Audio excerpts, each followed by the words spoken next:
just locked it aside. When this is the time, enter the ring. All those mental chemicals doing their thing. I got flashes of battles inside of my dreams. I was made for this moment. At least now it seems like it's time to come face to face with your fear. Been battling reasons for all of the years, and I learned how to fight them with style and grace no one's ever encountered. You say it's amazing, I'ma come out swinging when they open the gate. Go ahead, call passion, I'm calling it rage. I'm taking what's mine like I already own it. Watch but don't blink, going here to the moment. The sky rain down. Here's to the madness that's all around. Go on, tell them who you are, you are, you are. Go on, tell them who you are, you are, you are, you are. Here's to the moment, the sky rain down. Here's to the madness that's all around. Go on, tell them who you are, you are, you are. Go on, tell them who you are, you are, you are, you are. My name is honor, my name is king, my name is champion, my name is strength. Tell them who you are. My name is Pentakill, you think it's strange? My name keep ringing inside of your brain. I hear it every line. Here's to the moment the sky rain down. Here's to the madness that's all around. So tell them who you are, you are, you are. Go on, tell them who you are, you are, you are. Here's to the moment the sky rain down. Here's to the madness that's all around. Go on, tell them who you are, you are, you are. Go on, tell them who you are, you are, you are, you are. Here's to the moment the sky rain down. Here's to the madness that's all around. Go on, tell them who you are, you are, you are. Go on, tell them who you are, you are, you are. Go on, tell them who you are, you are, you are.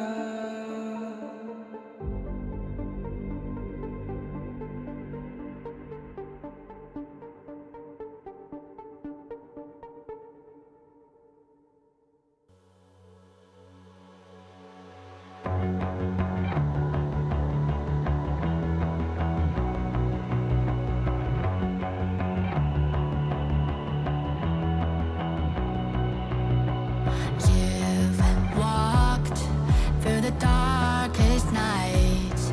You've heard the crowd, felt the blinding light. You were standing there when your heart comes alive. It's a dream of a hat, and it never dies. Right here, right now, give it all, get it out. Never a surrender, I fight and never fail. I am a contender, a challenge I can feel. The smallest lies become the brightest enemies, relentlessly. And even if you fall, you gave it everything to be a king.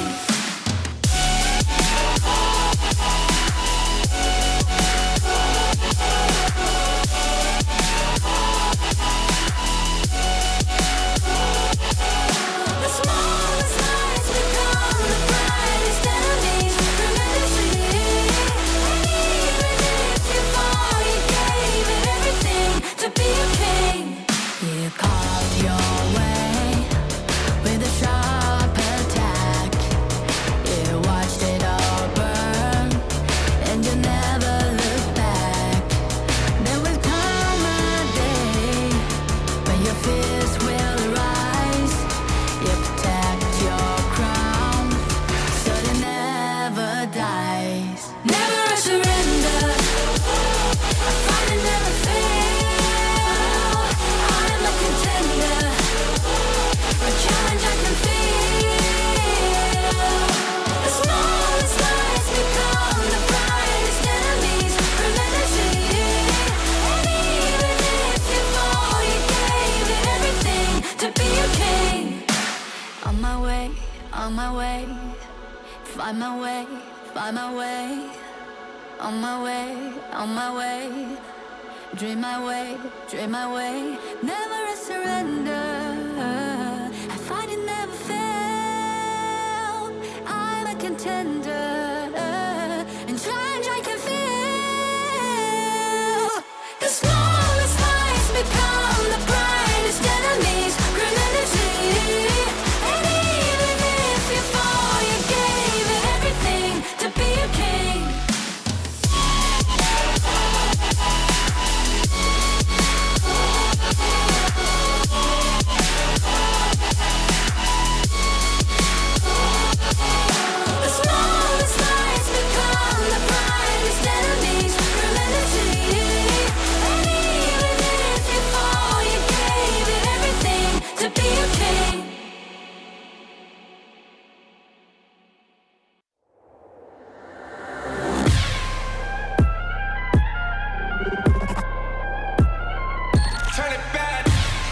time you tryna push me down. Look at me, I'll be lying down when I run, and I'll make a sign, I will catch you. Watch out, it's better feel, kind of mercy. Look at me, I'll be rising. Carry the season, you got a damn, gonna weather. You never hesitate for another moment, but my bone is golden. I'm invincible, just let him know. I can show you all the glory I own. To the drunk, go find a way to the pad. It's how I'm waiting here. Go, live from how can we go? It ain't a river, tiny bed. Storm is coming, tired of your cold. It's my kingdom, fire blowing up. We the kings, it's our honor, showtime.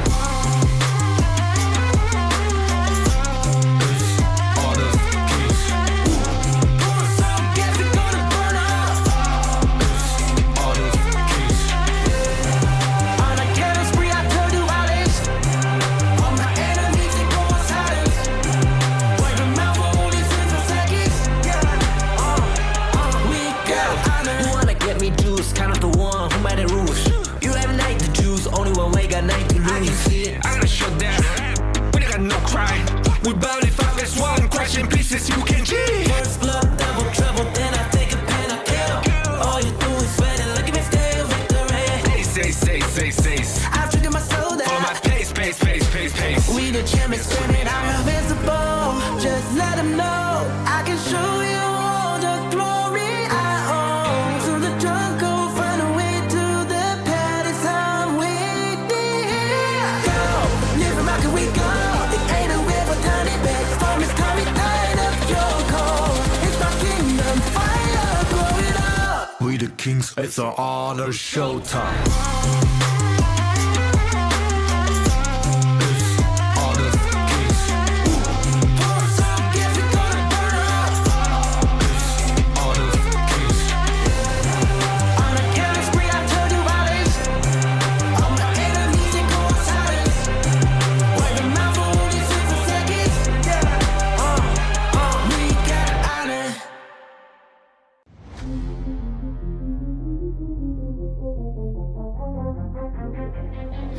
I'm born of this, I'm born this way, ayy. This is my chest and my bonus play. Can't be late, won't hesitate.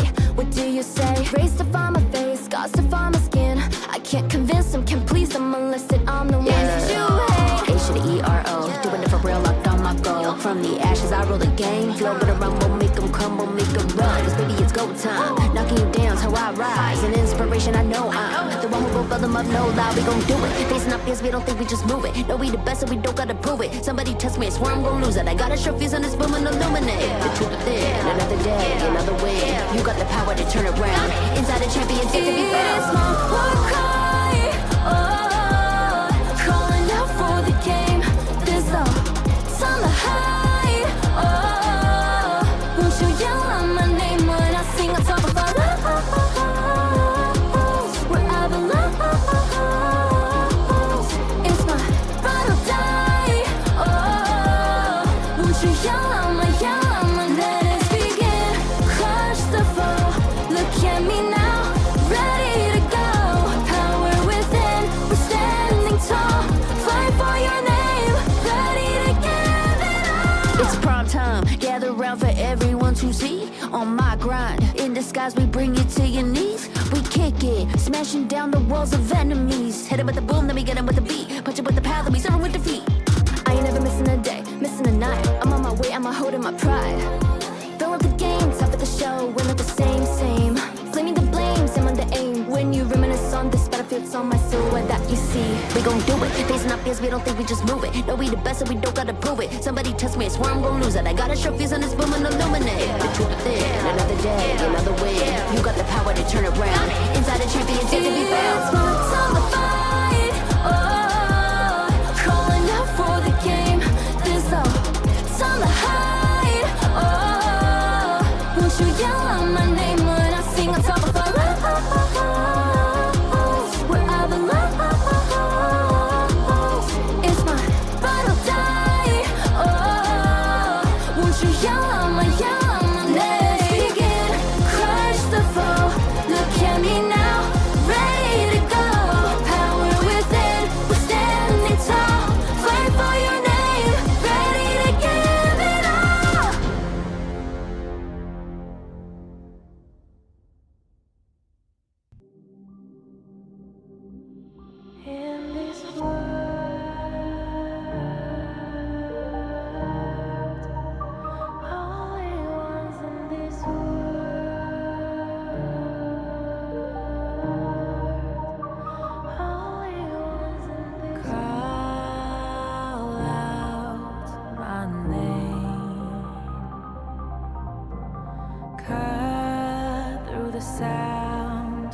the rain. No matter how I feed the flame, you know I feel the darkness and the pain. All of the ways we tried to break free from the night, you know we made it out, we found the light. I fly so high, light up the skyline. Let's do it this time, like it's a whole new vibrant world.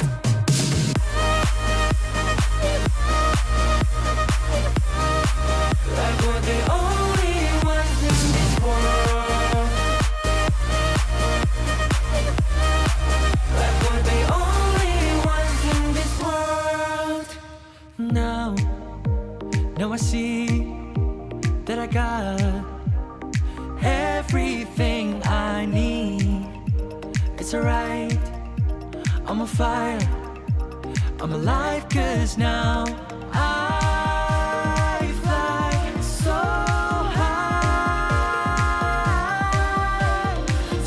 high, light up the skyline. Let's do it this time, like it's a whole new colorful world.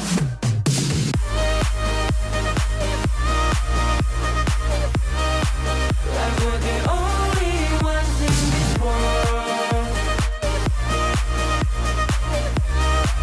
Like we're the only ones in this world. Never thought we'd get this far, burning like the stars. How we get this far, like we're the only ones in this world.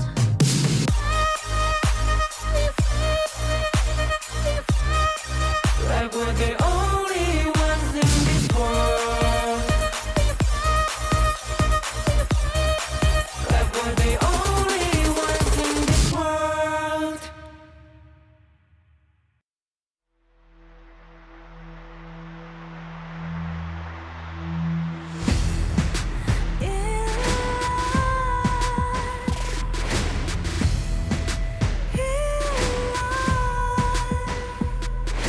What's a life without its worth? Compromising with what hurts inside. When you let fear decide your fate, you don't choose which path to take in life. I'm finally letting go of everything that still holds me. I'm against all odds, but I won't give up, 'cause it's my time to shine. Standing in the spotlight, can no one let me down. Destiny is calling high and light.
Life's growth has always been bound to conflict.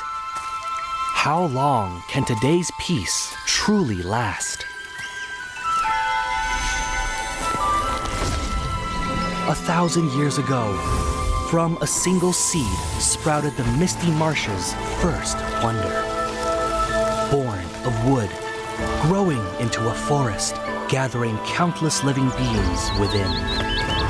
Growth, cycles, fates weaving endlessly together. With the deities came the first enforcers, becoming the Misty Marsh's first protectors. They took form as the 9 seers, each with their role sheltering this hidden land. All things eventually come to an end, and a new beginning does not always follow the old path. Today's inheritors of the seer's legacy long for a different future. Their followers, too, drift further apart. The Order of the Seers and Omniscients are like 2 branches growing in opposite directions. The Misty Marshes watches quietly as it all unfolds. For from the moment that first seed sprouted, the deities already knew the life they nurtured would one day choose its own future.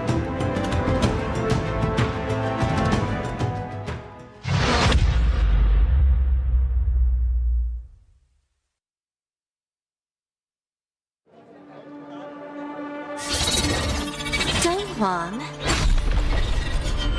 won't you come out to greet an old friend?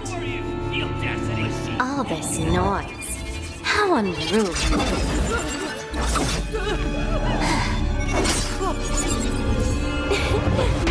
My, such a grand ceremony, and yet it's become such a mess. Let me help you tidy things up.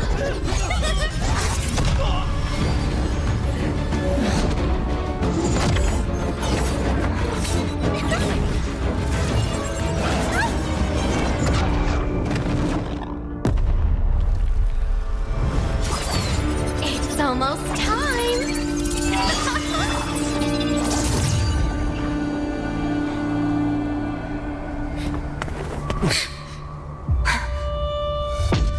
Hang in there! We'll protect everyone! Someone will come to help us! Who will come to help us? No. How interesting! Very interesting!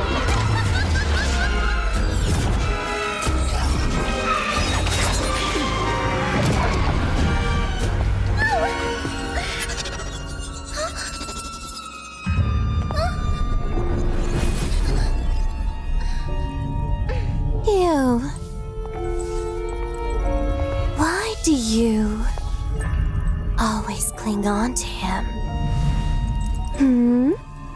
Austrin. It's been a long time.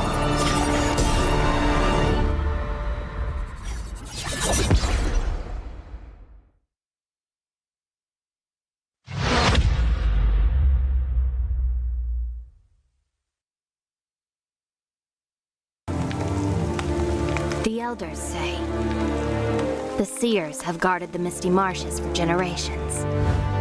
We are the forest's future. For families to gather in joy. For dear friends to stay together. For the peace of the bird tribe and the forest. Even if my feathers burn away, I will never fear. Even if the sky falls and the earth shatters, as long as we stand together, as long as we endure, we will surely, losing everything. Just as I did. Sinking into darkness. My old self is already buried. How amusing. This eternal, blissful heaven. What a beautiful little bubble. I can't wait to pop it with my own hands!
Life's growth has always been bound to conflict. How long can today's peace truly last? 1,000 years ago, from a single seed sprouted the misty marshes' first wonder. Born of wood, growing into a forest, gathering countless living beings within. Growth, cycles, fates weaving endlessly together. With the deities came the first enforcers, becoming the Misty Marsh's first protectors. They took form as the 9 seers, each with their role sheltering this hidden land. All things eventually come to an end, and a new beginning does not always follow the old path. Today's inheritors of the Seer's legacy long for a different future. Their followers, too, drift further apart. The Order of the Seers and Omniscience are like 2 branches growing in opposite directions. The Misty Marshes watches quietly as it all unfolds. For from the moment that first seed sprouted, the deities already knew the life they nurtured would one day choose its own future.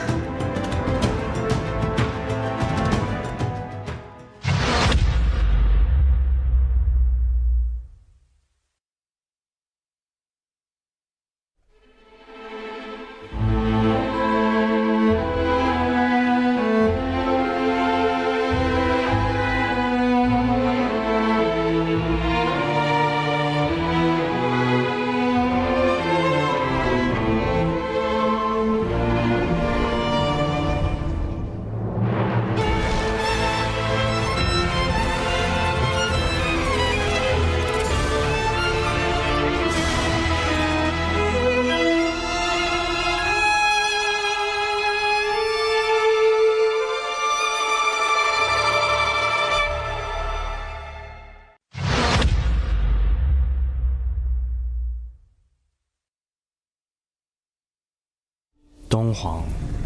Recently, a mysterious stranger has been seen about the Misty Marshes. Oh, her. She's an old friend of mine. And she was once the seer, Austrin. Austrin? The seer who once led the bird tribe to repel invaders and protect the Wonder. But didn't she fall in battle back then? Yes, but it seems she's somehow returned from the dead, and she's given herself an interesting new name, Umbrosa. It's exciting, isn't it? Returning back from the dead. What will she bring to Misty Marshes? After all, her current self is completely different from before. The bird tribe girl I remember was pure and proud, forever bathed in light.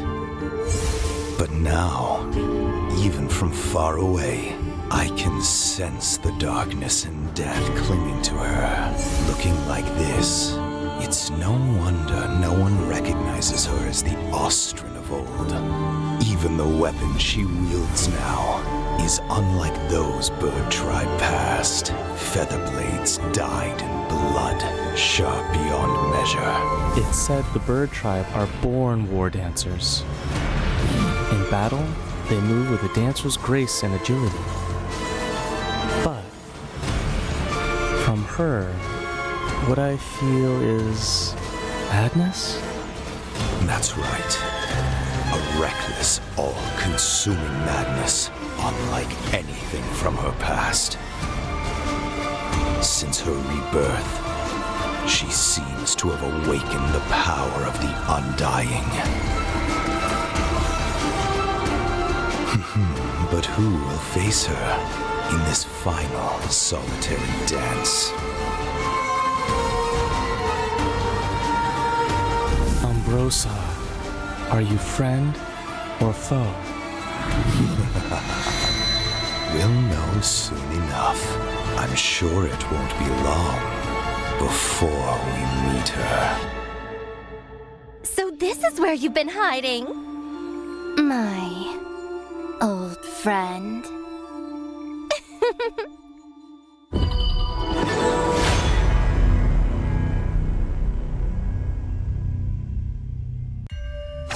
This is her passive ability. Each basic attack applies a mark on the target. Ranged basic attack damage scales with attack speed, and repeated rebounds increase ranged basic attack damage. While in melee mode, basic attack deals multiple attacks rapidly. Skill 1 enhances Umbrosa. After use, it damages and slows enemies within range. Umbrosa then enters a fevered state briefly, gaining a large amount of movement speed and attack speed. Skill 2 is her only movement and recovery skill, enabling her to both dash ahead and knock back enemies. Missing an enemy reduces the skill's cooldown.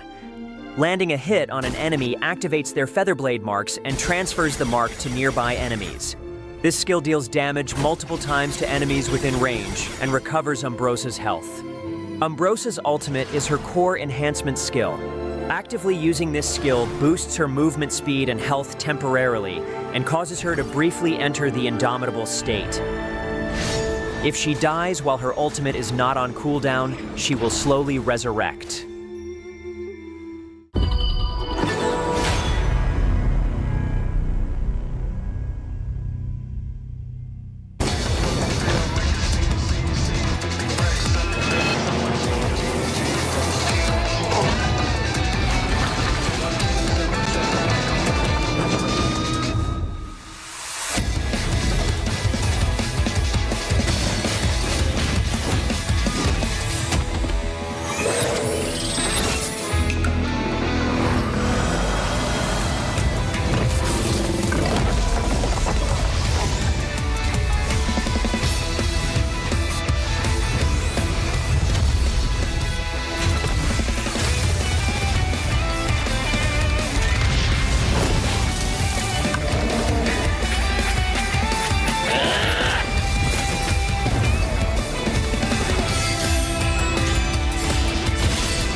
What's a life without its worth?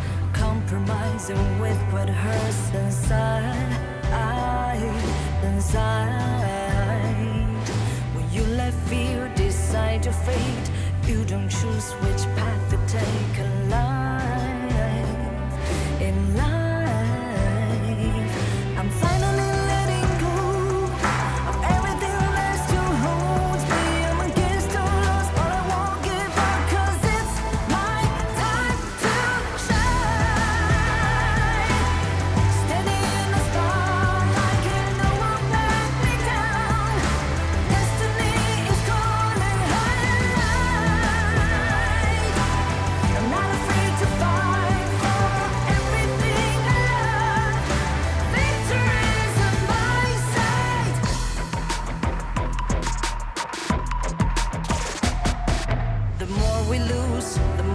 gain, the more that nothing stays the same. In time, in time, can't love ever, can't forget.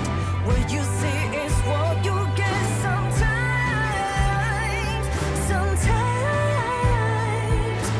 gonna show the world tonight, the light that shines inside us. We're against the odds, but we won't give up, 'cause it's our time to shine. Standing in the spotlight, can no one back us down. Destiny is calling high and light. We're not afraid to fight for everything we love. Victory's on our side. Takiki, takiki, takitao. Takiki, takiki, takitao. Takiki, takiki, takitao. Takiki, takiki, takitao. And let go. Everything must have holds us. 'Cause it's our time to shine. Standing in the spotlight, can no one back us down. Destiny is calling high and light. We're not afraid to fight for everything we love. Victory's on our side. It's our time to shine high and light.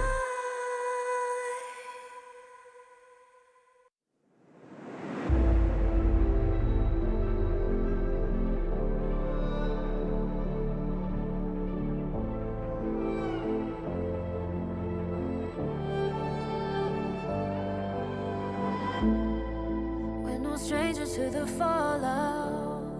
It's what got us here. Ever changing, some chameleon. Blood, sweat, and tears. We'll never make it if we fall to everything that brings us down. With a comeback is now. Blood, sweat, and tears. Fight for what we want. Doesn't matter the cost. Every day, put in work. Blood, sweat, and tears. Nothing comes overnight. Strength in numbers start to line. We don't bow to fear. Blood, sweat, and tears.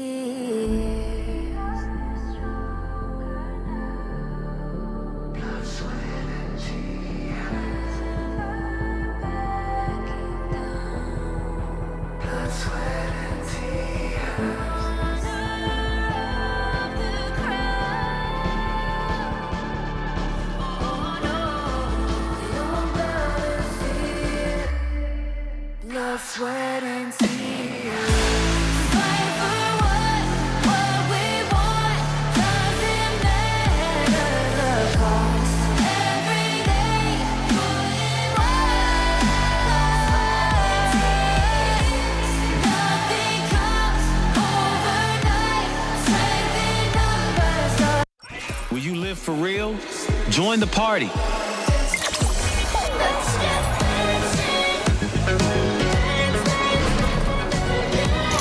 Make the whole street a party and add disco balls.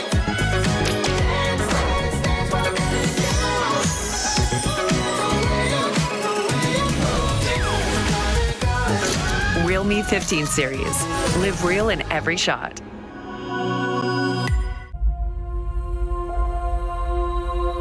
어떤 이들은 침묵 속을 걷고 또 다른 이들은 천둥을 뒤에 이끌며 걷는다.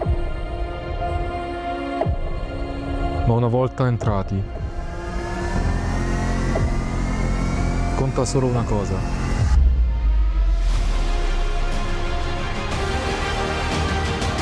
Each splash writes a legend.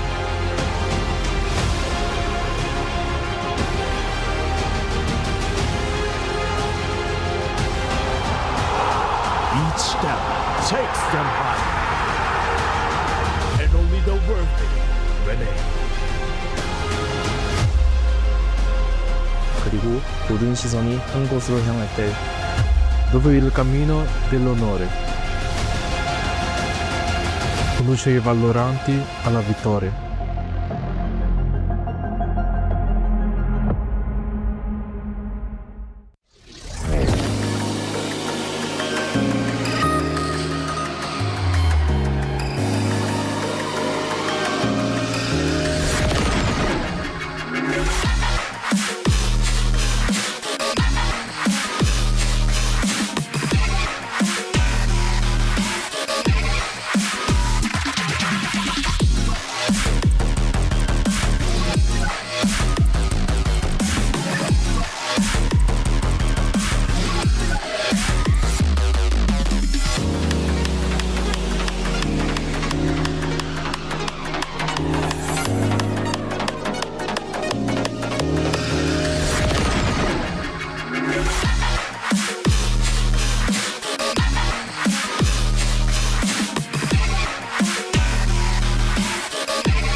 Welcome into our third day of KMW Fall Survival Week. It is your favorite kind of tofu, Kin Dofu, and with me today, once again, it is Dash. How do we feel about today? Man, very excited for the games for today. We have a lot of Bloodthirsty Kings games and OG versus Twisted Minds, the classic here for the games for today. I'm very excited in how this is all gonna go. Maybe we see some upsets, I don't know, but I'm definitely happy to see these teams go. But how about you? Very excited, and of course we expect a lot of new things. With that being said, we're expecting a new version coming out on the 24th of September, and this is going to be for you to unleash your spirit when the time comes. Yeah, and also Ultimate Awakening, super thrilling MOBA combat, September 27 coming soon. And also for everyone who wants to know, it's also on the 24th. We're gonna have a rank reset. So if you're grinding to get the amount of stars that you want, you need to do it now because you only have 3 more days. Yes, not a lot of time. Okay, depending on how you see it, right? I've already hit the markers I want for my ranked season. I saw it. So it's time available for me. Right now, it's time running out actually for BTK, as they will be our first series of the day. Now, this is what they're going to be playing for. All the teams here fighting for the lion's share of their prize pool, which is going to be at 50,000 USD in total. Champion taking away 10,000. Of course, minimally, all the teams will be taking home at least 6,000 USD.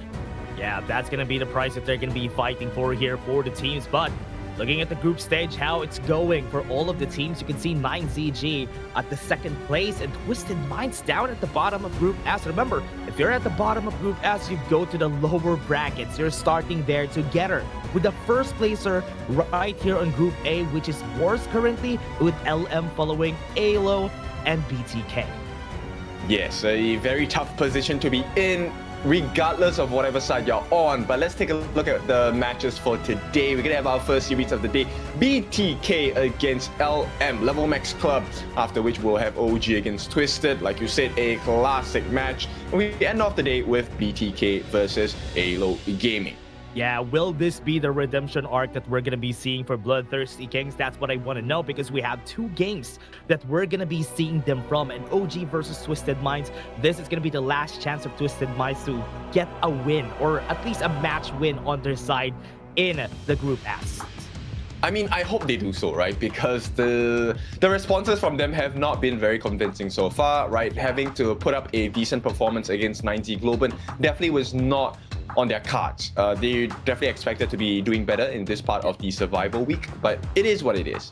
Yeah, I wasn't really expecting that this is going to happen. I love the development of 9Z Globen currently with how strong they are playing. But before everything, let's take a look at BTK. So you should never give up. You gotta fight for it. Whoa, let's go. I know you want it. I see the fire in your eyes. You gotta fight for it. Let's go. The battle's calling. You better give it all you got. You gotta fight for it. The time is right for you to raise the bar. Yeah. Cause you could be the greatest of them all. Yeah. Whoa, let's go. The battle's calling. You better give it all you got. You gotta fight for it.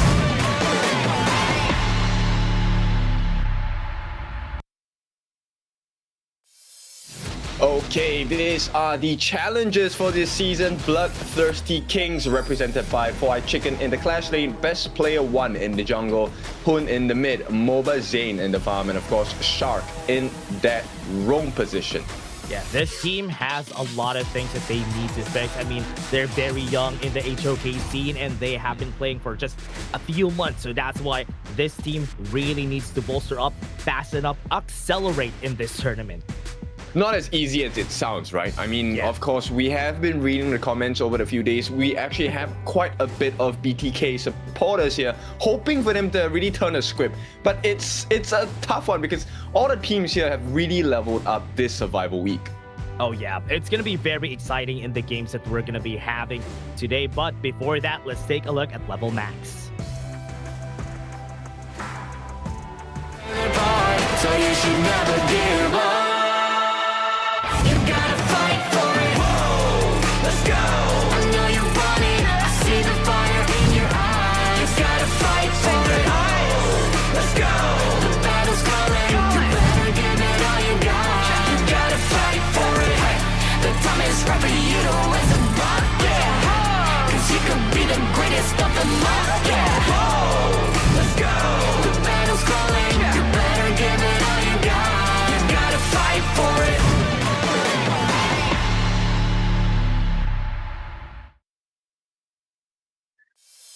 Level Max Club, the Limit Breakers. And so far, currently in Group A, they have been limit breaking. Comprised of Uching on the Clash lane, Nuo on the jungle, Legend on farm lane, Ash on roam, and now on the mid lane. I think the name is really apt, right? Limit Breakers, because they really have broken the limits of quite a few teams, and what a time to hit their strides, which is a little bit scary for the side of BTK. Level Max Club, they have to be prepared for them today.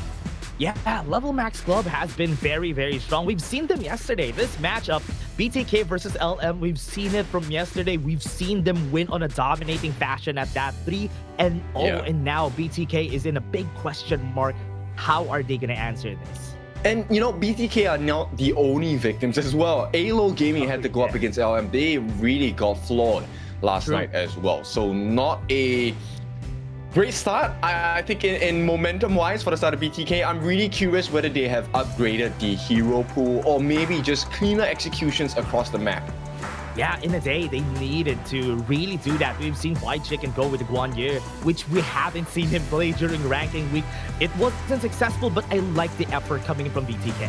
Yes, for sure. I want to see a little bit more Lunas coming in. I want to see the Nakoruru come out from the side of BTK as well. I like that they're exploring the new heroes, right? At least in their side of their journey for now. But it really comes down to the synergy. I think that's the biggest gap they have to fulfill in this series against LM today. Yeah, and that's the thing that they need to fix here for the side of BTK. But LM, they have been nothing short of perfect from the recent games. I mean, they lost one game against AYLO yesterday, which was not streamed, but they are still that strong. They still won against a veteran here in Major West. And we'll get to see the size, right? So LM, they get to start with the prio pick. They're gonna go blue side. BTK gonna go on the counter pick side. Let's see what this first game, once again, reminder, it's a best of 5. So what does this series bring us today? Yeah, best of 5, global batting pick. It all comes down to the hero pools. It's very different from the best of 3s that we have during the ranking week. So for everybody watching, this is now do or die for Group A. Yes, you definitely want to be that number 1 position on the side of Group A, right? Because that will allow you the chance to fight your way back into the grand finals, hopefully taking away a series against the champions of Group S. Yeah, right now, this is going to be a challenge. We're going to be taking a look at the head-to-head with Mobazane and Legend down on the farm lane with a total kill advantage right there for LM, average damage, even gold, and even team fight participation. Yes, I think the biggest difference maker, yes, the stats are definitely favoring Legend at this point of time, is just map awareness, right? We're talking about checking the brushes before actually engaging in fights and making sure that you have the information on your opponent team. So far, I think this is the biggest loophole that has been exposed from the side of BTK. Yeah, and it so far has been the reason why they've been having such a hard time. I see a lot of efforts from the members here at BTK learning through the other teams that they're fighting against the macro. You can see them slowly getting into it, but not as smooth and polished as the other teams, but the effort's there. So let's see. I think it's going to be a really hard challenge for them to kind of step up, you know, knowing that they have gone up against LM yesterday and, you know, they were flawed by it. So I think today is a really tough challenge, but let's see if BTK can rise to the challenge. Yeah, that's what we want to know. We want to see how they are going to be answering this for the side of BTK. I love that Mobazane has been straying away from picking up the Marco Polo. We see him play every time on stream, but this time he has now been playing the Long, has been playing the Harley, and even the Flowborn Marksman, which is I'm very surprised with. I think it's a great start. I think this is a good surprise to have. But the scary surprise here will come from LM. LM has kind of already shown us shades, if not even deeper colors about the depth of their hero pool, right? Heroes that we have not really seen, like the Baichi coming out yesterday for LM Club. A little bit concerning if you are a BTK fan. Yeah, I've even seen the Mulan. Wu Ching has been really putting out a lot of very different heroes here, especially just to counter the Guan Yu from White Chicken from yesterday. And I love that we're seeing things like that, even bringing out the Zhuangzi from yesterday's match, which came as a surprise for me. Yes, actually it's quite scary. LM, they might not be at the top of Group A just yet, but I feel like the hero pool that they're showing and proficiency with it is kind of catching teams off guard. Yeah, I want to see how they do this though for BTK. What are the answers from the day? I remember they had a 5-man stream yesterday, so they have been grinding yesterday with how they are going to be playing for today. So maybe they found something out while they were grinding for long hours. Hopefully that's the case, right? We also don't want teams to be overly tired. I think players always need to be at the top of the game, especially now that we're playing. For us on this side of the world, it is the morning, right? So it does have a little bit of impact in terms of like making sure that you are 100%, you're A-OK, ready to get the win. Yeah, and it's also because they might, at least they got used to the time that we have here, and also it's not gamer hours as we say because it's 9 a.m. here, but on the other side, right, it's 9 p.m. already at the other side. But here, Level Max Club and BTK, we already start with the draft. Okay, so LM take away the Liang. This normally spins off, you know, you want the Jing, you want the Luna. These are open picks. BTK gonna take out the Pei, another scary hero that Noah has been using of late. And LM, this one puts the ball in their court. What do they want to have as the second ban? Yeah, and something to see also is that Level Max Club, especially for the first game, when they are on the blue side, they always ban Liang. on almost all of the games that was streamed, they always ban Leon first whenever it's the first game, so that Nuo could be allowed to play those assassins. They can even go for the Mai Shinobi for the first pick here. Yes, and like you just said, so they will oblige on the side of LM. Not yet locked in, but let's see if Mai is going to be put into the hands of Now. This is a scary pick, a very early game-centric hero, very good burst and knockup. Yeah, this is also the first pick that they had from yesterday's match. This could also be an opening for that Mai T pick for the last pick, because this is the combo that they're doing. Knockout from the Mai Shinui, then the lay waste from Mai T has been really helpful. Yes, the catch is immensely irritating. I mean, if you have been caught by that combination before, you know what it's like, and it's not a fun one. And BTK, they're expecting to go up against this Luna, so they're going to try with the Ogren and the Yixing combination, and we'll see if this is going to be successful against LM, because they have a very strong composition coming in early game Mai. You have the Luna and the Lung going to be secure right now. Yeah, right now for LM, what they do need is a very strong early game clash laner. Could be really helpful. I like this from BTK. We've seen this from yesterday's matches that they other teams have been playing this three heroes right here, Diadea, Ogren, and Yixing, which is a really good composition right out of the bat. A bit scary for me, honestly. I think BTK now, great idea to ban the Byron. Will they want to ban out the Dolia? Because there is the potential of a refresh coming in for the double Lung ultimate. And that I feel might be a very strong win condition for the side of LM. Yeah, that could be used here for LM, or they could even pick up on the U1. That could also still come out for LM if they want an aggressive River Vision type of hero on the Roamer. That could also go with the face of Diadea. Okay, so they take out the Liempo, and LM, you know, rightly so, take out the Direnjie, one of the rare heroes that can actually survive the burst damage of the Lung, which leaves options like the, I don't know, the Hou-Yi open, but do you really want a Hou-Yi at this point? I would rather someone else that benefits off of the board for the side of Yixing. Yeah, they won't have enough damage if they have the Hou-Yi in the early game especially, and they really need to get that facing when you're facing against Luna. You need somebody who has a bit of movement. A Shadow could come out in this game, could be a good pick, so that they might have the damage, but the Fa-Ti, yes, the classic for Fried Chicken. I like it so far. You know, we've been praising his Fa-Ti, and I think we've already seen a couple of Fa-Tis across all the other pro leagues as well. And you see the potential of this hero, right? So he hopefully will be the one flanking into the sidelines of LM, maybe catch a legend out by surprise. I mean, that's one of the achievements he has to reach in this particular series itself. But LM not going to allow that to happen. The Zhang Fei being teased here as the role. Yeah, I like the Zhang Fei here, at least as a reaction to how they're going to be going in for the side of BTK. They have the board, and you have the Fa-Ti Ogren. Having the Zhang Fei is really helpful. The Eminem combo coming out from Level Max Club will help the Luna in the early game. Yes, and I think this one requires Fried Chicken to be really on point as the Clash laner. And as you said, we will be looking at a potential Marco Polo. This is a Zane specialty. While we say that, he hasn't been given a chance to really shine on this hero just yet. And it's not going to be as easy. Hopefully he takes Purify, because LM, there's a lot of disruption coming in.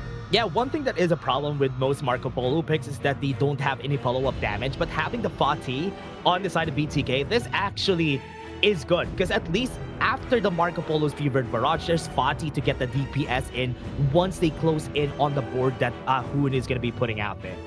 Yes, so the major win condition, I mean, yes, obviously Mobile Zane will be looking for those Fever Barrages, but we really hope that Fried Chicken will show up even more today. He has been showing up, but LM Club, they are a strong team against BTK, so I want to see how they kind of fix the gaps in between on both sides. Yeah, Level Max Club is going to be really scary, especially with a lineup as both balanced with the defense and the aggression coming in from the Mai Shinobi and the Mai Yin, which is really good for the aggression. Once they get to level 8, that is when I will get scared for the side of BTK. Actually, I think level 4 is already a big concern for the side of BTK here.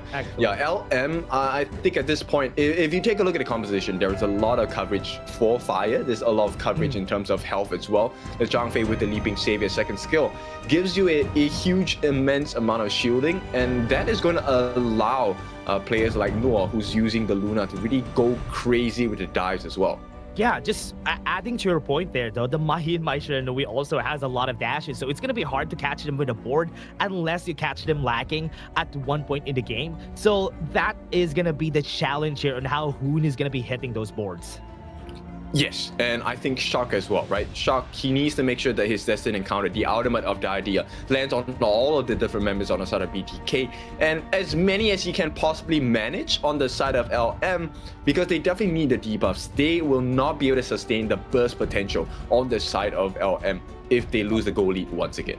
That's true. And now, this is going to be the start here. That is going to be game one for this, but both of our teams. The picks have been laid out, and everybody's getting ready for this first game. All right, so let's pick a lane. If you want to destroy a lane, which lane would you go for? Actually, for the side of level max club, it's going to be hard to go on the mid and the clash lane and destroy those lanes. I think the farm lane could be the most vulnerable spot here for LM, but for BTK, what do you think? I think for BTK, it's really about giving Fried Chicken a great start to the game, right? So if I'm BTK, I'm going to put a lot of focus on towards the side of the clash lane. Now, why is that so? Because if you put a lot of pressure on the clash lane, it forces a reaction there. You don't want to lose the clash lane, which gives Mobile Zane a little bit of space to farm. Yeah, and as we always say, right, Fried Chicken is one of the honestly, the most performing player here for the side of BTK, and he always needs to have those space in order for him to make those plays.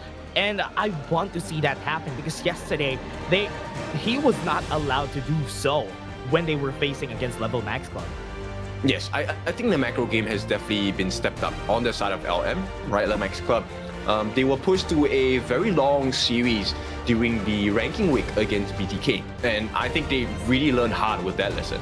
Yeah, now the challenge here is how they are going to be starting here for the teams. I think they are still waiting to get into the game for both of our sides. And as we were saying a while ago, maybe BTK should be in the right headspace in this game currently, because it'd be a challenge if ever they lose this game, because most of the time you need to set the face on the first game of best of five. Yes, best of fives, it can turn really sour really quickly, especially if you're down 2-0 at the start of the series. So it's hopefully the best situation to be the one with the first step forward, right? You want to have that 1-0, give yourself a little bit of cushion in the series, and even if you lose, right, the fatigue will start to set in. Yes, for you, but also for your opponents. Yeah, and also, I really loved it. We've said this from yesterday's game. I think one of the challenges here for BTK is the hero pool. Once we go to the game number 5 and all the bans have been cast in, that could be a challenge for them, because I do know Level Max Club has a bit more of the hero pool compared to BTK. For sure, right? And I think that might be the difference maker. So if you can get a win ASAP as early as you can in the series as well, I think that works to BTK's strength. Because the later the series goes, the BTK will find it even harder. Yeah, 3-0 should be the goal here for BTK. And now everybody, just to recap, if you just came in, these are the picks that we have for LM and BTK. You can see the difference here on their composition. A bit of an engaged composition for the side of LM, but BTK has a lot more AoEs in their belt. Yes, and they need to be really careful about the way they fight, because the moment LM gets a level and a goal lead, it's going to be a big concern. First game of the series, everybody. LM versus BTK. And this is the first game of the day. But before everything, I think Shark is already starting off with a bitter farewell. Try to jump on now. All right, they are also playing on one of the best phones in the market as they try to go for the invade, and I'm talking about the Realme 15 Pro. This is the official gaming phone, and it is built for performance, made for gaming. Smooth, cool, and reliable, just the way esports demands. If you're ready to level up, get yours now and feel the difference. Yeah, that is the phone that everybody's been playing at in the venue. You can see it later on once the players come in, but Flash has been forced by Legend right out of the gate, and Hoon also flashes away. Right, nice flash. They do secure that Firehawk at the bottom here for the side of BTK. That's a great start. I think they really need to start working on playing the map a little bit more, right? This initial 3-man rotation and pressure on the bottom that is mirrored by LM as well works out in BTK's favor. Ooh, better farewell, a bit too far away, and out of the get-go. Stark had to use the Heart Link just to get out of there. Looks like the time put in yesterday did come to fruition, right? They are putting some decent pressure on the side of, against the side of LM. Honestly, I love the aggression coming in from this side though now. Could go in, but not in distance to hit the knockout. Yeah, but you can see the rotations coming in, right? Best player one already helping to secure that mid lane. In fact, faster movements compared to Noor on this Luna. Yeah, I love that the movements here from BTK have been really aggressive so far. I love that they can do this because remember, if you pick up the Dongfei, you're not going to be as aggressive as a Diadea. Diadea can just dive you in, get out of the fight, which is why BTK is getting out of those damage. Best player one now getting caught. It's going to be going away. They have the board right there. Mobazane just got in. They have the infinite fastest used. And LM still surviving on the back line. You can see now trying to chase down onto the back. And that knockup hits two. And that is going to be 2 kills for the side of LM. They're going to go for the chase down. Mobazane doesn't have any more ultimates, but it's still a 3-for-1. Or 3-for-0, sorry. Great start for the side of LM, and this one was definitely expected, but the way that BTK was putting pressure, it's not bad, but they need to figure out what the rotations are on the side of LM. Yeah, they need to be sure whenever they lay down the board who's going to be the target, because they were all over the place. They didn't know who to target. If they just targeted one person, that could have been killed. I think they exited the fight a little bit too late, right? They were expecting to be able to catch out a couple of members on the side of LM. And this is the difference of strength, right? This is why the Mai Shiranui is such a great pick at the early start of the game, because she offers huge damage along with knockups really early on. Yeah, you can see how fast her rotations are. Whenever she was moving, she was down on the mid lane and she was walking to get to the bot lane, and she was able to reach it just in time. And BTK was caught lacking in that time, but LM in danger. After taking liberties used, but nothing's gonna happen yet. Yep. The saving grace for the side of BTK is the fact that Fried Chicken is still okay. I think he hasn't had too much pressure on his lane just yet. But as we speak of that LM club, the rotations will be coming in. I love that they're bolstering the bot lane, right? Huan is just staying in the bot side of the map, giving a bit of resources here for best player one, and also giving a chance for Mobazane to get those kills. And I love this effort that they're doing, because this is something that they learned recently, and it is they're actually doing good with it. Yes, but here's the problem, right? We talked about the level difference between the junglers, and this is where you start to see where that gap is really going to be at. 4-minute mark is going to be achieved here, and LM should have this. Yeah, level 8 should always be the goal. Could go for this, might be able to go for the steal, but never mind. The timing on that Unbridled Outburst was perfect. Yes, nice blockage, right? And BTK, even though they were trying to lay it on the board, it's not going to be working out. Ash is a little overzealous here. I don't think he's going to take a fall just yet. But for now, 3 kills to nothing. It is a 1,000 gold lead for the side of LM. Oh, yeah? Gonna go for the fight, though. Best player one has to go for the chase down. A lot of dashes for now, so not going to be dead. Oh, but the information is received. Wu Qing looking for a potential pickoff here against best player one. Yeah, one dropkick could go for the kill. Huan doesn't have any ward, so this is not a good spot to be in. Could go for the ultimate on Ash. Fevered Barrage could actually go for the kill against them, and that's going to be it. That's a kill for Mobazane. Beautiful movements from this side of BTK at the bottom side of the map, but unfortunately for them, Wu Qing did manage to get away the steal on that Crimson buff. And again, Noah steals away that blue buff, and Shark is gone for sure. Oh, yeah, he doesn't know. He didn't know that they went in for the steal there now. He's in position. Doesn't have anything else. Infinite Fast is going to get used just to get away, and Mobazane trying to get distance. And that's a kill for LM. Too many members on the side of LM, right? This one is a little bit spicy for the side of BTK, and here Legend continues on the farming spree, gets to go home for free as well. And this T1 at the bottom, there is no more level 4-minute shields. This is going to be a free T1 for the side of LM. Very tough, very tough. They're just going to be leaving that just to get some damage on the minions, which is really good. Don't see a lot of movements right up out of the clash lane, because Wu Qing doesn't really need to rotate for these fights. Yep, he's been, doing good, stealing away the Crimson buff. Steal. This is something that's really concerning on the side of BTK, because then best player one is not at maximum power. Yeah, best player one has been getting punished left and right whenever he's moving around the map. Whenever he's seen somebody on the side of LM will find a way to get something, but the top side White Chicken was able to get a kill against him, and bot lane 4 players, but no fights. Good thing now was able to take that kill right out of the clash lane. No, but that's what's so scary, right? LM, every single time BTK has a play, they get a kill, and it's instantly countered. They have some answer of any sort. Yeah, and what's hard about this level 11 to level 9 also, big advantage on the duo. They can go in, the knockback's gonna be there. That's just a bit too daring for Ash. Well, I would see it as a slight mistake right now if they overcommit. BTK could definitely punish the side of LM, but LM, they're looking for a different target. Yeah, top side, they have the infinite fastness, not even gonna be using it, just went away, get the kill and take the tower. Right, the lack of information on the side of BTK showing, but here comes White Chicken. Yeah, infinite fastness is available though for Legend. Gonna be out of danger. Ash doesn't have the ultimate, he used it a while ago, even using the stun, but he's gonna be killed here. That's a compensation for BTK.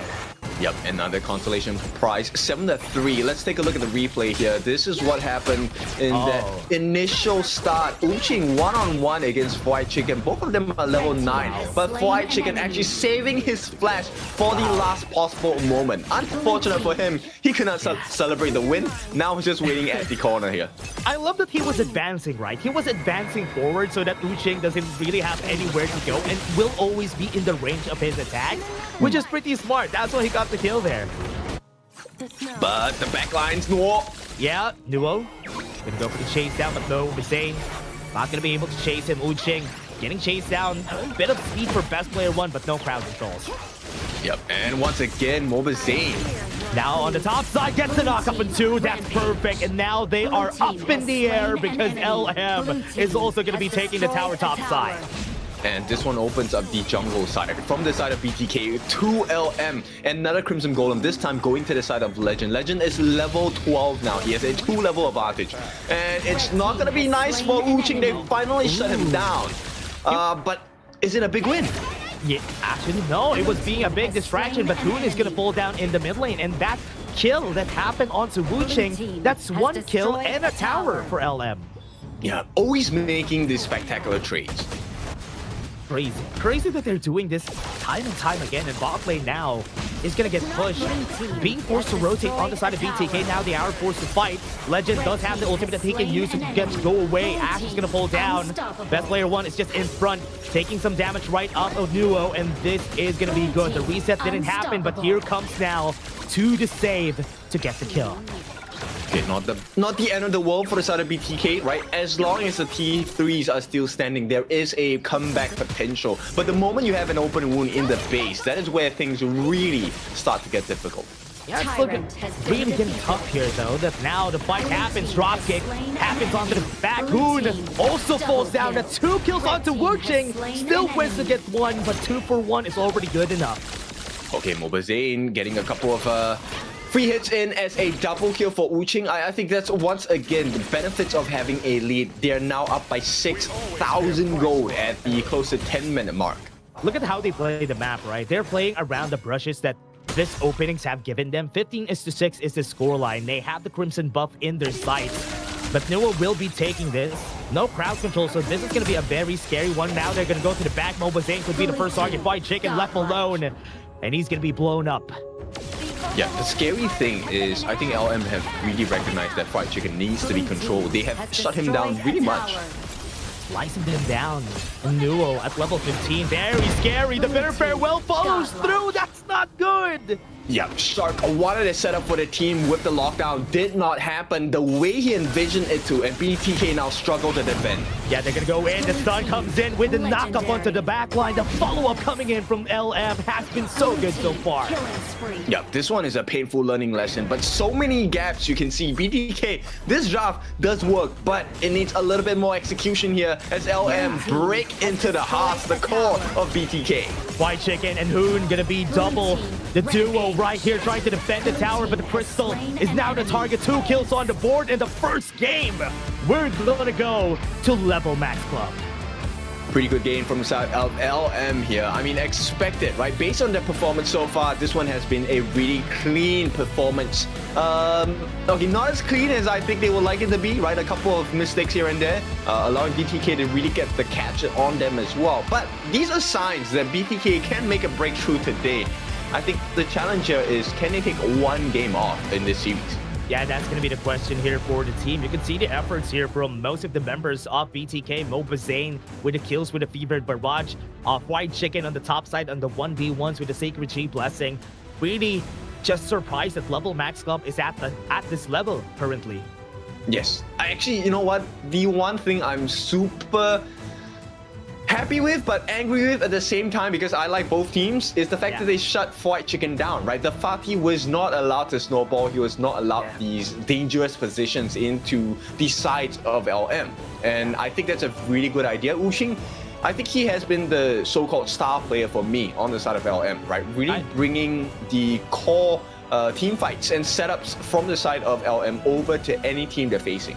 Yeah, always finding those openings in the backline has always been the thing whenever I see Uxing here for the side of Level Max. But on the other end, BTK also has a very star clash laner on their side on White Chicken, and shutting him down was the best answer that they could do, because we didn't see most of them. Half of the game, we didn't see White Chicken, we didn't see Uxing that much, because there was no fights happening at the clash lane.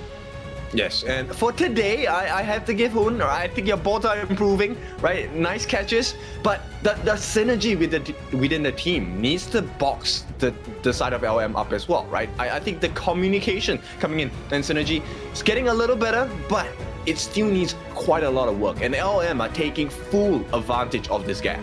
Yeah, I do think Nuo or Now could get the MVP here for the game with the setups that they've been doing, but because of the team fight rate, I do expect Now to get this. And we've seen a lot of good setups for Now. He always gets 2 on that Isha Yuanjing whenever he goes in. Yes, the knockup has been crazy, right? And it's rarely a single target. He normally gets like 2 or 3 different members on the side of BTK, and you can really see, right? BTK, I like the start, right? This is the start of the formula. You have that early game, that early pressure they were putting on the bot side of the map for the farm lane. That's exactly what you should be doing. But, you know, that's step 1. There's steps all the way until now, 20, 30, that kind of thing. Yeah. LM just, you know, fixed that first part of the game and really took off from that point. Yeah, you always need to do that constantly, right? Whenever you have these types of openings. But MVP, never mind, I was wrong. It's Nuo who gets the MVP. 709, 18% damage taken, 27% damage, and a total gold of 27%. And to be clear, Luna is a very difficult hero to execute because it's a high-risk, high-reward hero, right? If a Luna comes playing and loses that early advantage, you do not get this kind of scoreline.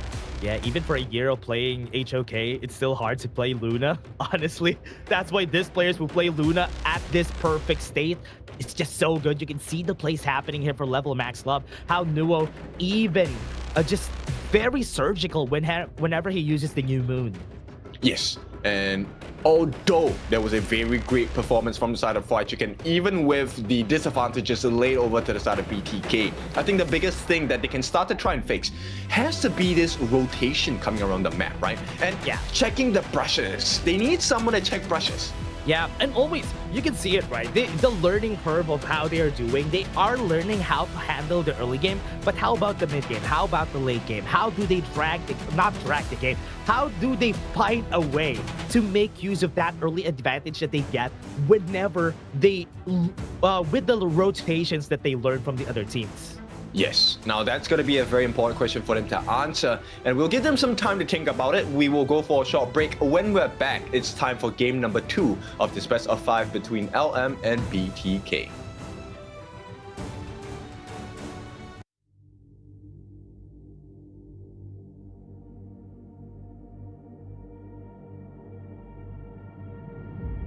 I feel it deep flowing through my blood. Rising up to become someone, and taking it all on my own. What a sweet victory.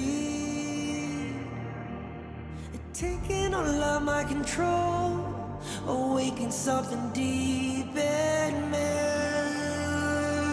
Like flames, feel it burning inside. Take a hold in pursuit of the prize. I've been told, ain't no way to survive. Keeping all of this fire that's locked up inside. When this is the time, enter the ring. All those mental chemicals doing they thing. I got flashes of battles inside of my dreams. I was made for this moment. At least now it seems like it's time to come face to face with your fear. Been battling reasons for all of the years, and I learned how to fight them with style and grace no one's ever encountered. You say it's amazing, I'ma come out swinging when they open the gate. Go ahead, call passion, I'm calling it rage. I'm taking what's mine like I already own it. Watch but don't blink, going here to the moment. The sky rain down. Here's to the madness that's all around. Go on, tell them who you are, you are, you are. Go on, tell them who you are, you are, you are, you are. Here's to the moment, the sky rain down. Here's to the madness that's all around. Go on, tell them who you are, you are, you are. Go on, tell them who you are, you are, you are, you are. My name is honor, my name is king, my name is champion, my name is strength. Tell them who you are. My name is Pentakill, you think it's strange? My name keep ringing inside of your brain. I hear it every line. Here's to the moment the sky rain down. Here's to the madness that's all around. So tell them who you are, you are, you are. Go on, tell them who you are, you are, you are. Here's to the moment the sky rain down. Here's to the madness that's all around. Go on, tell them who you are, you are, you are. Go on, tell them who you are, you are, you are, you are. Here's to the moment the sky rain down. Here's to the madness that's all around. Go on, tell them who you are, you are, you are. Go on, tell them who you are, you are, you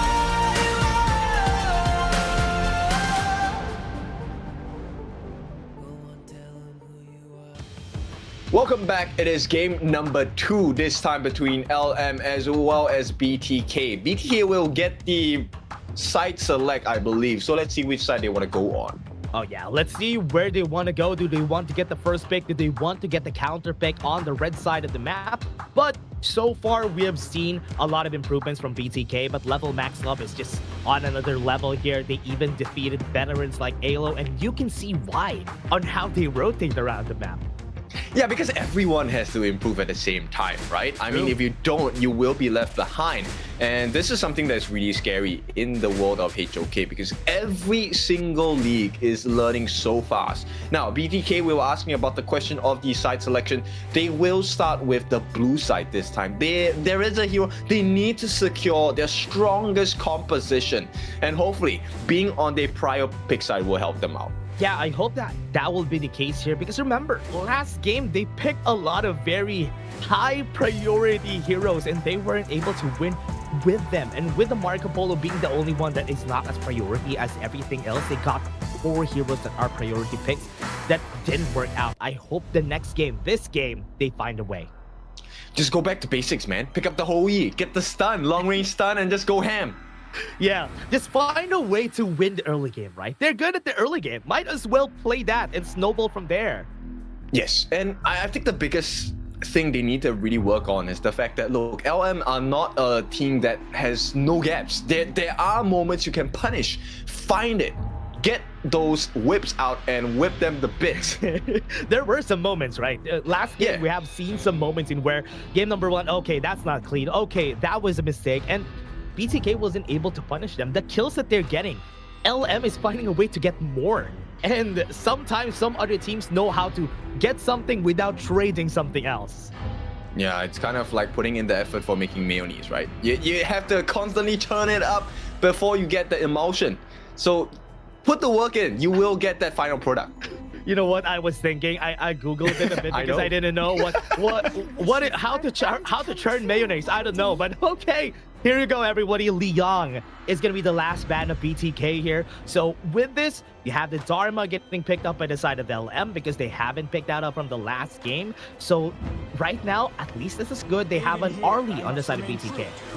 Yeah, but the Dharma is a known counter against the Arlie, right? Just slam her against the wall, make sure she runs out of time to switch positions between her umbrellas, and it's kind of a done deal. Now, LM, this is a very tanky lineup, the Lianpo coming in, and we'll see, right? BTK, they're gonna oblige and say, if you want to do a tank roam, we will pick up the Zhang Fei as well. Yeah, I love that they're going with this 50-50, right? The Lianpo to the Zhang Fei, both of them have a lot of set potential on those fights. And for the side of level max up, what I love about having a tank jungler or a tank roamer whenever you have a Dharma is that somebody's going to be in front before you get the truth mantra, which is something that a Dharma always does. Yes, you need the pushback, right? And for Lianpo, I think it works wonders because you definitely want to fix everyone into a secure spot. The Tremor Smash is going to be very valuable for the side of LM. And they pick up the 50-50 matchup, the channel coming in with the Soul of the Wolves as well. So Moba Zane, this is another mountain to climb today in the second game in this best of 5. Yeah, BTK picking up Fried Chicken's other best pick with this Charlotte, which I almost always see during the ranking week, which is almost all the time is the reason why they get those split pushes, they get those winning 1v1s in this Charlotte pick. Okay, they ban out the Heino on the side of LM. So does this mean it's a Agudo pick here? Because Heino is actually one of those heroes that really does pretty well against a Agudo pick. Yeah, even against the Chano, right? He's really good against the Chano because once you pop the leader stance, Heino is just going to be stacking on those wolves you have. Yes, so let's see what this next bans will come out from BTK. They take out the Musashi. I like the idea, right? Musashi is able to chase down the Arlie really hard, especially if Uxing on his Dharma is unable to find his target. Yeah, the Flowborn tank could also be taken out here for BTK. If LM has it on their bag, it would be a scary pick against the Arlie because the Flowborn tank could just chase down the Arlie. Oh, that's true. So we'll take a look at the final ban coming in from the side of BTK. Will they ban out the Agudo or will they let it fly? Which is a cause of concern because LM, there's so many different angles they can come in. They do ban out the Agudo. Ooh, okay. That's so smart. Kaiser maybe? I don't know. Yeah, they Menki? caught wind of it. I think a Menki is good here. Or the Lady Sun, wait for BTK to pick up their own jungler, then go for the counter. Yep, smart moves. This is why red side is good, right? You have the potential of the counter pick. BTK has to show all their cards first. Yeah, BTK now with the Lady Sun. I really love this against the Charlotte and the Zhang Fei. That stops them from just chasing down the backline on that Chano. And this is why I love the Lady Sun whenever she comes out. Yeah, Destructive Deluge is definitely very disruptive against very front-facing heroes. And this is going to be like the Charlotte and Zhang Fei. And even the Menki. Now, they do take the Menki away because I think Menki really fits the style of LM as well. It fits into the composition really well. You do force people into a corner, and Dream Roam plus Truth Mantra, not a very nice experience, honestly. Yeah. They go in for the Tuya for the last one, and probably gonna put the Sanctification on the Arlie, right? Once we hit the late game. I mean, come on, this is what we're asking for. And LM, they pick up the Fade. So once again, this is a very early game centric. They're hoping at level 4, this Fade will be able to achieve a couple of kills. We know about the history of Noah so far in Survival Week, in Ranking Week as well. They can do so. So it's up to BTK to delay that progress. Last game on Ranking Week on BTK, game number 3, that was a Fade pick from level max up. So this is going to be pretty scary. This could give them a bit of a PTSD from what happened during the last time that they met each other. On the flip side, it was really clear that BTK did not know how Fate operates. Now they do. Yeah. So is this a nail in their own coffin on the side of LM? Oh, that's a good question though. Maybe they now know how to deal with it, and they have the tools to do so. They have the Zhang Fei, they have the Tia to actually help out in knocking up the Fei whenever he tries to go. Even just the Menki is going to be helpful in that note. Oh, that's true. Fate does suffer, I think, extra 20% stun time or damage if you knock him off the perch on the ledges. Yeah. So and that is something that BTK should look out for. Yeah, and also what's really scary about picking up an assassin like Fade compared to Luna, compared to Jing, there's a lot more points of error for a Fade compared to the Luna or Jing, especially at this level. So that's why it's still going to be scary. He needs to play perfectly here. Perfect is the word we're looking for, but rarely are things perfect. We just try to get as close to perfection as we can. So let's go into game number 2, BTK. Once again, this is a slightly improved draft against the likes of LM, who have been really spectacular in the BP department. Can they do it this time? Loving the drafts here for both of our teams. Game number 2, BTK versus LM. This is the second game. Will we get a first point for BTK? I mean, they have to. They have achieved points before in the ranking week. Can they do it? They have to do it in survival week, right? They did it against LM, so maybe they're gonna get a point here against them this time. But Level Max Club already, both of them starting at different phases. I love that BTK already adjusted to this meta that we see. Whenever we see an Arlie, they go to the mid lane. Great job, and they will start working down on towards the bottom side of the map as well.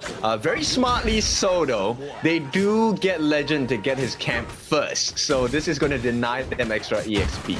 Yeah, and having that level advantage of Nova Zane is going to be important here, which is what I like about this. But hey, that's good.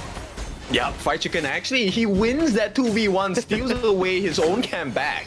And this is what we want to see from BTK, right? You need to wrestle for everything. Even if you lose it, you do not give it away clean. Yeah, I like that they're doing this, right? But LM, on the other hand, are still trying to do their best to steal some camps on the side of BTK. And we've always talked about how BTK has been learning in the early game how they rotate around it. The only thing that they should find a way is not how to not give LM those openings. Yes, you know what? Make them work for it. Even if you're gonna lose, make them work for the W on their side, right? And I like this concept on the side of BTK. So BTK, I mean, based on how they've been playing, they're a very late game centric team. Yeah. So yeah, fits that build. You want your 2 heroes to be level 25. Yeah, they want to go for that late game. They want to find a way to not give a lot of kills to Level Max Club, because you don't want Nuo to snowball like the last game that we've had. So it's going to be important in how they approach that right now. And this is what's hard whenever you're fighting against a Fade, right? You can't steal camps against a Fade. Yes, and his hang on. Oh yeah, going in. Got Truth Man to force Hoon to use the flash. That's not a lot of damage at this point. Nuching, I think he got a little bit greedy there. This could be an opening that BTK could capitalize on. Now, gold may not be in their favor too much, but for now, I think it's okay. Yeah, this is what we're talking about, right? Those types of mistakes should be punished for the side of BTK whenever they see Level Max Club lacking in those openings that they try to go for and not be in sync.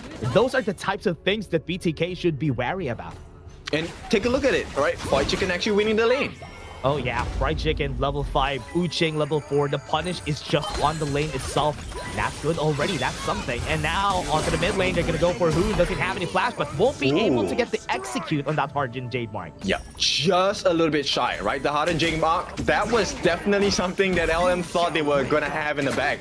No, once again, testing the limits of BTK. Oh, Mobazine actually goes in on the backline. Shark wasn't able to hit, but they still were able to get the kill. First Blood comes in for BTK. This is the BTK everyone wants to see. First blood given to Shark, unfortunately. Mobazane definitely wanted that one. But you take what you can get. And the LM, they have a taste of BTK's improvement. I love to see the opening there on the backline. Shark went in for Sports Legend out of position. And that's a very smart way to start. And we'll take a look at how this advantage is going to help BTK. You can have an advantage, but you need to learn how to play with it. And that is their next challenge of the day. Oh yeah, let's see. 18 seconds. We're gonna wait for the mid lane to go for the push. I do think BTK has advantage on that pushing mid lane, and 10 seconds will be the time. Right. How many common spells can you burn out from your opponent team? LM actually has the advantage here. Who does not have his flash potential? Oh, they actually rotate faster on the side of BTK. Yeah, they forced the Jade mark already on Nuo, so they're not going to be able to contest it. Very fast for BTK to take that Tyrant. What did they do during this, 3 minutes? This is a completely different BTK, man. Yeah, that is... Actually, the break was really helpful, man. They got the mental reset, I think. Yeah, and this draft, I think it worked in their favor. But for now, another steal. LM says you can have a great start, but you will not be allowed to continue on this trajectory. For now, LM. Yeah, that's the punish, right? That's what you want to do. Whenever somebody takes a Tyrant, try to go for the steal on the other side of the jungle. And that's what they're doing on LM. I like the response, right? This is something that we talked about over the past 2 weeks during the ranking week and now survival week. You have to find a response for every situation in the game. Yeah, if a Tyrant gets taken, you go for the jungle on the other side, or at least push the other lane. That's what the reactions we are waiting for, and LM is doing a good job at that. And remember, we still have a level advantage here for Nuo, which is almost the same as what happened during last game. And the big concern here is that with this level of advantage, it means the other members are at risk. And I'm talking about Moba, Zane, and Shark. But at this point, BTK able to set the tone for now. Yeah, playing a death ball, really good. Disrupted the Luge, got the knockup right there on Moba Zane. He gets killed in the end. Baited by his own teammate there. Moba Zane went in a little bit too hard. Should not have been in that position. Yeah, a bit too aggressive, a bit too far forward in that fight. What I like about this, though, is that we were saying a while ago, Fried Chicken doing a good job against Wu Ching on that Tarma. Yes. And that might be the turnaround condition they're waiting for on the side of the BTK, right? The other member has to be Hun, but 3-on-1, Shark is in danger now. Yeah, Legend's not popping the leader stand, so it was a sign that level max is not going to go for the full send. And now they're trying to establish position on the top side of the map. We see Uching going to try to go with the truth match, doesn't hit it. That's good. Right now, still good for this side, but they got their mission. Mission complete for Nuo. And this is where LM is going to start the snowball, right? So these little exchanges where they take the buffs away, it hurts best player 1 because he needs that cooldown reduction. At the same time, Nuo on Fade, allowed to get his win condition, and here we go. Yeah, onto the backline, knocks out 4 people, and that's going to be it. BTK are forced back away. The push is going to happen. BTK trying to move forward. They're going to be using the Unbridled Outburst. Got the stun right there on Legend. A bit too far forward on the flash. Got the knockups coming in. They're gonna go for it now. He doesn't have anything on his hand except for the Destructive Delusion. Got the kill. Shark's gonna be chased down, but it's still a 1-for-1. Best player 1, a jungle for a mid. Not the best trade for the side of BTK. LM now securing a small lead that's gonna start growing because they have the timings of the buff rotations as well. And you can be sure they will invade every single one. No. Yeah, going for it again. And even if White Chicken is in the area, Nuo doesn't even mind. He's still trying to take almost all of the jungle here. Still gonna be hard. Okay, so let's see how this is, right? The 2 win conditions, LM wants to end this fast because they have the level advantage right now. And at the same time, BTK, they want to drag this game. Who gets to fulfill their conditions? Yeah, that's the question. Moba Zane, in position to go for the chase. Not going to be going forward. He learned from his mistake a while ago. Right now, BTK is also going to back off. Yes, positioning is so important. You also need to check the pressures. Shark is going to be responsible for that one. And you can see the movement on the side of BTK. Try to just squeeze up any bit of information they can against LM. And it seems to be working for now, but the T1 at the bottom looking a little bit risky. Yeah. Right now, that's going to be a push, right? Because nobody's here. They can't even go past the minion waves right down at the bottom because they know that somebody's there waiting. And now the Tyrant could be secured too, but the top side could be in danger for the side of LM. Yes, the river line. Here comes the flank. This could be big. Yeah, Wu Ching right here in position. Might be able to get it. Right on the time, best player 1 is also trying to take it, but Hardened Jake Mark is going to be securing it for the team. Knockup's going to be coming. Unbridled Outburst is going to be hitting onto the backline. Now it's going to be the target, but Wu Ching with the knockup on 2 with the truth mantra. Hun is in danger. Moba Zane is dead, and they're going to go for more chase downs with the leader stance on 2. Moving forward, the Wolves are here. Fried Chicken trying to scream for help for the team, but Fried Chicken is going to get the kill. The flash forward gets 2, and that's what he wants to do. Great punish from the side of Fried Chicken, but they need a little bit more. Best player 1, unfortunately, unable to join the fight at the same time. So LM, they take the win in that particular fight itself, and now they extend the lead to about 2,000 gold ahead. 4-for-2, got the Tyrant, got some kills on their belt, but at least a double kill comes in for Fried Chicken. Not bad, and he definitely is the one to turn things around for the side of BTK. But for now, LM, they are starting to put a cemented lead on the side of the gold, the map, and EXP as well. Yeah, bit of a gold lead for the team, but what I like about this, though, is that the side lanes are pushed. Also, for the side of BTK, that's tanks to Fried Chicken going for split pushes. We'll see how that comes into effect. Right now, I think the main concern here is I think Mobile Zane maybe needs a little bit more space and you know, a little bit more safety. His position is starting to get better, but it's not enough. Yeah, the challenge here is how he's going to be surviving in those fights, because Wu Ching caught him a while ago. Usually that doesn't happen, right? Whenever there's an early on the other team, usually the Dharma won't be able to catch them, but so far, it's going to be a challenge. Best player one left alone here, has Dream roaming, would still go away. Ash a bit too early on that Tremor Smash, but Tyrant is here and they're fighting for position. And 10-minute mark, these are the shadow variants, so this one's very important for both teams. And we'll talk a little bit about LM. Their biggest strength is also their biggest weakness, which is Noir. As the Fate, if he takes a fall, they instantly lose the execution. Now it's gonna be dead. That's a DPS coming in from their side. That's a kill. Mobazane very low, so it's still gonna be a 4v4 once they try to go for this fight. I think this could be the timing that LM could use before Mobazane regenerates. It's a very tight window though, so LM. Good go. Best player one just going for it. Remember, there's a hardened Jade Mark. You have to be careful about it. Gonna be running onto the backline. Wu Ching still not using Truth Manta. Throws two on the wall. Got the hardened Jade Mark. Got the kill in best player one, but New is getting chased down. That's still a kill for White Chicken. Was able to flash away. And this one actually turns it around. So BTK, they have the advantage. This is why it's so important to take away more here. That's good, but they still got the kill in the end there. 2 for 1 could even go for the Overlord here because they got the kill on Hoon. Yeah, and the biggest pain point, they actually take a look at the Azure buff, and that's going to be given away to Legend. What a good steal too though. Shark stealing the Azure buff on the other side, and that's very smart. Now, right here, look at the position that they have here for the side of LM. They're already making space for the take on this Overlord. And this one is really more of a consolation prize, but it does give them a little bit of map control. Now, Shark has an idea, but no one is here to stop Noir. There's no point for the side of BTK being here. Yeah, they can't even go for this steal here, but you know what? They have to be scared about White Chicken. He is the reason why Nuo is always going to be in danger here, even Legend. So they have to be careful on how he plays. They need to find a way to pinpoint him before taking fights. Oh, here we go, Mobazane. Oh, actually forces out the Radiance on the side of LM. This is a good sign, but on the bottom side, the rotations come in. Can they make the catch? Unbridled out first, a bit too late on the members right here. BTK gonna go for the push. Wu Ching is gonna be dead before the members are gonna be here to go for the hauler. And that is the ambulance, a bit too late. LM, Ash is gonna get caught here. He's being chased down. Collapse is gonna happen in position for most of their members, but nothing's gonna happen yet. Best player one could be caught. Chuck the Deluge is gonna be there, gonna be stunning best player one, but no fights are gonna happen because LM are gonna retreat.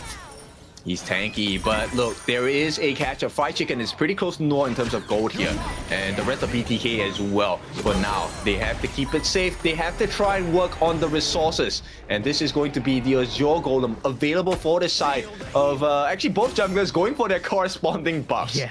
Drops the Shadow Vanguard on the bot lane, and you can see Fried Chicken going to be intercepting that before it gets onto the middle of the lane, so very smart still. But Mobazane left alone here, could be chased down. He's going to be dead very, very fast. Yep, out of position in that one. And LM happily takes the prize, and they will want to go for more. The T1 in the mid is going to be a very important resource because that one gives them vision. But oh my goodness, Shark! Shark. Oh. I thought he's going to be dying. Wu Ching has the flash though. This is going to be really scary. LM are going to be pushing them back. They have to be careful in Wu Ching's positioning because that Truth Manta could turn the fight around. He's going to go for the push. Fried Chicken trying to fight him. This is not a good position to be in because the Shadow Vanguard is still staying strong and alive. It's definitely not Fried Chicken. He's going to try and mount the defense here. But LM, I think they're getting a little bit hungry. They're trying to push for more. And T2s across the board have fallen. Oh, now he's going to fall down. That is the Chuck the Deluge. Fried Chicken still finding those pickoffs. Nice pickoff, though. Yeah, and still not a good one for the side of LM. Those small mistakes, now BTK has been finding those. Best player one going to be the target. Truth Manta being saved by Wu Ching. Yep, Fried Chicken actually trying to save the day against Noir. Noir was trying to make the push, right? And this is going to split BTK apart. Here comes the gank. Best player one could be the target. Gonna go for the hard. And Jade Mark 2 is gonna fall down. Mobazane's a bit too far forward. Got the kill. That's all pretty good. Right there onto the back, Uching's trying to find best player 1, but he's gonna be left alone. He's gonna be dead. But on the other end, another one, Legend, flash forward. Doesn't have the leader stance anymore. He might be in danger. Mobazane is gonna move forward. He's trying to buy some time before the Tyrant comes in. Best player 1 could go for that take. Oh, this is a huge swing. What's happening? LM kind of dropped the ball on that one. And Legend, Noor, and Uching, they 3 members. In fact, they are the main damage dealers here, all taken down. BTK has access into the Shadow Tyrant. Yeah, level 16. Level 17 has the Sanctification on him. And this is where it starts gnarly in the late game. Very, very scary. You can see how he started the fight and started the fight with the first kill. Yeah, the timer has been complete on the side of BTK. LM now, this is the time where it gets a little bit sticky here. Yeah, as you said, late game. Once it goes to the late game, there's 2 pain points here for the side of BTK, or rather 3. Add the Sanctification into the mix. Because now LM, they only have Legend to deal damage in the late game duo in an awkward position because he's an assassin. Yes, he will be melted down by Mobazane. Right? We are hoping for a better improvement. Here we go. Yeah, might be able to get the kill. Had forced best player 1 out of position. Overlord is being taken. White Chicken trying to stack on Legend into forward. They have the leader stance going to be used right now. Mobazine going to go for the chase down. Might be able to get it, but no, he was not able to take the chase down. Ching is going to be taken down, and that's 1 kill on the board. That's going to be a 4v5. Going to go for the flash shot up a 2. That's a very big one for White Chicken. Again, making the place for the team. Was able to flash away, but is not going to survive. And for the first time in a long time, BTK, very nice advantage. This could be a game for them if they play their cards right. Yeah, they have to go for the finish here. Maybe. You have 30 seconds and 2 members. So BTK has the time here. Gonna clear the way, but the tower is gonna fall down. High ground tower. No leader stands on Legend, so they cannot fight. Oh, and it is BTK that strikes first into the heart of LM. The top side now is completely open. Opens up the doors for the Shadow Overlord as well. BTK, they have achieved their win conditions. Yeah, they got to the late game. This is going to be really scary right now. For the side of LM, they can't find those openings. Nuo is getting killed time and time again on those big fights. That's the risk of the fate, right? Especially as it goes late game. And the fact that he does not have Pure Sky, that 30% damage reduction not available, not good news for the side of LM. Yeah, it's going to be pretty hard here. Right now, LM is trying to find position. Uching needs to get a big truth mantra if they want to win. A little bit harder to achieve, but we'll see. Best player 1 looking to push them back. Same concept, right? They want to make the backdoor protection useless so they can take the T3s. Shadow Path on the bot lane, right? They have it already there. Shadow Vanguard marching through. They could go for this last push.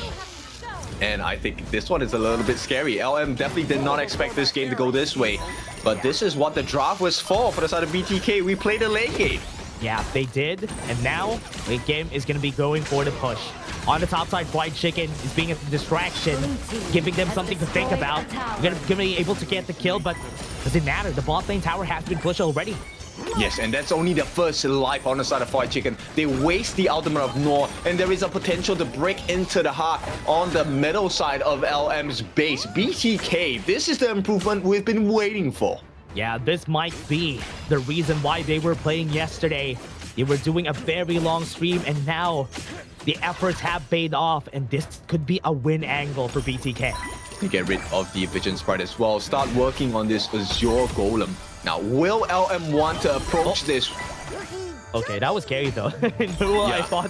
I thought he's gonna try and take the fight against best player 1. Nobody could chip him down at this point in the game unless Legend is there. 2 seconds, we have the Tyrant. We have 1 minute and 30 seconds duo. Gonna get chased down. The knock is gonna come in. Bit too far. But White Chicken is not gonna get the kill. Tyrant is gonna fall down here for sure. Yo, White Chicken, he did and achieved so many different things in that one moment. Number 1, he forced Noah away, right? He got him low. So it means there's no contest on the neutral objective. There is a push in terms of pressure across the map waves. Yeah, and right now, BTK, this is a success riding off of Fried Chicken's level lead. Yeah, now with the lead, knock up on 3. Got the push in the tower, that's good. Right now, BTK could go for the last push here. They have the Tyrant 45 seconds on the Tempest. Nuo onto the backline, being a distraction. He is just pulling away attention from their side, though. We're waiting for Uching to make the play, but nobody in BTK giving him space. Yep, this is a tight corner to play around, and LM They're not familiar to this. Oh, didn't actually hit the Truth Matchup. Missed the Tremor Smash, gonna hit too, but not on the right target. Legend, very low in HP, he's gonna fall down. BTK is gonna be taking game number 2. Wonderful. Hoon, I mean, he gave his life for the cause in that last moment, but it was a job well done, making the play for the team. And BTK, they come back. It's a 1-1. What a win for BTK.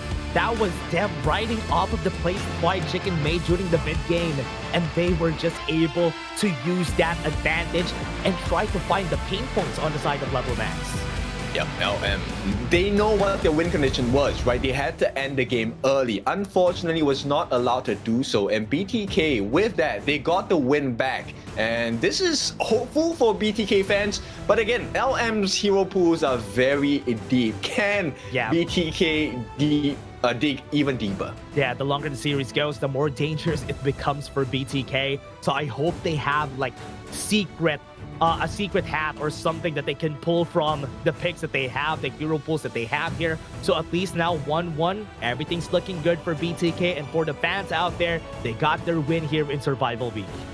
And this one is important, right? Let's break down the draft a little bit. So the reason why they were so strong in BTK was the fact that they have immense late game potential. This is where Ziya's, the mid laner played by Hun, had a lot of credit to that, because he was able to help break the level cap, bring Mobile Zane to level 25 as well. So they have 2 level 25 heroes on their side, or at least the potential to be, and late game RLE is not fun to play against. Oh yeah, and also with the even what happened during that game, it was not that fast, right? Hoon wasn't able to get to level 50 that fast, but when he got there, that is when it started. Nova Zane also was level 18 in the end, in the last fight that we had there. So that is a big stat boost also to him.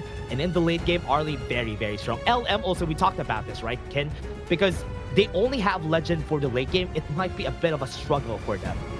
Yes, and the way that BTK played that last few fights, Uching was unable to find any openings for multi-man Truth Mantras. I think that was the #1 win condition that BTK achieved. The second MVP, I have to give it to Fried Chicken this game. Look, this guy, he did not deal the highest damage, but you mentioned this really early on in the series or in this game. He was chasing down Noah. He cut the lifeline off for this fade. Yeah, Noah wasn't allowed to play in the late game. He wasn't allowed to go wherever he was because Fried Chicken was always chasing him down. And there's a potential of a knockup from him that could put Noah down the ledge, which would be a longer stun, right? We talked about it a while ago. So that's why he's always scared whenever Fried Chicken's in his face. And this graph, this goal chart, shows you what BTK games are like, right? So pay attention. They're starting to learn how to win the early game, and then they lose all control in the mid game. But if you get them to the late game, a guy like Fried Chicken, 7-1-3, he will help you win the game. Yeah. My man deserves it. Fried Chicken, we always told the tales of Fried Chicken here for BTK. He has been always overperforming for the team, and now he was able to carry them in his back. And that's a good performance from him. Yes, finally coming in sync, right? The successes of Fried Chicken in his lane, along with the combinations offered this time, have led them to success. And this is something that they need to continually build on. But once again, we have to give credits. LM, they are not an easy team to fight against, especially for BTK, because they are of the same region. We are looking and witnessing the growth of a fierce rivalry between these two teams. Love this. The rivalry that they started on the Open Series, it's still going on until the Survival Week of the Major West. And I love that they're doing this. And also we talked about how Fade, or at least Assassins, play, right? Whenever we hit the late game, it's going to be harder and harder for the Assassins. And you also need to play perfectly for you to make use of the Assassins. But again, everybody, that was just game number 2. When we go back, we're going to go to game number 3, but we're just going to be taking a short break.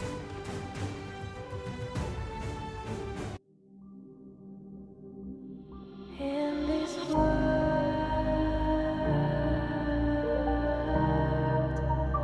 only ones in this world,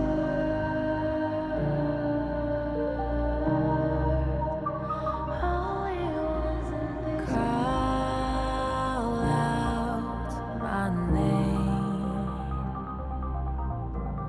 cut through the sound of the rain.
I got everything I need.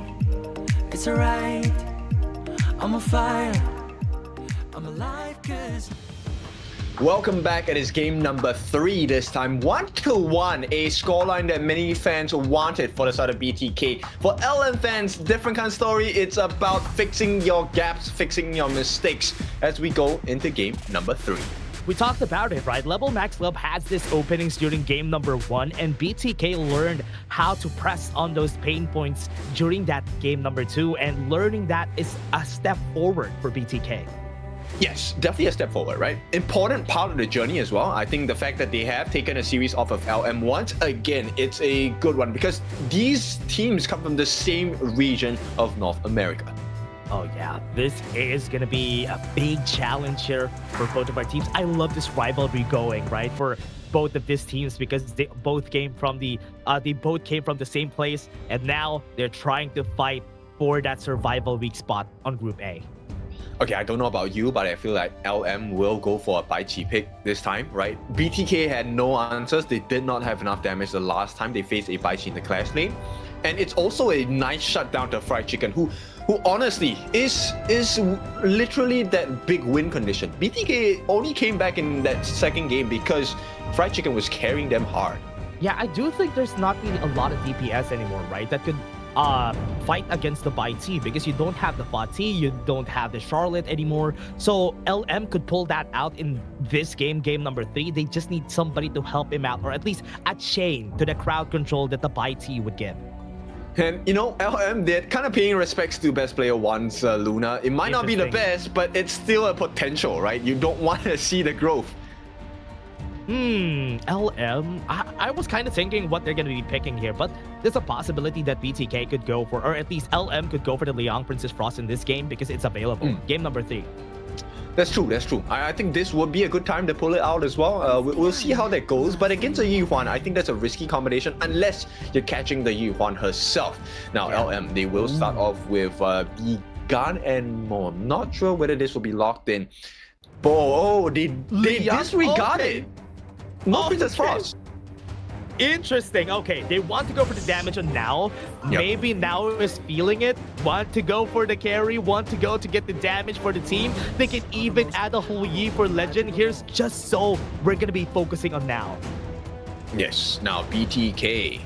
It is time for them to pick up their roam. It looks like a Liampo and Loam. Okay, decent combination. I think Mobazane has been learning. Shark is definitely... I like his aggression, right? I think the main difference for Shark is he's actually quite an aggressive roam or slash support player. He gets behind the opponent teams quite often. Yeah, and we've seen it a while ago during game number 2. The Unbridled Outburst on the back of Legend was something that I always remember. Flowburn Marksman is going to get picked up here for LM. They just want to make use of the range from the Garden mode, and now with the Flowburn Marksman on that Arrow Sword. Yeah, this one's a bit scary. LM definitely needs a tank jungle, right? There's no way you go for an assassin on this composition. So I think BTK will do well for themselves to be able to take out the tank jungles, or at least maybe pick up a tank jungle on your side as well. Oh yeah, see what they're going to be picking up here. Right now for the side of BTK, they have a lot of options still, or at least looking for options for White Chicken. I saw the Guanyu from yesterday. That could be a potential pick if you want to counter the Liang, or at least get to the back of the Liang whenever he uses control. Oh, very smart ban. BTK ban on the Jing. Actually, this is one of the potential assassin picks that will work in great synergy for the side of LM. Unfortunately, going to be taken out, and the Musashi will be taken out. So are we looking at a potential Ogren pick for the side of LM? Actually, LM could go for the Ogren here just for them to have a bit of a front line, then add to the mix a very aggressive, maybe a Byron could come out in this game that could go to Ucheng. Oh, they pick up the Guanyu themselves. Yeah. This allowed that pick. It really does spoil the composition on the side of LM. Yeah. Right now, this is good. This is really good for the side of LM. They're going to be able to go to the back. I mean, there's the Infinite Vastness and the Unending Sorrow, yes. But forcing that on an angle for Ucheng is also good. If that's the case, would you... Okay, Agudo for BTK. Is this really the best time to pull out the Agudo, though? Yeah, good question though. Are they expecting the Ogren? That's why they picked up the Agudo. That's the only thing I'm thinking. But the composition alone, I think the Agudo is not needed here. Yeah, agree. I think Agudo is a wasted pick at this point. Yes, there is benefits, of course. Nobody drafts to lose, right? The Gorge mobilization, the ultimate on the side of Agudo being played by best player 1, will be very effective in stopping players like Wu Qing on the Guan Yu, now on the Liang, now on the Gan and Mo, and then Ash on the Liang as well. And okay, looks like their bets paid off, right? So they did telegraph that LM wants to go for the Ogren. It is picked up. We'll see. BTK, this is a nice 50-50 matchup. This one really is the better team wins. Yeah, I really love this. I really love the combination of the Guan Yu together with the Ogren, because at least somebody pushes back enemies from the side of BTK to the hands of Ogren. And that's what I want to see whenever an Ogren gets picked, because somebody needs to start the fight for him. And you know what? Wu Qing is kind of growing on me, because his clash lanes have been pretty good, the performances that is, and he might be able to achieve what you just mentioned. That fishing net that he casts is going to be deadly. Yeah, that's going to be important, because last game number 2, it was not the best that I've seen here for the Dharma, but this time with the Guan Yu, there's less points of error, but BTK might be able to stop him whenever he tries to go for it. The scary thing here is, okay, look, BTK as a Agudo, yes, you have very good early game jungling speed, but overall, the way that LM have done their rotations, I think they're able to benefit off of the Ogren invades. And if BTK allow that Ogren invade, this game is over. Yeah, that's going to be the problem here if ever that happens. But again, everybody watching, this is game number 3 of BTK versus Level Max Club. This is the battle of the United States teams. I hope we will find a very great game here in game number 3. That's right. This is the time to show up, right? This is, what, the 3rd day of Survival Week? And Survival Week is where performances matter. You want to acquire as many points as you can, because it could really be a 1-point difference between your hopes of making it into the grand finals. So it's all so important for you to get there. In Group A, it's going to be really tough. There are teams that have been accelerating their growth ever since the start of Survival Week, and this time BTK and LM are really hungry, thirsty for those points. Yeah, Hoon actually has a decent lane against now in the mid lane if they get the skills right. And we'll see, right? It's going to be an even, okay, maybe not even. Now actually wins it out with Ash. Yeah, the only struggle here with the Youth 1 in the early game is that her wave clear is not really that strong. That's where the struggle comes, and why now is allowed to go for the steal on the Spike-tailed Beast on the other side. Yeah, there's no punish coming in, right? BTK. This is a very greedy movement coming in from LM. They disregard both buffs. They focus on stealing the Firehawk at the bottom. And we'll see. Yeah, best player 1 is already level 3 though, so it's gonna be really scary. But at the top side though, Ash gonna get the brink of fried chicken's damage here, forced to flash away. And as we were saying a while ago, Newell on the bot side getting punished. Okay, they were listening. Nice job. Right? Okay, great punish. This is exactly what they need to do. The TP comes in, but Ash is so low. That was a very ballsy move. He could have been killed there. Yeah, and what I like about what they did for BTK, they rotated 4 players down the bot lane because they knew Noah started at the farm lane. He didn't start his jungle, so we can kill him. Oh, and this is where the punish came in. Very nice. Nicely done. They actually gave it to Noor, but because of that takedown, it is now funneled into Hoon as well. And Hoon, cooldown reduction on Yihuan, that is not what you want on the side of LM. Yeah, there was nobody there too. There was nobody there to help him out because remember, Now and Ash were at the top side. So there was no help that's going to be coming into Nuvo. Okay, this one is a tense one. Yeah. Ash doesn't have level 4 yet, so they won't be able to challenge it. What I like about this Leon pick is that Shark is not going to be allowed to get the last part of the Trevor Smash. That's true. In fact, he might not be able to get it. Oh, Mobazade. Does he have goes for the flash, and that's a kill coming in from Legend. He was trying to limit push too much. Actually gets taken down. And you know what? He actually activated the infinite fastness, but it is a split second before you actually take to the skies. So unfortunate for him. Oh man, it was very, very unfortunate. Especially the arrow of no return. That damage in the early game very, very high. That's why you should be scared against a flowborn marksman. Oh wait, he does have it. Okay, so he did not even pop it. Why? Yeah. I think it was a cooldown, right? It wasn't cooldown before the fight. And now, this is where it starts. Level 4 Nash, where the control starts. Yeah, you should never traverse alone against a lineup that has a Liang and Gun and Mo composition, because look at the punish now. It is saved. It did go back into the hands of Hoon, I believe. But now, look at the map pressure. LM will be able to start exploring a little deeper with lesser punishment potential from BTK. Very scary whenever I see a very good Gun and Mo. You can see the movements here. The couple of blades to the freshly forged in the early game has so much, especially in the late game. So it's going to be really scary, especially if it is guaranteed whenever you get hit by the control. Yes. Another thing that they might want to fix on the side of BTK is the fact that, look, they keep allowing Uqing to go into the jungle, but they don't know that this is happening because no one is there to check. Yeah, only Fried Chicken will be able to do so. Oh, okay, it's still gonna go to Legend. 8 seconds, we have the Tyrant. Okay, so this one is going to be a forced rotation here. So LM, they start the rush, they're gonna TP down and push the wave at the bottom side as well. Let's see who's able to get the wrestle here, because best player 1 is not on time. Oh yeah, they're gonna go for it. Best player 1 still a bit late, but 5 members are alive. Shark doesn't have HP to contest this. Yeah, he had to back off. You can see Uqing looking for the opening here. But you know what? LM, they don't really care. They have gotten their hands on the first neutral objective, and this is going to be the time. Making use of the mistake from the early game, just compensating with a bit more aggression from the side of LM. Even if Newell lost the early parts of the game, they are coming back at a very strong pace. Yes, and they're eating too many shots from now. Yeah, force the ult right down to the get-go. Ash now doesn't have anything. Use the flash a while ago to punish coming in from BTK. They're going to move forward, dashing in from back player 1. No more damage. Almost getting the kill in Mobazane with the freshly forged. Yep, they were lucky that they only paid, they got Ash, which is great, but they wanted more. They wanted now, and for now, 1v1. Yeah, Uqing on the top side. Gonna go for the 1v1. Will they get the kill? They still have the pass. Oh, Chicken wins it.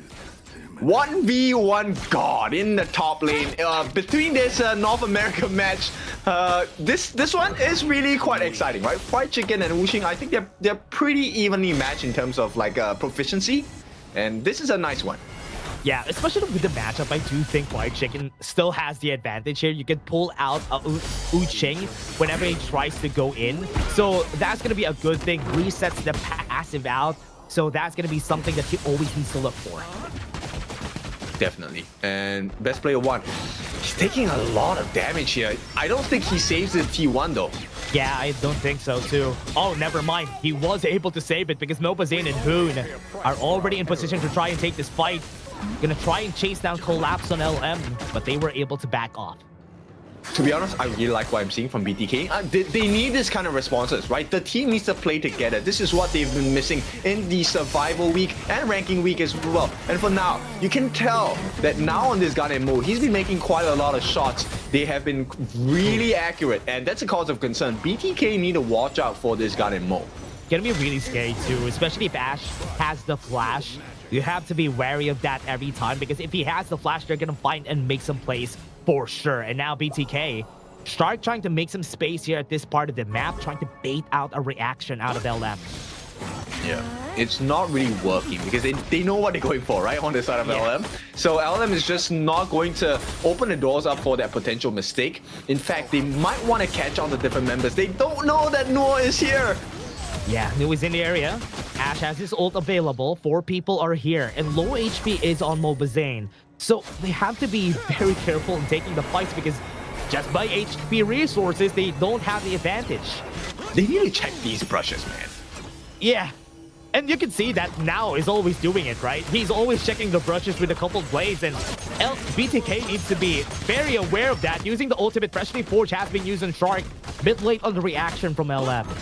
Right, this is one behavior that I think it's decent from the side of Shark, because he's the tank, right? getting caught by the Ashe and Now combination, I think that's fine. If he's the one doing it. But there needs to be a response. There needs to be a follow-up. Because if that is a habit where you're just going to be caught for the sake of getting caught for information, you're not going to win the team fight. Gonna go and try to go for the steal. Pushes the Azure buff away. That's gonna be a steal for Nuo. Yep, easy pickings for the side of LM. They are actually on, they're not really on a timer here. They love the late game too. Yeah, right now damage onto Fried Chicken. Will they be using the ultimate? Yes, they will. That's gonna be a very dead Fried Chicken. Yeah, the cooldown on this powder word control is also very fast. So there is no punish coming from BTK. Yeah, even Shark wasn't able to move forward. Has the flash tremor smash, but didn't opt to do so because they might be scared on Nuo's presence. You definitely will be, right? For now, they're putting members on the top side of the map, but this then opens the doors up. Uching at the bottom side of the map. Look at the wave he has garnered for that bottom tier 2 push. His pushing and cutting the waves, you can see it, right? So the second tier tower could fall down because there's no waves to actually bolster defense's Tyrant being taken already. What a cross-map play here for LM. Yes, and 8.5 minutes. We're still about 90 seconds away before LM will try to win the game off of the shadow variant of the Tyrant. Waiting for it. Waiting for the shadow barriers. They use the ultimate already. Got to go to mobilization to cancel Ashe. But on the back line, we see Fried Chicken looking for the plays. Pulls back on Now. Now he's going to be dead. Will they find another kill? No, Fried Chicken is going to be dead too. That's a 3-for-1 advantage for Level Max Club. And they're looking for more infinite bosses in front. Will he be able to find the kill? Yes, he will. But that's still an ace coming in for Level Max. Yep, definitely not worthwhile for the trade. A triple kill for Wuxing here. This Guan Yu has been making a lot of work for the side of LM at the same time because Nuo is alive. These buffs will not be saved. The CS state instant kill once you're below 10% health. And the next engagement, look, both sides of the jungle completely barren for the side of BTK. Man, it's so hard. They're just taking everything that they can. On the side of LM, you can take a look at the replay here and how Wuxing played this. Beautiful. The nice pushback and to separate the stunner, right? So Hoon actually would have been responsible for a lot of disruptions on the side of LM. So Wuxing recognized that there's no more Tragic Beauty, there's no more Mournful Tempo, no stuns for you, boy. You are going to be at the corner. I love that he waited in the bot lane, right? He was there the whole time. And he was waiting for any fights that could happen in the mid lane. And at the right timing, he was able to get to the enemy backline. And now BTK could be in danger. Look at the position again of Wuxing in this fight right now.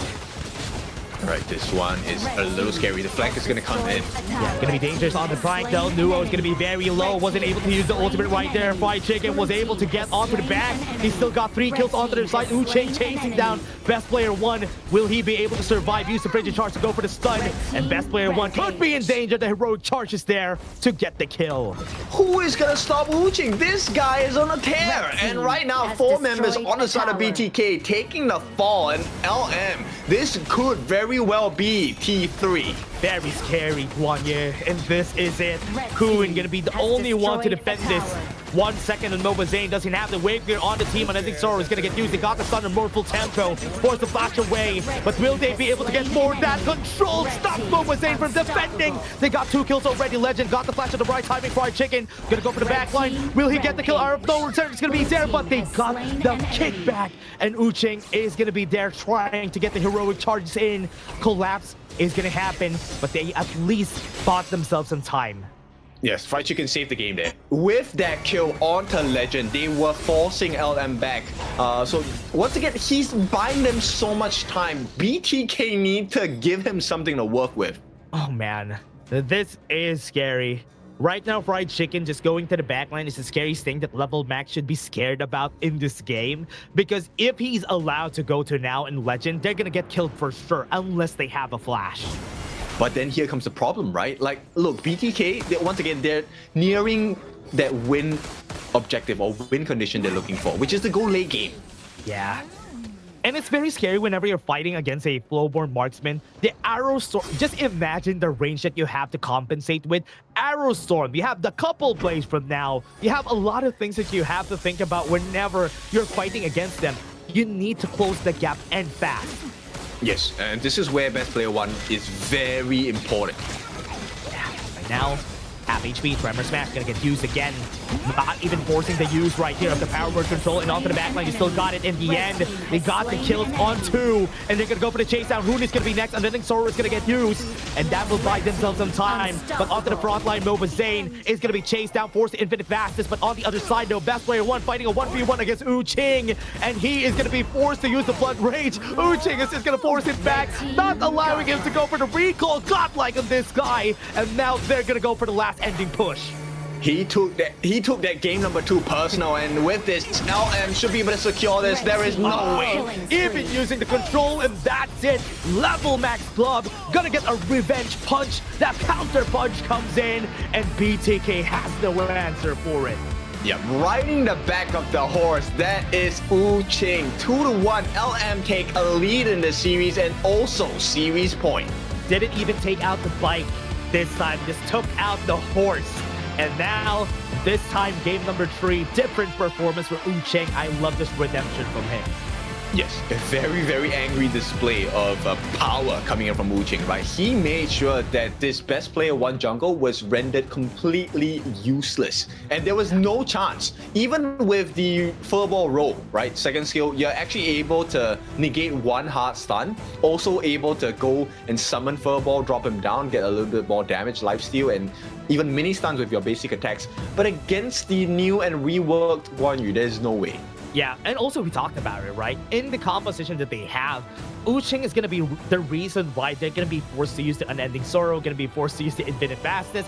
Even if he doesn't get the push back, at least he forces those big ultimates and now leave those 2 vulnerable. Yes, and it opens up the doors for his jungler, Noah, to really come in, right? As an Ogryn, this is the easiest time of your life, right? Hey, everyone's low. I'm just going to come in, execute you with my Seer State, and that's it.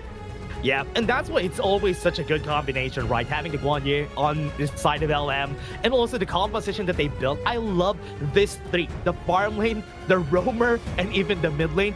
There's a combination there, and there's a combination also for the jungler and the clash laner on the side of LM that work in harmony during this game. Yes, this is a very standard composition, right? Which is you have a very strong frontline tank, you have a net in the form of the Guan Yu, and then you have the damage potential, which is Ashe, Now, and Legend. And this is where you can see the value of it, right? Now and Legend, the 2 of them dealing over 90,000 damage each to the side of BTK. And this is something that is really hard to stomach because this composition is not unbreakable, but BTK could not find a gap. Yeah, and what I like about this is that they're doing it in range, and you can see that BTK doesn't really have that range to go to the backline unless Fried Chicken would be able to get there. But you can see here, the game was a bit close, then it all came down to LM just taking over. Yes, and it came down to Ching, which I believe firmly with confidence that it's going to be MVP. Yeah. He deserves it. I hope he gets the MVP in this game because he definitely deserves it. He did a lot of work. There you go. There you go. MVP is Ching on that Guan Yu, and 611 damage taken at 17%, 16% on damage. Total gold of 23%. What you don't see there, everybody, is how many guys he caught on the pushes. Yep. I would like to request for a control timing stat, man. Please, look, there's so much difference being given by Ching here. This guy has been on a tear, especially in the clash lane. Yes, he did lose to Fried Chicken 1v1, but it does not matter because this is a team game. Yeah, you don't really expect that, right? Whenever you're using the Guan Yu, you don't expect to win 1v1s, but you do expect to make plays. And that's what I love whenever I see Guan Yu getting picked. He's going to be doing his own thing at the backline. Look at this play. He was here late to the party, but he was there to clean up. Yes, he didn't even allow the heals to come in from Hoon. While Hoon did not have his ultimate at that point, right? It would have been nice to be able to switch states with the Melody of Peace, get the heals in, and then you just always constantly find yourself out of position. That is the strength of having a great Guan Yu clash lane. Yeah, he even had to flash, right? Hoon tried to flash in that fight. He was not able to do anything because the Ching is just so fast. And now, that is it, everybody. That was game number 3. A very fun game to see. And what a very nice thing to see for Level Max Lab to come back from it. But before we go to game 4, everybody, we're just going to be taking a short break.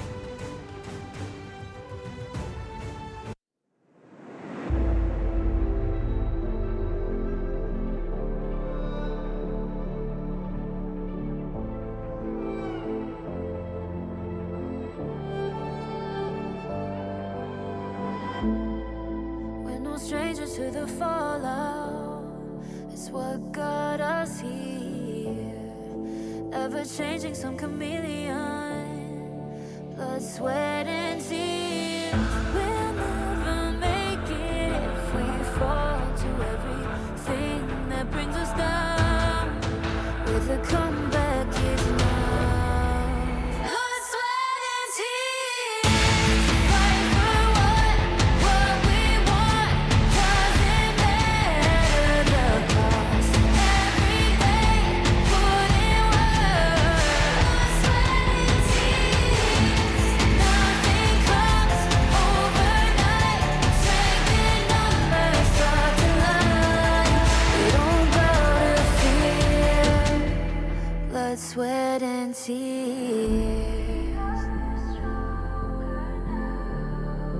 Blood, sweat, and tears.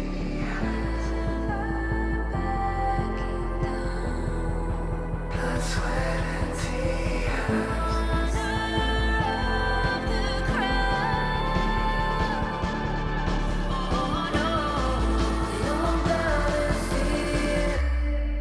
Blood, sweat, and tears.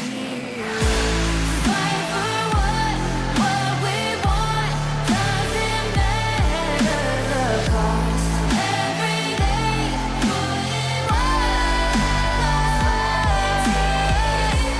Nothing comes overnight. Strength in numbers starts to line. We don't bow to fear. Welcome back. It is time for potentially the last game in this best of 5 series. LM, that's what we're talking about. They are on series point. Dash, what do you think is going to happen? Oh yeah, level max up, we talked about this. The longer the series goes, the harder it is going to be for BTK, because as we said, they don't really have that wide of a hero pool, but I hope they pull something right out of the magic hat here, just for us to be surprised and maybe win game number 4.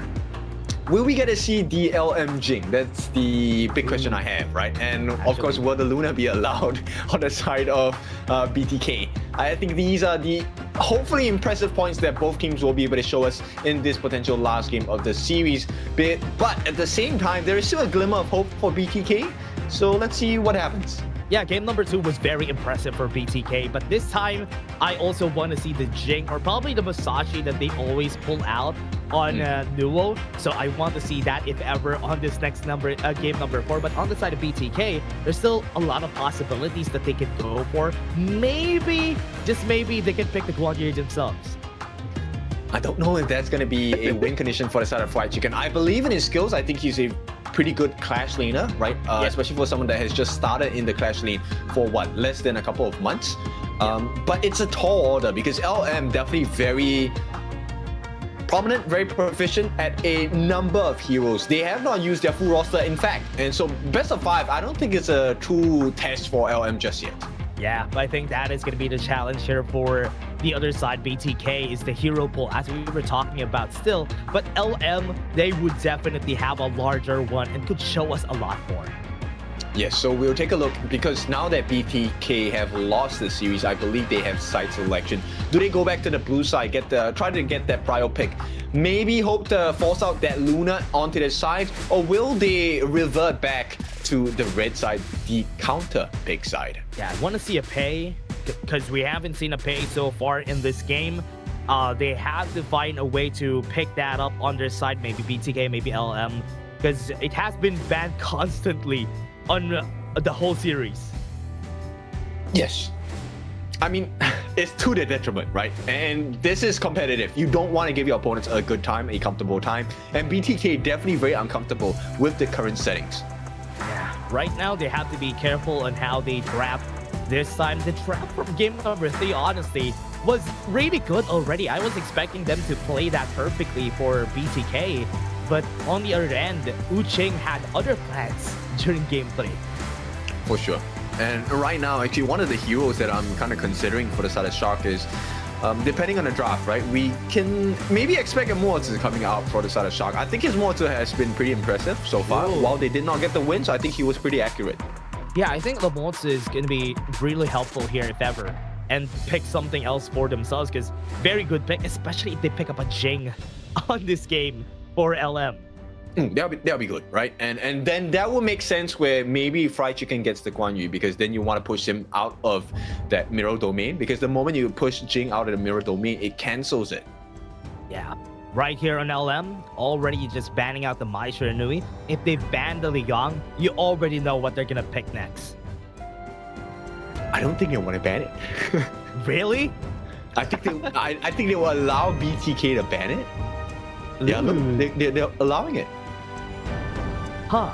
They're allowing BTK to pick it up. They could go for Leon Princess Frost here for Hoon and Shark. If LM first picks Jing, I mean, they don't need to. They could go for the second pick Jing. That's true. There's so many options. BTK, they will not allow the RD out. That's a good idea, because Legend, I mean, he has been pretty much on a tear. But LM, they start with the safe, flexible pick, the E1. The U1 has been picked. BTK, what are they going to be answering with? They are allowed to go for very aggressive first few picks here. So they can go for it for, ooh, Dolya done? Double D's, okay. There we go. Okay. They go for the Dolya Jin. They want to make use of the early game power of these guys, or once they get to level 4. So that's what we're expecting here. But LM, what are they going to answer with? I think there's quite a few, right? I believe they have not used the Yixing yet. Yixing actually is wonderful with this combination. You just lock the Doom down in a small confined area, freebies, and the big burst damage coming in. Lady Sun, and will we get the Ming? That's the big question here. Or will they want to keep this Yuan in the role? Yeah, that's the question though, because there's not really a lot of picks available now for BTK. I mean, the Chano could come out here. Also has good synergy with the Dolya, so you can get 2 leader stances. But having a Ganenmo is also pretty good here for BTK. That's great. It might be able to force out the one Unending Sorrow, the ultimate, right? It can also one-shot the Lady Sun if the aiming is on point. But it's really difficult to have a high-tier Ganenmo, especially in tense situations like this. BTK, they have their backs against the wall. Yeah. Right now, the Lady Sun, I've seen a lot of very strong ones here in the major West, and I'm expecting a lot here for LM. They could even ban the Chano so that BTK doesn't have a lot of choices anymore. They ban out the whole E. I like that, right? That actually is a very scary composition. No matter how far ahead you are in terms of the game against BTK, you do not want to allow these simple combinations to be picked up. Yeah, even the Elaine, banning the Elaine just because you have the combination with that on Fried Chicken, and the Chano, as I was expecting, will be picked here by BTK because also has good synergy with the Dolya's Celestial Melody. Actually, the Chano is a decent matchup against the Kaiser if we're talking about it, right? Late game, you get the itemization.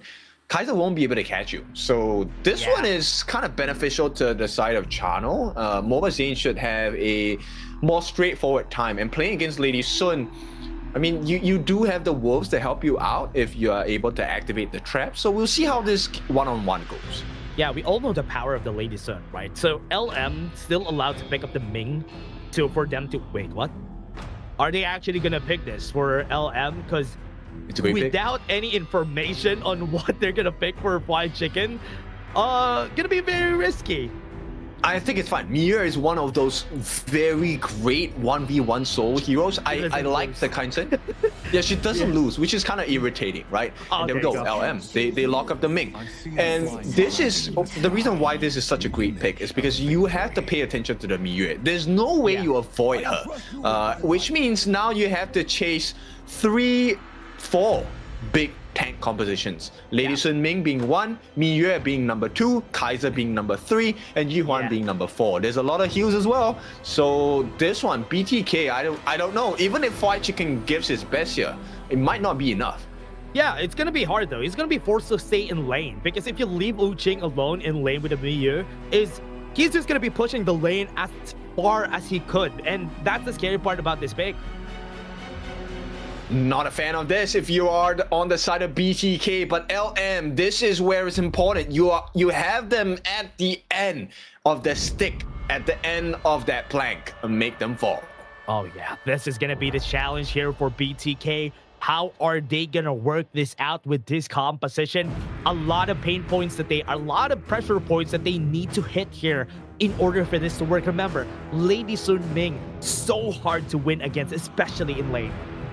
I think in order for BTK to really have success, find success with this composition, who needs to be the definition of perfection? He needs to be on point, accurate, because if he cannot do so, LM will run rampant. Yeah, 2 freshly forged could be the answer here for BTK if it hits the right target. The Lady Sun, if they kill the Lady Sun with that, that could be what they need here for the side of BTK. But now everybody take a look, a last look on this composition. Match point for LM, game number 4. This is gonna be, could be the last match or the last game for them, or could go the lengths to game 5. Yes, it is. And I mean, it feels like we're speaking about the funeral, but we're not, right? We'll see. This is going to be a tough one. Yeah, gonna be very tough match here for the game, or for the team. LM could start anytime they want, but right now could be the struggle here and how they start this. Yes, it is a bit difficult because it's decent lane for the side of BTK in the mid lane. In fact, they actually leave now alone in the mid lane in a 2v1. So there is a initial clear, but this is so that LM on the farm lane get the advantage. They get the Firehawk at the bottom. Oh yeah. Right now, for the side of LM, they're just going to be taking the advantage here. Fighting lane to lane against the Lady Sun Ming is not really the best to go for, because you know you're not going to win the lane matchup, right? Because they're going to be sustaining, they're going to be bullying you. So I was kind of expecting that BTK moved some of their members here on the farm lane to somewhere else, like the mid lane or the clash lane.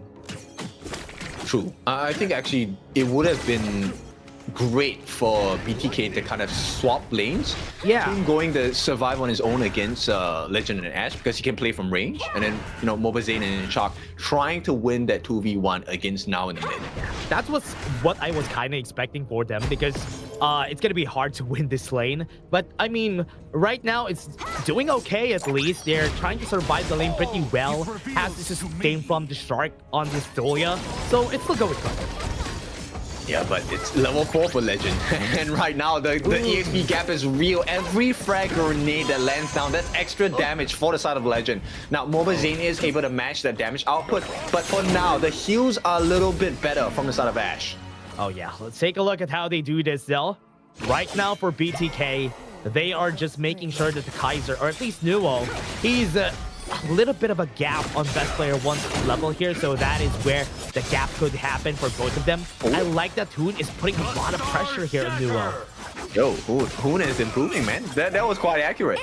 Yeah, I was surprised that he got the pinpoint Mobazane. Oh man, forced to flash away. Okay, this is a surprising one, because let's be honest, this execution for the side of BTK is not going to be easy. The heroes they have on hand, they require a certain level of proficiency. Yeah, and also a little bit of time, right? They need to get some items in order for them to be effective on the first few fights. And that is what Lady Sun is very good at, bullying them at those times. Oh, look at this. I mean, you can tell Fried Chicken is not having a good time, man. This is the strength of Demi. Not gonna win that lane. Yeah, she's a 1v1 demon. Yeah. One thing that I love about the Fried Chicken pickup, right? One thing that could counter the Lady Sun Ming pick is the Guan Yu. If Fried Chicken plays this perfectly, that could be the best time that they could work with here for the side of BTK. I mean, if Fried Chicken manages to catch Legend and Ash, yeah, that would be wonderful, right? Because they have to stick together. Now, BTK, let's take a look at what they want to try and achieve here. Against Wuqing, look, Fried Chicken, I would assume you want to burn his ultimate first, right? The Umbral Moon, but it's not going to happen. Yeah, you're not going to be winning here, right? For sure. Because most of the times Guan Yu is going to have a hard time there. He has to really rotate to the lane in order for him to get to the Tyrant itself. Because right now, it's going to be a struggle. The teleportation circle is not going to be given to him. Yeah, it's definitely not going to be. And it's a little tough. That's why BTK are being so aggressive in the mid. They want to slow them down, but I don't think it's going to work out. They used Unruly Blade pretty early, though. They got the stun on Best Player 1. Now the reset on the Celestial Melody is going to be coming in. They got the heal forward. Ash is going to be pushed back, and Fried Chicken pushes them back and gave them some space. So with this, the Tyrant is going to be open. There's no way. Now still has the heals on the Unending Sorrow, so BTK, they have to walk away, licking the wounds with this one. And LM, they have a great start. 1,000 gold lead going to the side of Level Max Club. What's tough about this though is Fried Chicken started the fight with half HP. It's because Uching is forcing him to go for these fights that he doesn't need to take. And without HP, he's not going to be allowed to go to the flank. Yeah, he does not have a level advantage as well, which is kind of concerning on the side of Fried Chicken. But it is to be expected, right? Going up against Amelia, you can't really control her. With the ultimate, she's able to get out of jail a lot of times for free, in fact. Yeah, look at him pushing on there while they're doing their job here, trying to pull back the Azure Bomb. Oh no, it has been reset and they weren't able to take it. Yeah, but that's a smart move. So Fried Chicken, I like this response, but you can't save everything. So now and Noor going to help to achieve that steal. Yeah, 4 people. A lot of damage from Boba saying just one hit on the frag grenade and one basic attack is enough. Legend gonna be using right there, gonna be pushing forward. Invincible Warrior in front, pushes him to his team, and best player one's gonna pull it down. Who's gonna be next to the chopping block? They're gonna go for the chase down. They can't collapse on the target, but no need. They just need to take down the tower. Yep, everyone asking why the Ming, why play this old school composition? That's why, because you can't burst him down. You can't burst Legend down. And if you can't take any singular member down, look, with the synergy that now offers as the E1, there's too many heals. Yeah, it's so hard though, right? Even in theory, Fried Chicken's pickup here against the Ming Lady Sun is a counter, yes. But if you won't be able to push them to your team, it's not going to work out because the Ming Lady Sun is still very, very strong. Flash forward from now, very aggressive, and I think Zoro is going to get used just for them to zone out the members of BTK to get that push. Yeah, not going to be possible. Fried Chicken did force out the Umbral Moon from the side of Uching. Not going to work out too much. BTK, they lose all the T1s in one fell swoop from the side of LM. Man, it's tough. Very, very tough here for BTK. LM is playing this perfectly. Just putting all the eggs in the Legend basket. He's getting all of the gold. Look at that, 5.1k at 6 minutes in the game. That is insane, man. And that's a 1,000 gold advantage. Uching could be dead here. No Umbral Moon a while ago, but now he has been cooled down. Now he's going to be trying to go for the fight. He's going to be dead. That's 5 people fighting him. Okay, 5 on 1. I mean, if you don't get a kill there, then something is wrong, man. Yeah, there's gonna be a problem if they didn't kill that. But Legend allowed to go for this kill. They saw everybody on the top side of the map. They get the second tier at the bot lane. Yeah, it doesn't matter. You can take the kills. We'll take your towers. Now, the first T2 of that's available to the side of LM, they have taken it on the bottom side. They go for the dive, but too far. Who's getting caught? Yeah, best player one now low in HP. Legend dealing so much damage. 2 items in this guy. Okay, if he can do that again, if Hoon could do that again 2 times on Legend, and he gets the kill on him, LM would crumble. Not possible though. Yeah, really not possible. I'm not trying to shame, you know, like Hoon. This is not him as a player, but just a level difference. Look, Hoon is level 9. If you're on equal levels and like equal farm, I think yes, Hoon melts Legend any time of the day. But because of the gold deficit, because of the EXP deficit, look, there is a lot lesser wiggle room for the side of BTK. Closing in on that Daybreaker, right? On Uche, or rather Legend. So once he gets the Daybreaker, even best player 1 is not gonna survive any fights that they take here. And you can see they're playing a death ball here for the side of LM. If ever they need to go for the farm, look at this. They're even giving all the jungle camps onto Legend. It doesn't care. Noah doesn't care if he doesn't get any. Yes, because they have the potential to take that Crimson buff away from the BTK jungle, right? And even if they don't, they force a 3-member rotations coming out from BTK, which opens up the other parts of the map. And LM, famous when playing against BTK to, you know, really capitalize on these mistakes. Fried Chicken has a good position. If they place this perfectly, this could go in their favor. But no, while I was saying that they were able to get the steal on that Tyrant, that is good. At least that's a step forward for the side of BTK. They buy a lifeline, but not for long. Uching on the top, working on the T2 as well. And now just left with the T2 in the mid. BTK struggle to keep up. The compensation was the second tier, and now forward using all the things in Legend. Right now was able to back off, and Ruler Blade still available to just use in order for them to escape. And LM now gonna go for the reset. I mean, okay, take a look at Hoon. He has been hitting those couple blades, right? Freshly for couple blades, they are landing. In fact, landing on the correct person, onto Legend. But Oh man. This lack of damage, lack of gold, it's just too much. No minions, they don't even care. They're gonna be taking the second tier tower on the mid lane. And Wu Cheng being allowed to play on the split push, and nobody's there. That's the scary part. Nobody's here to fight against Wu Cheng. Who's gonna 1v1 him? Nobody. Yeah, there's no response, right? And it's pretty hard to fight anything from the side of BTK because yes, you have Hoon, but Hoon can only do his ultimate maximum twice, even with the refresh of Shock. And who are you able to burst down with your current level and the current items? Not much. In fact, I don't think there's anyone. This is what I feel very strongly about, right? Whenever you build Venomous Staff on Hoon or on a Ganonmo, you lose a lot of damage. And that's why he's not dealing as I expect in this game. I mean, it does give you 240 damage, one of the higher damage outputs, but yeah, I see where you're coming from. I don't like the anti-heal item on Hoon, but hey, you know, this is our POV. I can see the effort, right? Because they want to counter the mid. But that could have been good on Strike. But right now, Tyrant's being taken. LM, I just started off. Right now, they are just going to be resetting on that Tyrant. But looking at it, I think LM is just going for the bait here against them. Half HP on this guy. And the top side is getting pushed while that's happening. Pushes them far forward. BTK playing this perfectly. Right now, they're going to move. They got the damage. Nuo tanking up a lot of damage with Invisible Warrior. But he might be dead here with the leader's stance. And that's going to be it. One kill on their side now. Just onto the backline. Best player one just trying to knock him up.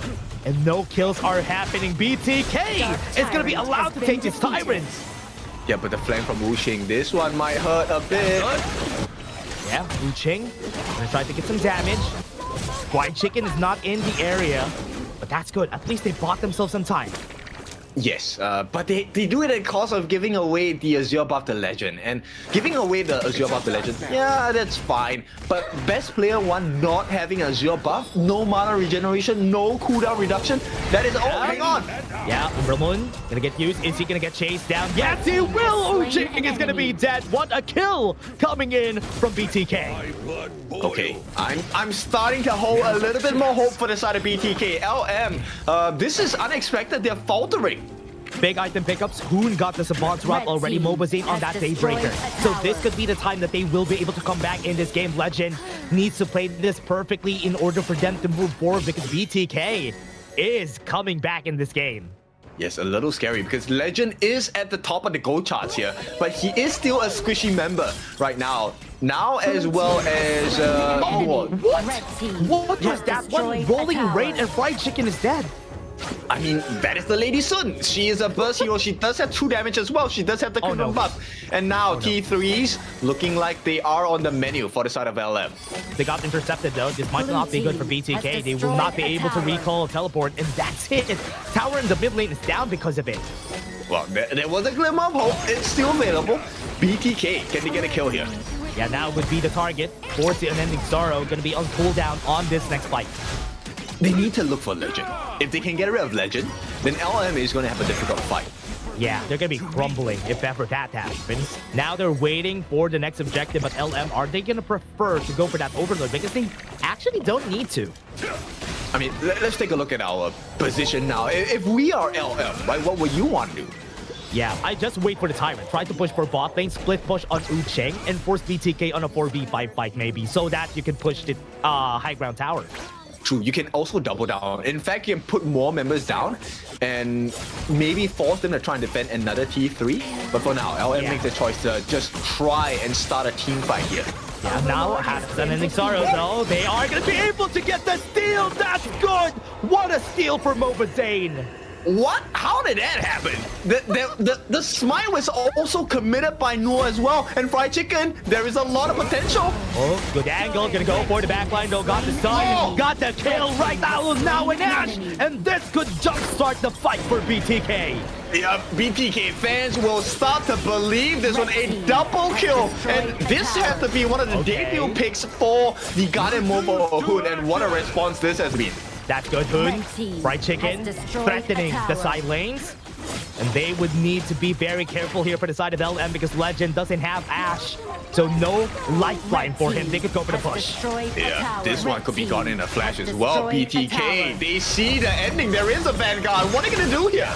Shadow Vanguard gonna come in, but on the backline, Legend's gonna be the target. Will they be able to get the kill? Nuo with the Invisible Warrior. Will they be able to clear this? They're not alive though. They can go for the finish. BTK, just one fight, and they were able to come back in this game. What is happening? LM, they had the lead here. BTK, they came back from the depths there. What was that? BTK, out of just one fight, they just won it. And all the doubts have been casted. But they won it, and that's good. Yo, look at the silence on LM's side. They knew what kind of advantage they had. That one hurts. That one really hurts. That's true. That was their game to lose because they already have such an advantage in that game.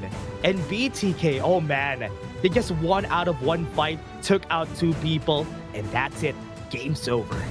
Yeah, and once again, it's the Guan Yu, right? And for BTK, who else is responsible for this growth? It has to be the chicken himself, a fried chicken. No other flavor, this one is a fried for sure. Yeah, and we talked about it, right? The Guan Yu, if White Chicken played this perfectly with the Guan Yu, he is going to be carrying the game for the team. If he takes down the target, not even Legend, he didn't even take down Legend that fight. He was able to take down Ash, which is also a catalyst on how Legend is getting stronger and stronger. And his game was bad. Let's be honest. He had a very tough lane. He had to play against the Wuxing Miyue, which was a almost unwinnable lane. But he somehow managed. He was struggling so hard in the initial parts. But once Mobile Zane got the farm, look at this boy. 2-0-3, 10,000 gold in his pocket. Then this little flying bat became nothing more than food. Yeah, and we talked about the pickup, right? The item pickup here for Uun and Mobile Zane. Once they got the Daybreaker, once they got the Savant's Rod, that is when they started to get the damage that they need to take down Nuo. Nuo was casted away this game because he was an easy target for BTK. Okay, and the other person besides Fried Chicken, I'm pretty sure Fried Chicken should get the MVP, but the other person I have to highlight, Mr. Hun, thank you so much for picking this Garden Mo. You really changed the game. Yes, initially it was a little bit of a struggle, but look at this one. Wow. That's why LM looks so defeated. This one was a crushing blow, not just in game, but in spirit as well. That's gonna hurt though. This is gonna hurt their morale for game number 5. I hope they will be able to reset after this short break that we're gonna be having after this. But everyone, look at that. Oh, the grab just went down on just one moment there, and the MVP. Best player 1 actually gets MVP. Okay. Yeah, we slapped on him. I'm so sorry. Best player 1, of course, yes. He soaked up a lot of damage for the team. 42% of the damage to be clear. Dealing only 18%, but it doesn't matter the damage that he deals because it was his setup, the wind slash, the unruly blade, the setups pushing them back so that both Hun, Fried Chicken could find those initial engages. This was one of the reasons why they found success as well. Yeah, they bought themselves some time with that steal from Best Player 1. And the positioning right here of LM was very surprising for me. That they were trying to take a fight on 2 attack points in where they don't really have a good point of attack for themselves. So 2 Tyrants has been taken and 1 big fight just won. And the steal, man, Boba Zane stealing that Overlord was surprising. What was that? That one honestly shocked me, but then for the first time in a long time, it is BTK who hides in the brush and gets the steal, gets the knockback for the kill. But of course, with that being said, this is something spicy, not what we expected today. So we'll take a short break. When we're back, we bring you to the final game, best of 5 between LM and BTK.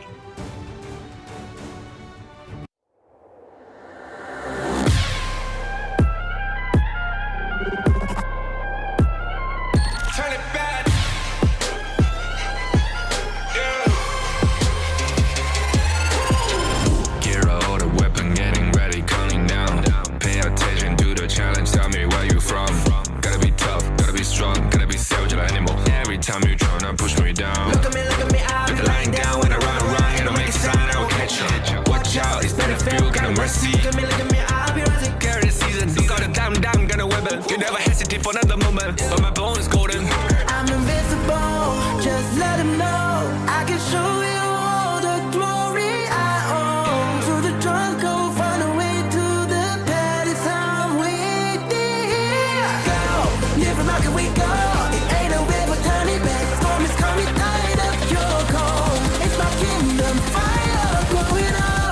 the kings. It's an honor showtime.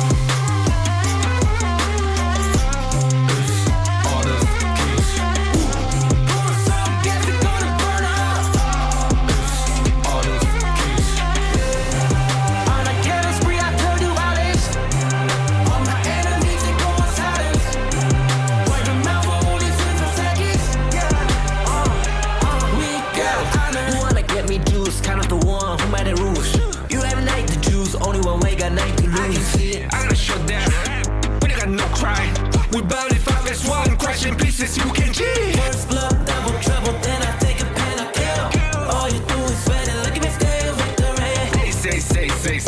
I've triggered my soul down. Follow my pace. We the champions screaming, I'm invincible. Just let them know I can show you all the glory I own. So the drunk go find a way to the pad. It's time waiting. We will not have it any other way. Game number 5. Dash, was this what we expected today? Actually, very different because yesterday BTK was in a different form. LM got them on a 3-0, but this time there's a potential that BTK could actually win this on this series. Yo, stop playing with my heart, man. This one, I was kind of freaking out because, that was not on my plate today. But BTK, there's a reason why there's kings in the name. And there's also why a level max has max in the name. They want to push it to the absolute limit. BTK gets on the blue side first. Yeah, red side for the side of LM. A bit more of a counter-attack. You can see the defeated faces of LM. After that loss from a while ago, yeah, I'm also gonna be, defeated. If that happened to me also. Big lead, fell down, and all came down to one fight. I'm curious to see, as we will take a look at the BTK lineup later, right? Have they used the Organ? I think they have, right? Oh yeah, they did. They did already. So we're not going to be seeing that for sure in this next game. So right now, not a lot of choices anymore for both sides. Okay, so, we're reading in comments. We see it. Yes, a lot of BTK fans are asking for the Flowborn tank. I think that's a great idea. Yeah. Da Chao is also still open, so if they want a combo, they can still go for that. So on both sides, that could still be possible. Okay, this game, LM has to do something spectacular. BTK as well. That's the most impressive thing. Both teams, they have to play to their absolute best for this one. Will we get a Luna? Will we get a Flowborn tank for the side of BTK? Do we get the Bai Chi coming out from LM? Do we get the Jing for the side of LM? So many potentials. Oh yeah, let's see how this is gonna work for the game. Pretty excited to see how they are gonna be answering this for both sides. Now we have Direnjie for BTK for the first pick. Okay, Direnjie, what is a nice combination to go with? You don't have the Zhang Fei, you don't have the Lianpo anymore. A Secure might do wonders. And then, what else do you have? The Futsu, okay. They could go for the Futsu Da Chao here for LM. Oh no. Not a good sign, man. I mean, LM are cooking with this one. It's so hard to reach the Agudo, and the Futsu will punish you for getting a little bit too close. Oh, but BTK, the Dharma comes through. Yeah, if they pull out the... Okay, I love that answer though. The Heino against Agudo. That's already a good answer here. No more Chano for LM, so we're not going to be seeing that. But the Heino pick against Agudo, really... Yo. Hoon is hyped for that.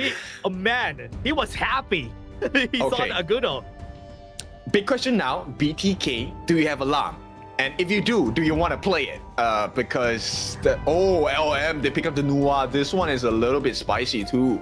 Oh yeah, this is going to be a Nua. A lot of range, a lot of rotations going to be seen here for LM. I want to see what they pick here for the roamer for LM. Would BTK see the Da Chao could be a possibility here and ban it on the second rotation? I think I might, right? Because, look, LM, they have a very scary rotational speed. You have the space portal, right? Teleportation portal. You have the emergence from the Nua. You have very fast jungle rotation from the Agudo as well. And with a Da Chao, it amplifies the speed in which they can take turrets. They get the instant save as well. But BTK, it looks like they have been scrimming with LM. They take out the Liu Bang. Another scary combination. Yeah, a Lubang could still be a possibility here for the team. I think a good Clash laner could also be secured here for LM for this next game, at least if ever Legend is going to be the one playing this Futsu. Yeah, that was the one thing that was creeping in our heads, right? This Futsu could very well go into the farm lane, and then LM are just going to go on a rush. Okay, it has to be. It has to be a Futsu farm lane, right? Why will you ban a Dongguang? Yeah, you're banning the Liang and Dongguang. I'm definitely expecting this to go to the farm lane. I was surprised when I saw the Dongguang, like, what? Okay, so that's the plan here for LM. Okay, so do you then go for the Da Xiao for the side of LM? And look, okay, I know this sounds a bit crazy, but BTK, why didn't you take up the Kui? Hook that guy away. Oh no, they go for the Sakir. Oh, right. Interesting. Okay, they go for the Sakir. If they're gonna go for the Sakir, I do believe this is gonna go for this is not going to be a Futsu Dachao on the bot lane, so most likely this is going to be for Uching on the Futsu. So they're going to pick last on that farm lane. Okay, they want to counter pick this so hard. Well, what's possible here? Console Yu makes sense, right? You have the protecting winds. What? No, there's no way. Right, there's no way. No! Yo, there's no way.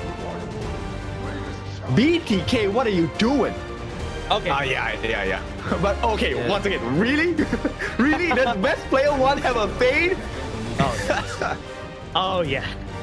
Let's see how this is gonna work though. You talked about Shark and his mod too, so this could be a good point of attack here for BTK. Use the range, use the advantage. Yes, you're not gonna get a lot of kills out of the Heino, but Hoon could just be even play just a tank here for the team in order for somebody to be the front line for BTK. I mean, the Cannon Blast does offer you that safety, right? As the Fate to really jump in, so that's great. But LM, oh my goodness, this draft is so scary. They have the Fatih as well, and it will be Fatih being piloted by Uching. There is no doubt. So it is a Futsu farm lane. Oh no, it's a Fatih farm lane. Wow. Oh, okay. This is interesting. Fatih on the farm lane. Gonna be a hard matchup against the Diren Jet in the early game just because of how Diren Jet and the Motsu works in the lane. So there's no marksman for the side of LM, everybody. So this is gonna be a different game than usual.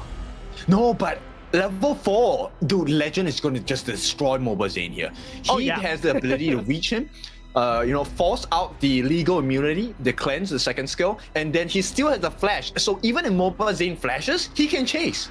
Yeah, one thing that I like about this though, what I like whenever a Heino gets picked, is that if the enemy has a lot of melee heroes, you have a lot more chances of stacking the Scepter of Fate on everyone. So that's why it's gonna be the scary part here for LM.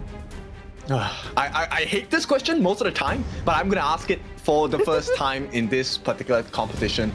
Which draft do you prefer? Oh man, that's you know what? I'll be honest with you. I think I'm more confident with BTK's draft. What do you think? I like the LM draft a little bit better. Ooh, okay. We're on the opposite side, so this is good. This is good. Well, balance as all things should be, and no, I am not a villain. So we will see. BTK against LM, there was no other way because we are in survival week. No holds barred. Game number 5, everybody. The last game of this series. Very exciting. I want to see how both of these teams play, but never mind. Wait, what? They swapped the lanes anyway. Did they? Yeah, Uching is playing in the farm lane. Oh, what? Okay, what? Oh, there you go. There's a trivia in front of us, everybody. Mobazane has finally picked Diren Jet. Can his Diren Jet in-game prove that it's better than his acting like the hero? Can he finally prove OG Kaka wrong about his Diren Jet? Let's find out. That's a good trivia. Thank you very much, production. Yes. If you didn't know, there is a video out about our times. Media Day especially, we tried out food in KL. And this is based on the charades. But for now, I think it's looking good for the side of BTK. But only momentarily, because the later the game goes, Uching is just going to get a power upgrade. And for now, BTK, this is a very concerning pattern. Ash has been able to land his Mulberry Power first skill, that knock up so many times onto the different members of BTK, so there is a lot of life lost right before the fight even begins. Let's talk about the Fuso, right? I mean, this is something that is not really usual for everybody. One thing that's good about the Fuso is how tanky he becomes the later the game goes, and that's the scary part about it. He does have some damage, but now they're gonna go for the Candle Blast. They're gonna go for the target right here, which is Ash, but not a kill is in sight. It's okay. It's about the mental warfare, right? Making sure that you know that, hey, I am going to use that all the time. And for now, White Chicken will not be able to get it. Oh, he got the steal, I think. Not bad. Yeah, not bad. LM need to be careful in this game. They have a lot more. They're going to be having a hard time in the early game because not having a marksman, not having the range, there's a lot more chances for the other team to just make sure that they're not going to get the neutral down. That's true, but for now, I think LM are doing well in that aspect. And, you know, I want to really consider this late game potential by both teams because I feel like LM's late game potential is a lot stronger in comparison to what BTK has. I agree. The ceiling for a Demon Zed is not higher than what a Futsu could give in this game. And even the Fati's late game is also very strong, which is what, even now, okay, right now, best player one is going to be the target, got stunned mid-air, and that's the first blood coming in for LM. Punished for their aggression, and this is going to be first blood as well, so Noor doing well. LM, this is the time to start pushing that gas on the pedal as well. Now let's see, nice catch. That's going to work. Truth Mantra got to catch him now. He's not going to be able to run away from that, and that's a kill answer from BTK. Okay, how long does BTK last, right? There's a couple of factors that really determine how the late game will go. Number one is how many turrets can BTK save before the Tempest Dragon mark, because it feels like we are heading into a Tempest Dragon game. Yeah, this is going to be a long game, and the longer the game goes, the harder it is going to be for BTK. Yes, they have Hoon just to fend off the waves for that long. They can definitely drag this game longer just because of the presence of Hoon in this game. Well, is it going to be enough dragging? That's the main thing here. And for now, 1-1, we're taking a look at the goal difference. Next to nothing, to be honest. And for now, okay, this is great. LM actually recognizing that they can't fight this, so they will. Okay. I turned blind for a second there. Yeah, they know that they won't be able to steal it anyway, so they're gonna take their losses, which is very smart here for LM. They recognize that, so they put a bit more pressure on the Clash Lane side in order for them to at least get some damage on this tower. Yeah, but Fried Chicken is there. He has Flash, he has Ultimate as well. Yeah, it's gonna be scary if ever they fight this. I think they should be terrified. Right now, they go in, push forward onto now, and this is not gonna be good though. The damage off the Fried Chicken is enough to get the kill, and that's it. That's a 1-4-2, but here it comes. Best player one gonna go for the kill right here, gonna chase down Legend. He might be dead here. It's okay, because they got the kill, but they got the tower in exchange. Okay, Hoon kind of missed just shy of the turret, right? He could have revived the turret at that point. Unfortunate for him. But LM, I think this is something they're happy with. Yeah, need to be happy with this. Ooh, Mobazay nice got the Imperial Order onto Ash. Not gonna get the kill. Yeah. Look, BTK, stop getting hit by that Mulberry Power. If you want to have a chance, stop getting hit. It's easy to dodge though. It's easy to dodge the Mulberry Power. I'm surprised that they're getting hit by it again and again, but at least now they zone out the members of LM out of the bot lane tower, so they get the tower on the bot side. Yep, and they get the T1 on the bottom as well. This is a good trade, but immediately LM, nice trade. That's a fast push. They won't be able to do anything about that though. Force the flash away with the Sage's Smite, and LM is going to be pushing the tower on the mid lane. I think this is going to be a very dead Uching, right? Yeah. Oh my goodness, that was good. So yes, best player one does have a fade. Now the important thing is, kills are great. What do you do with the kills? Or what do you do when you have the numbers advantage? Still good though. Still good for the side of BTK. Even if they're losing some towers, at least they're trading something in between. And the side lane towers are already down. White Chicken gonna push forward onto Nuo. Okay. He's just gonna be ejecting himself out of the area. Yo, BTK, stop doing this. You're making me excited. There is a chance for you to win, dude. Oh yeah. I love this. Right now, Uching is going to be defending. Is that okay? No, it's not. Yeah. Close, but no cigar. That's very scary. Mulberry Power is going to be hitting on Shark. And that's going to be a kill again. That's why you don't get hit by the mulberry power, right? But it's okay. Look, I'm gonna calm down. It's a 1,000 goal lead for the side of BTK. LM though, they are doing well. There is a no flash, okay? No flash, no Sage's Smite, but they want to put pressure here.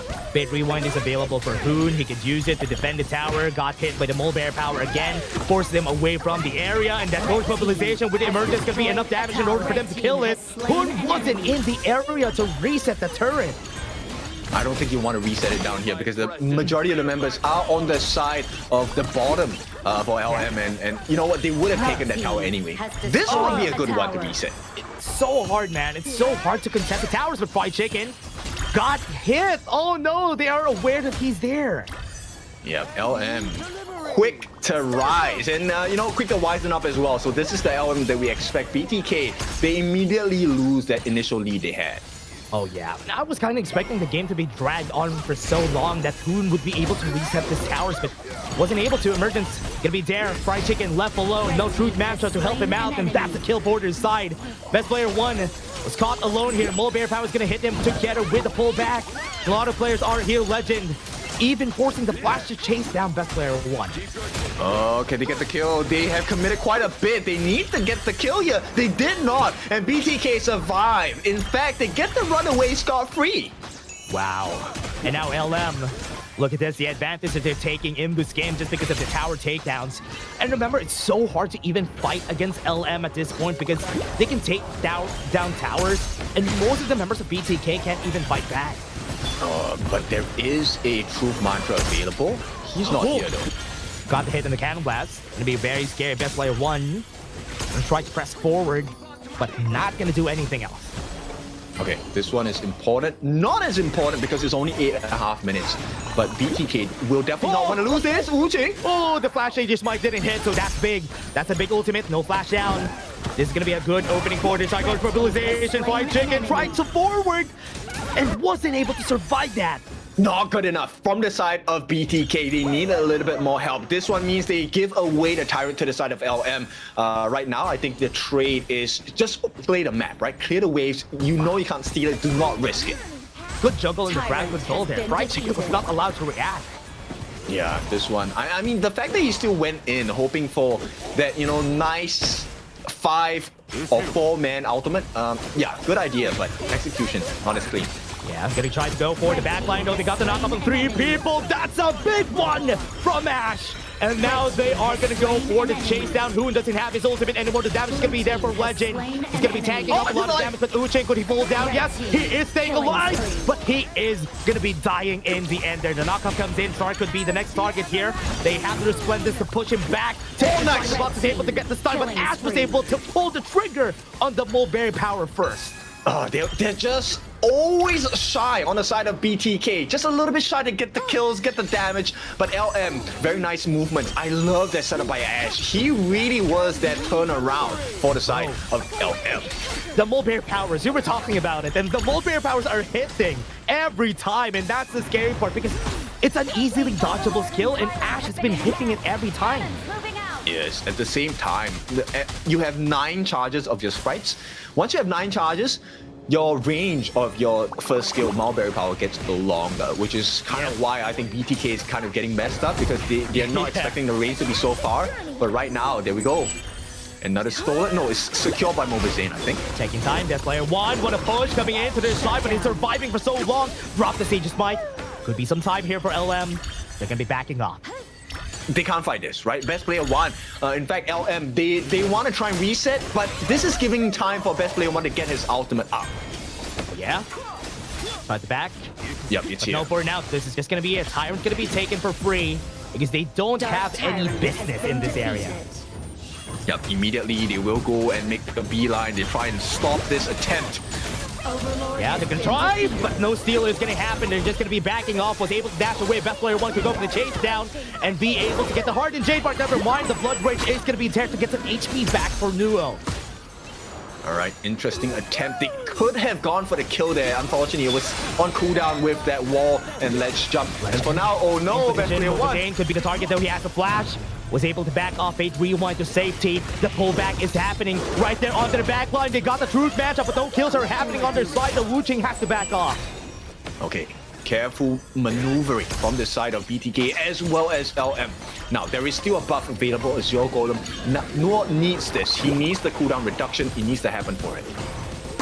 LM. Has slain an What a kill! What was that? And that was a kill right out of the brushes from there. And now this gives an opening for LM.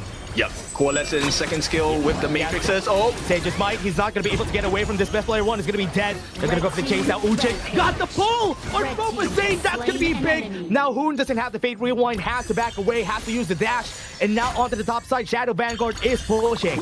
Yeah, what a timing as well. 30 seconds before Moba Zane as well as best player are going to be out. This T3 is gone. Yeah, he's going to be falling down. Fate Rewind is available, though. He might be able to go for the reset on this, but it's very, very dangerous. So he's not going to go for it.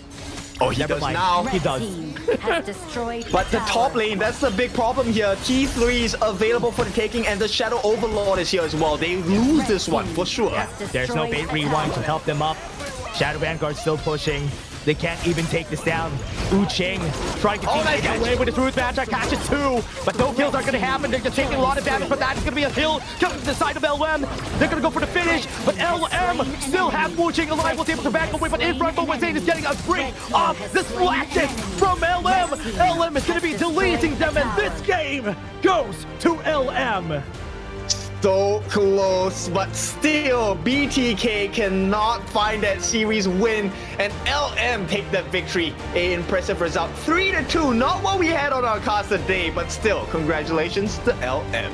You can see them blowing off some steam after that win. Some smiles in their faces has been casted back. But yeah, BTK, what a nice effort for this team. That was a very, very close series and a very close game. A little closer than LM fans definitely wanted. But BTK, this really shows there is some hope, there is some light. It really just, let's tighten up the ropes a little bit. And, you know, I like the Fade pick. Best Player 1 definitely did show quite a bit of prowess on it. But that's the thing, as a assassin jungler, Fade is so squishy, you need perfect synergy to be able to pull that combination off. Yeah, there was a lot of improvement here for BTK, and from what we've seen there's just were not a lot of tools for Best Player 1 to work with in that composition, because when you have a Fade, you need somebody to front, you need somebody to deal the initial damage so that he could use the hardened Jade Mark, and he was able to only use it in the early to mid-game parts of the game. Yeah. Timing, timing, timing. That's all you need, right? For BTK, fix your timing. You should be able to achieve quite a bit more. And for now, let's celebrate the winners first. Level Max Club. What a performance here. And I think, you know, if he does not get the MVP, I have to say here, right now, Ash, you are our hero. Yeah, I think Ash should get the MVP hands down in this game. 4-0-10 on this guy. He was the reason why they're allowed to get those plays, to get those knockouts, and even for Fatih, for Legend, to Uching to move forward. Okay, landing the Mulberry Power so many times, that's one. And just getting the heals across the board as a secure to the team. Okay, that stat is not available, but if it were, 1 million points of heal. Oh, yeah, that's true. This is the reason why Sakiri is such a good pick. You get the bonus of having high damage and even high healing in this game. Even if they didn't have the Doctel Bootsy combo, it was okay. They were still playing the game pretty well. Yes, and this is where, look, once again, BTK, I like the fact that they're actually starting to win that early portion of the game. This shows some progress for the side of BTK. But LM, this one, they fixed their mistakes, and going into the later parts of the game, this is not really late game yet, but, you know, having that advantage for themselves going after that 10-minute mark, making sure that Best Player 1 did not have value as a Fade, great job. Yeah, that was a good game for their side. Wait, it's not Ash. It's not Ash. Nah, I'm kidding. But now, yeah, I think now also did a good job here. The emergence plays have been very good. He was there the whole time. On most of the fights that they were taking for the side of LM, you can see 418 damage taken at 8%, 26% damage, and 18% total goal. Yes, he had a couple of very nice snipes with the Annihilation as well. Let's take a look at how this gameplay came in. Now, there were a lot of focus on getting the kills on the side of BTK, but, you know, LM, more focus on making sure that the rewards after getting kills were more significant compared to BTK. Yeah, they were getting a push even after. This was a good play from Boone. He was staying alive for so long in this fight. I thought he's gonna stay there longer, but in the end there, it was just, it all came down to, you can see Fried Chicken. The effort of the Truth Mantis is there, but the follow-up damage is not enough. Yeah, they couldn't find the lockdown onto Noor, couldn't find the lockdown onto Legend and Wuxing as well. Too many different targets for the side of BTK to handle, right? This is why LM came up with a particular draft such as this, a double Clash Lena lineup. So hard to play against. Yeah, especially on the mid game. But again, everybody, that was just our series number 1. What a great series. We went the full length on this series. But before everything else, we will move on to series number 2, series number 3. We're just going to be taking a short break. See you guys in just a bit.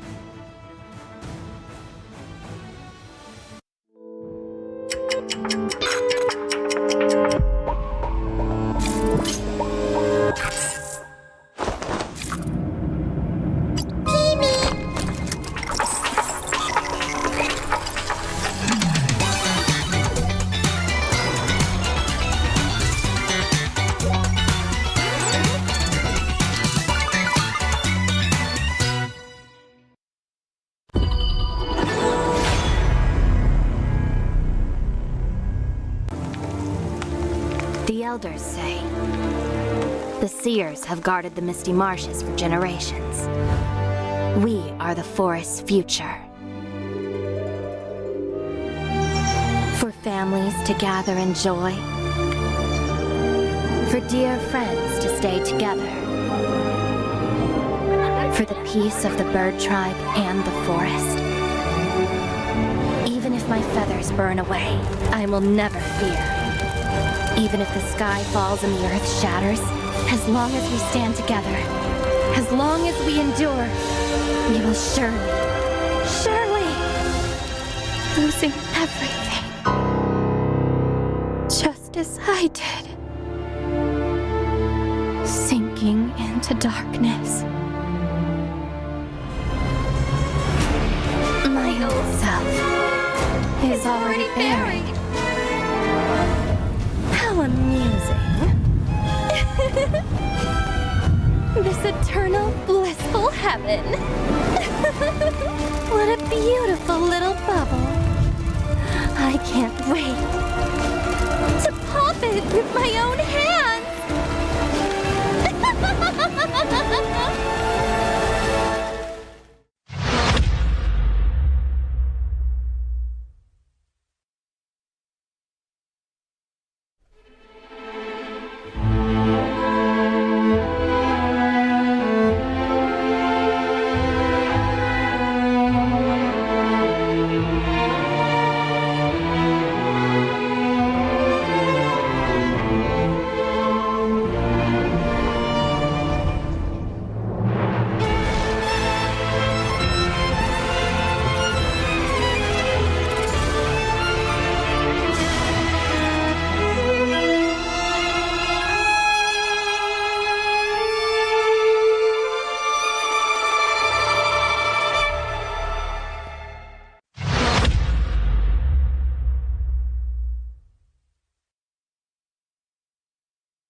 Will you live for real? Join the party.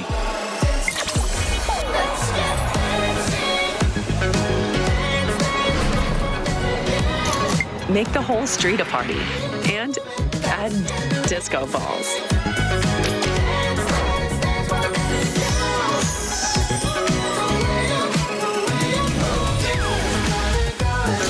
Real Me 15 series. Live real in every shot.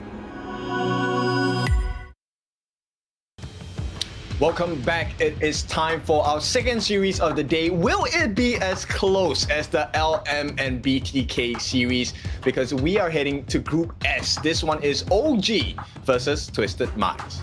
Both of these teams have been the strongest during the last season, but it's a different story this time. Right now on the fall season, OG has been consistent, has been very strong. Twisted Minds right now cemented at the 3rd place on Group S. But before everything, everybody, a new version arrives on September 24th. You can unleash your spirit. That's right. Not only that, 3 days later, we're also having the Ultimate Awakening. This one is a super thrilling MOBA combat. I'm not sure whether you've seen the videos we have online, I think if you use ultimates, you get bigger and bigger, or you get kills, you get bigger and bigger. So that is something really cool. So we'll see it on the 27th of September. But for now, let's keep things on pace first. OG against Twisted Minds. This one is a story that is kind of new because Twisted Minds, I think they're kind of trying to figure out their synergy at this stage of the competition.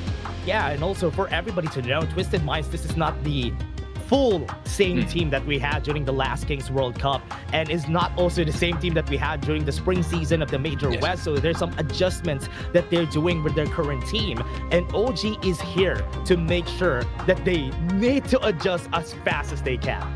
Yeah, OG now at the top of the table, right? They have had 6 wins so far in their series. This one is, I think, their second game against Twisted Minds. So let's see how they're going to perform today. Yeah, and just to add though, for everybody watching, they still haven't lost a single game. So far, during ranking week, during survival week, no game has been lost by OG, and they can fall, they can explode anytime, especially right now on a best of 5. But that's something we have to, make sure that we keep on our toes for OG, because OG had the same record in spring season. And I think TM, if they find their strides today, it has to be today that they prove it, right? Yeah, the game that mattered the most is when they fell on the side of OG. And this time, will we see that once we head into the playoffs next week? But right now, we're on survival week. There's a lot more focus currently on Group A because there's a lot more at stake for Group A. But here in Group S, they're fighting for placements.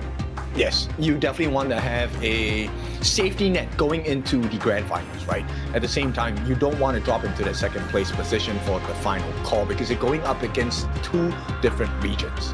Oh yeah, I hope they will be able to do so right now.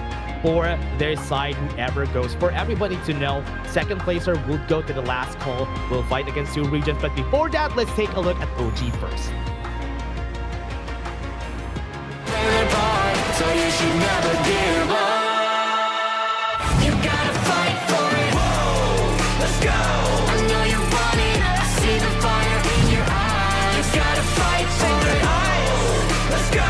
The battle's calling. You better give it all you got. You gotta fight for it. The time is right for you to raise a bar. Yeah. Cause you could be the greatest of them all. Yeah. Whoa, let's go. The battle's calling. You better give it all you got. You gotta fight for it.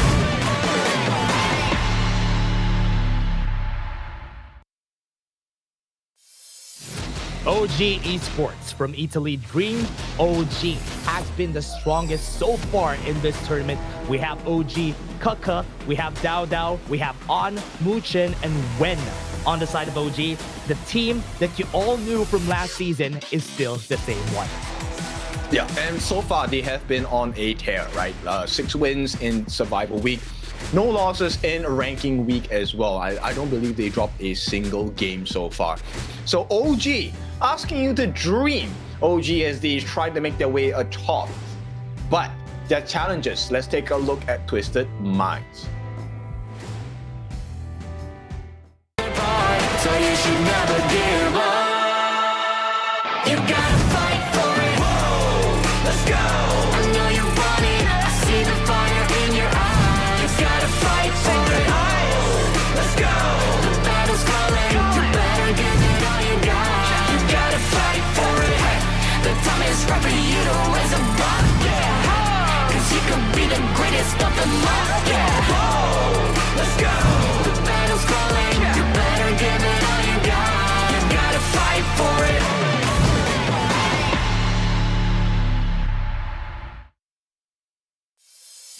Twisted Minds, the masterminds here looking to put up a better performance against OG, represented by Clean in the clash lane, Xue in that jungle, Highlang in the middle, Shanks in the farm lane, and of course ACC in the rope. Will they be able to do it today? They need to come back from all of this. Group S, if you go to the 3rd place, you're starting at the lower brackets, which is not a good start because once you lose in the lower brackets, you are already eliminated. That's right. It's a tough situation to be in. And right now, to be honest, I think this is a very tough position for Twisted Minds to be in as well. That's true. And there's actually, it's already cemented. There's no way that they're gonna get second place at this point because they got defeated by 9Z twice already. And OG, even if they win this, they won't be able to get enough points to get the second place. Yes, so it is not an ideal situation for a side of Twisted Minds. But let's take a look at what they want to make ideal, and that is the mid lane matchup. When against Highlang, a little bit higher in terms of kills on the side of Highlang, as well as team fight participation. But the gold per minute, Wen has done a better job. Yeah, you can see that Wen has average gold per minute is going to be 664, higher than Highlang, and also the total kills could also be counted because there's a lot more games that they played on the side of Twisted Minds compared to OG. Okay, so Twisted Minds, they were the ones that got the side selection, and they chose to be on the red side instead of Prio Pick. Interesting. Oh yeah, gonna go for the red side here, but OG, Prio Pick on their side. First game, usually there's a lot more of the Prio Picks coming out in this game, but we've seen yesterday OG's games, they like conserving their picks in game 1. Yes, and you know, then after that they come back and bite you right from behind, so it's a little bit scary. I'm just curious, if you're gonna be on the red side, which means your buffs are flipped, then are you going for mana heavy heroes on the side of Twisted Minds? Oh yeah, good question. Now for the side of OG, they're gonna be starting off with this pick and bans. Are we gonna see a Liang or a Pei ban? What? Guanyu, first ban for OG. I think this is a fixed one, right? Let's put it into perspective. As a team and you're fighting against a strong opponent, you never want to give them a comfort pick. You don't want them to be in a comfortable position. Kreen has made it very clear that he is one of the best Clash laners out there. His Charlotte, his Guanyu, to be contested against. Yeah, even Kaka has a very good Guanyu. And right now, one thing that I could be looking at is the Liang is going to be banned. Arlie, in my Dharma is open could be open this game. Jing as well, right? And Dao Dao essentially can play any assassin jungler for now. His Ogryn has been on a absolute win streak as well. Twisted Minds, this is a tough position because whatever you ban here, OG still has an option. Oh yeah. Right, ooh, they banned the Ogryn, so there's a lot of openings, huh? There's a lot of openings. On is allowed to go for that Arlie, and Twisted Minds could answer with the Mai and Dharma for this side. That's true. Very big counter picks as well. Very strong early game for the Mai especially. And OG, but this is An we're talking about. This is one of the strongest farm laners that we have had in KMW. Oh, I forgot about the Pei. Pei is open. Mai you have. You can even take the Byron here for clean so that they have an easier time in the early game. It could help out the Pei just take over in the early parts of the game. But OG, I'm curious what they're gonna be answering with here on the Pei. You probably go for a tank, right? So I'm thinking a Zhang Fei would make sense. In terms of jungling speed, they want to match it with the Agudo. With the advanced release, right, you're able to take a camp without using a smite, so that's going to help them. But no, OG wants to go for the sustain, so we're looking at a Yuan pick being teased. Whether this goes into the mid or the roam, still to be decided. The Wen could also take this though for the mid lane if they want to have like an easier time against the Maisha and Win matchup. I think the Youth 1 could get away with being in the mid lane. Okay, they take away the Zhang Fei, which means, this Youth 1 probably has to go into roam. Oh yeah, there you go. Right now, maybe? Actually, for OG, they can go for the Diadea here. They just use the U1 as a flex for their side, so Twisted Minds could even ban the Diadea so that it doesn't come out here for the side of OG. Right now, with what we're seeing, Dharma is also going to be put away by the side here of Twisted Minds. Good answer. You don't want to be caught up. They will be in a group on the side of Twisted Minds. Yeah, right now, challenge is, okay, they even are going to be taking out the Mayin. So the priority for Twisted Minds is take out the Byron. Don't let them get any of the aggressive Clash laners here for Kaka. So he's going to be left with a Mulan, probably, later. Is it going to be effective? That's the big question, right? Yeah. Because they have allowed the Byron pick going into the hands of Twisted Minds, which is a very scary Clash lane combination. So your first 3-4 minutes, Kaka needs to be very careful. Yeah, okay, there you go. That's good. At least having a Charlotte Charlotte doesn't really lose lanes most of the time, could really fight them even through the mid game to the late game, so could be a good pick here. At least from OG's perspective, what I'm seeing here is that they're focusing on the sustain and focusing on not taking any straight up fights because Twisted Minds already has that. So find a way to be reactive to that type of composition. That's true. Look, there's a lot of commitment into burst damage on the side of Twisted Minds. Yeah. So the heals does make sense coming from the side of OG. The question is, who gets the goalie? Because the goalie will swing this power advantage to whoever has that goalie, right? Yeah, I think for the goal here for Twisted Minds, one thing that I can see here is that give pay everything at the early parts of the game, then the security of the Lady Soon could be needed once we go to the late parts of the game. But what I like about OG's pickup, even without the I'm surprised that they didn't pick up the idea, no? No, I think a secure makes a lot of sense because you want to deal with the early game aggression, right? Early game secure, you talk about the Mulberry power. If it lands, that's a huge turnaround, a potential kill, straight off level 1. So Twisted Minds, you have to think twice about invading. At the same time, if you do invade, you have to plan your invades really carefully. You have to think about what's the exit plan. Yeah, because Sakura could actually chase you down pretty easily once you go for the invades. Okay, yeah, it makes sense now. Because you could really defend most entry points from far away because you have the Sakura on your side. And you also have a very aggressive mid laner on the side of OG. So I think this is okay. For them, matching the facing of Twisted Minds is what they need here for OG. For sure. I think actually the pacing should be easily matched. I'm just curious whether they will make that initial mid lane rotation. It looks like they're not. So Arn is actually going into the traditional movement of the farm lane. It is 1v1 against Shanks. But Twisted Minds is going to do the opposite, right? They're going to go for the mid lane on the Lady Soon. So they were kind of expecting that Arn is going to be going in the mid lane and try to go for the rotation. But sure, this is a little bit of a problem because Kaka could really deal a ton of damage against him in the early game. Not ideal. They just wanted to buy time and just in time. In time, wasn't able to go for that steal though. So sure, a bit delayed. So it's going to be a bit faster for Dao Dao this time. Yeah, the reason why they were doing that is because for the Aguro pick, the advanced release, if you get damage while you're in the middle of it, it cancels it. And you don't get the cooldown. What I like about this though is that Hailong is now on the bot side of the map.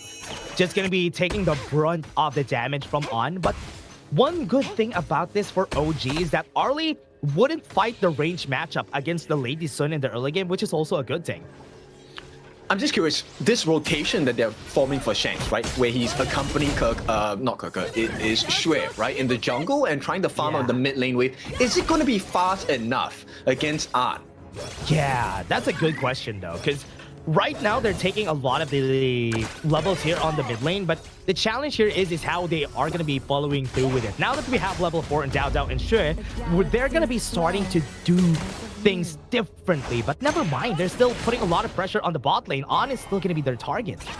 Yeah, this is one of the things about the RE hero play that you rarely talk about, right? Just making sure you have an exit plan, so important. He could have died there if Xue actually got his hands on him a little bit further.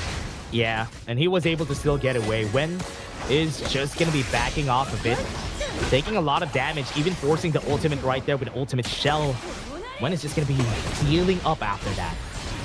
Okay, so the level advantage is working out in favor on the side of Twisted Minds. You can see that this initial Mulberry power, even though it landed in full to the side of Xue, it did not deal too much damage. So there is a little bit of survivability and tankability on the side of Twisted Minds. They're keeping pace with OG, likewise for their counterparts. Yeah, from what we're seeing here, Hailang just gonna be the one focus on the team. The knockup on 2. Answer back first before they get in, but On is still gonna be surviving. First blood comes in for OG. They wanted to counter the aggression, but unfortunately did not work out. While Arm did not get that first blood, having that gold advantage is still important for the side of OG. Good hunt down from OG, and Kaka almost canceling the teleportation circle there, but wasn't able to. And I'm not sure whether Kaka was the one that took it, but it looked like Kaka was the one that took that space fight. So we'll see how this plays out in terms of gold. Right now, OG has a very slight gold advantage. Oh yeah, he still was able to steal that bird So, still not a good thing because OG right now, Kaka is just taking over the Clash lane. Currently is in the same spot as where Kaka is, but Twisted Minds, right now, I was kind of expecting a little bit more of a faster pace in their gameplay, but top side sure gonna be going here. Gonna be having a 2v1 against him. So the fight is gonna happen, but they're not gonna take the battle. Look, this is unfortunate for the side of Twisted Minds because what is supposed to happen is the moment Shui comes into a lane, they're supposed to get the kill, and no! At the back though, was still able to get in, get out of the battle, and still take the kill on Shanks. More bear power is not going to hit. 8 seconds on the clock. Wave has been cleared on the mid and the bot lane, so there is a rotation that could happen here, but Sure is going to get cut out here by Dao Dao. Yep, and the goal gap is starting to show once again. Oh no, Shui! No. Pressure. Shui is just going to back off. The flash has happened already. Right now, Kaka gonna have a 1v1 against Shanks, tanking up a lot of damage. He's gonna be dead here for sure. Not gonna survive this, but at least he got some damage on Twisted Minds. Yep, and buys a lot of space, right? Twisted Minds, there is no response for the T1 at the bottom. This should be a freebie. At the same time, there is pressure on the top as well. So OG, even when they lose in terms of kills, they win in the map.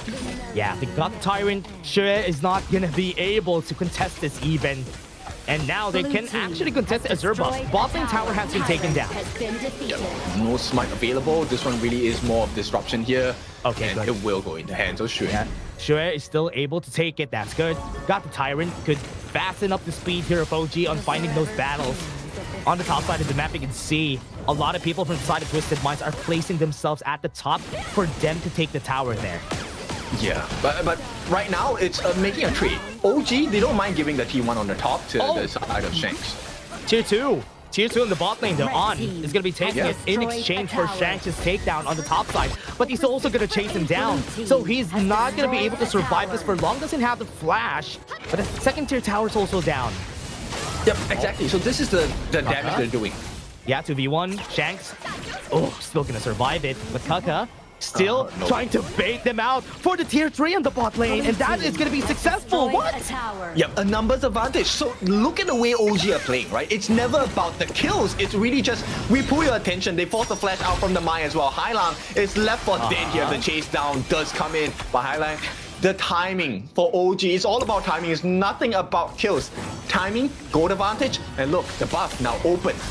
They don't even mind it. They don't even mind that Hylo survived that. They don't care for the kills. They go for the knockback. They're going to be chasing on Liu Chen. He's going to be dead. Yes, it's okay because the top lane tower is going to get taken down. Most of the members of Twisted Minds are still here. They're going to go to the back line. Going to be chasing down on Clean. Gets the kill. Force the flash away. And they are going to go for the knockup. He's not going to go down without a fight. Kaka is still looking for the kill on Clean. Not able to take it. But it is still a tower down on the top side, but mid lane is going to fall down. Well done by Clean there. Actually forcing out the ultimate by Wen, putting it to no effect. In fact, he couldn't save Arn. He was out of range, which was why Twisted Minds now they have to capitalize on this gap and really just clean up the jungle. Twisted Minds. Clean again. He's alone here. He's going to be, or at least Kaka, alone again. Going to try to go for the kill. Survives it. I thought he is going to get the kill on Clean. Yep, it was a little bit scary here, and Twisted Minds, oh no, the knockup! Mulberry power, got the gold mobilization. That is just a distraction to their objective with this mid lane tower. No, they got the steal as well. Dao Dao has stolen the Azure buff away from Shui. Yeah, that's big. Now, OG, they are just taking over the map. You can really see the advantage here on the gold gap, but you can see how much towers they are taking down here. Yeah, gold gap actually has been cut down by quite a lot here. OG being matched by Twisted Minds with a very slight lead, but Clean, I think he's one of the main reasons why Twisted Minds are also hanging on. Yeah, the knockups, the plays that they're doing. Hailang is in position. They have the flash, 5 people. This is going to be a 5v5 fight that we're going to be looking for right here. Clean already on the knockup onto the backline. They got the unbridled outburst, got the knock on Liu Chen. Dao Dao left alone here to fend for himself, but they're trying to go for the chase down in ACC. They got some slowdowns though, but nothing to hold the other members down. One even needed to flash in to get the mournful tempo, but wasn't able to hit. Well, they did force out the flash from Shanks, so they want to put additional pressure. And now look at the map, right? All of the waves are coming in, and they get the T2 on the top as well. Nice clear onto the mid lane. At least not 2 towers are going to get taken down. Now they're going to go for the chase. Mid lane, some clearing is happening here for Kaka. He's just doing some housekeeping so that they can go for the push on the second tier tower. Got the knock up on Hylang, but no kills are gonna happen. Third tier, they had to go for the regen. They go for the flash and they go for Mu Chen. Are they gonna be able to get the kill? No, they're just healing from this battle. There's no way. Look at that. And the map is wide open at the bottom side. Kaka. Kaka gonna go for the back. Oh no, he hits the crystal. That's not good. He gets killed. Yeah, but OG is still dominant. They take T2s across the board. Oh, Mu Chen. Oh, he doesn't have the right to win. No, that's not good. 2 kills on their side, though. Tyrant is open. Yeah, let's see. Twisted Minds, I think they should really capitalize on this. Bear your fangs at the side of OG, because you miss once now, you're not going to get this chance again. Yeah, they have this chance. They have to take the Tyrant, find the fight after taking this Tyrant, because OG is in no position to contest that. Right, so that is secure. 90 seconds worth of the Tyrant buff for the side of Twisted Minds as we head to that last 60 seconds before the Shadow variants come out. They can start this. Dao in position to actually get the kill on Shui. Gonna go for the knockup. On is also in position to actually fight this. And he's just gonna be able to run away. Yeah, but the chase down is happening. The rest of Twisted Minds. Pop the Howl, ACC. Oh, they're not gonna use the Unbridled Outburst. Yeah, might be able to go for it. Clean! Oh no, left alone to fend for himself, and OG was there to actually compensate, and Twisted Minds at least are taking down the bot lane tower. Highland having a 1v1 against 1, and they're gonna go for this chase. He has a lot of dashes though, so he's gonna be surviving this with Mu Chen. Bear power hits him, and that's it. Beautiful timing, and you know, Twisted Minds was trying to do what OG was doing to them, which is split the attention and get the turrets in. They did manage to get one, but now it comes at the cost of the Shadow variants of the Tyrant. OG just having better map presence, even though Twisted Minds are leading in the kills. Mu Chen already in position here to contest this. Already are done with the Tyrant. He's gonna go for the chase down to cut up from Dao. Look at this on the map. They're gonna go for the chase. Shanks at the flash. He has to use it this time. A clean falls down. Unbridled Outburst a bit too late, but they got the kill anyway, so that's good. An ending sorrow has to be forced for 1. Yep, they got that's a big marker of success, right? Shanks is still alive. That's a difference maker for the side of Twisted Minds. But for now, they have expended the ultimates of ACC. No more Unbridled Outburst. This guy, if he gets caught out, it's game over. Game looks pretty fast. They are still close on the gold. Not a really... No sizable leads. They're still equal at this point. Right now, ACC got caught. Still has the shields ready, but no, he was not able to go back. And right there onto the backlines, Dao is going to go for the ghost mobilization. Got the hit on Hylang. And he's not going to be able to get the kill, but 1 has been left alone. Shanks is dead. And they're going to try to go for the chase down. Clean hit. Kaka hitting a lot of that tower shots. That's not good. Yep, I mean, the heals did come in, but at the later part, right? So Dao is the one that receives all the healing from the Mulberry power. And with that being said, OG now, they don't really have a goal lead. It is even in terms of kills as well. But the map-wise, OG are winning big. Oh yeah, OG has been doing a good job at making this game pretty fast.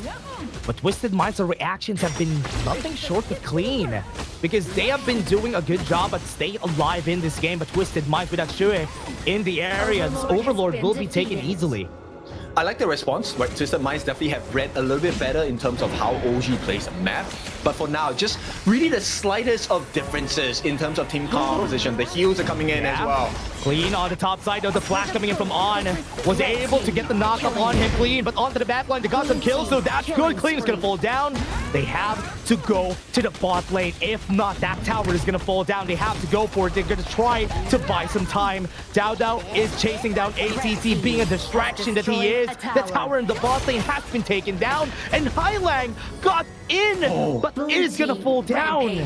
Yep, and now they're out of position. Very severely out of position. Shui cannot save the day here. Yeah, Shadow Vanguard is here on the mid lane. Not going to save the day here. Shanks, with his hands, is going to be able to try and get some damage in, but nothing is happening. A lot of damage from Shanks, but the tower is going to fall down, and nothing to save that tower from getting down. Okay, they have about 10 seconds before Hailan comes back. This is a potential fight, but Shui! Yeah, tower on the top side, that's Shui dead. And that is all high ground towers down on the side right here. Twisted Minds could go for the end. It's a 3v5. A fight that they can take. No unbridled outburst onto this guy, ACC. Is not going to be able to save the team. Hailan out to the back line, got the knockup, but at least one falls down. And they were able to clear the whip. But the knockup coming in from Kaka, it's not enough. He's a bit too far forward. And they reset the fight. Okay, that's a nice save from the side of Twisted Minds. At the same time, Shui, he's going to be out in 10 seconds or so. So OG, they have to give this game a rest and start working on the neutral camps on the side of Twisted Minds. Good kill on the side right here of Fangs, right? Getting the kill on one very sneakily. They weren't able to see it a while ago. But this time, 7 seconds on the clock, we have the Tyrant coming in. Yeah, and they did manage to get their Crimson buff away, right, on the side of OG. So Twisted Minds, once again, they start this fight with a disadvantage. Yeah, Twisted Minds right now in position. Top side is pushing though, but this is going to be easier said than done. And Dao on, trying to be the distraction right there in front. And Vital Outburst first. And now low HP onto this Tyrant has been taken by Shui. Got stunned by one, and now they're going to go front to back right here for the side of OG. Just going down, collapsing on the members of Twisted Minds. And they're not going to be able to chase them down, but that's okay. They got 2 kills. Yep, the hunt begins, but it's not the hunt for the Twisted Mind members. It's the hunt for the members and the Crystal.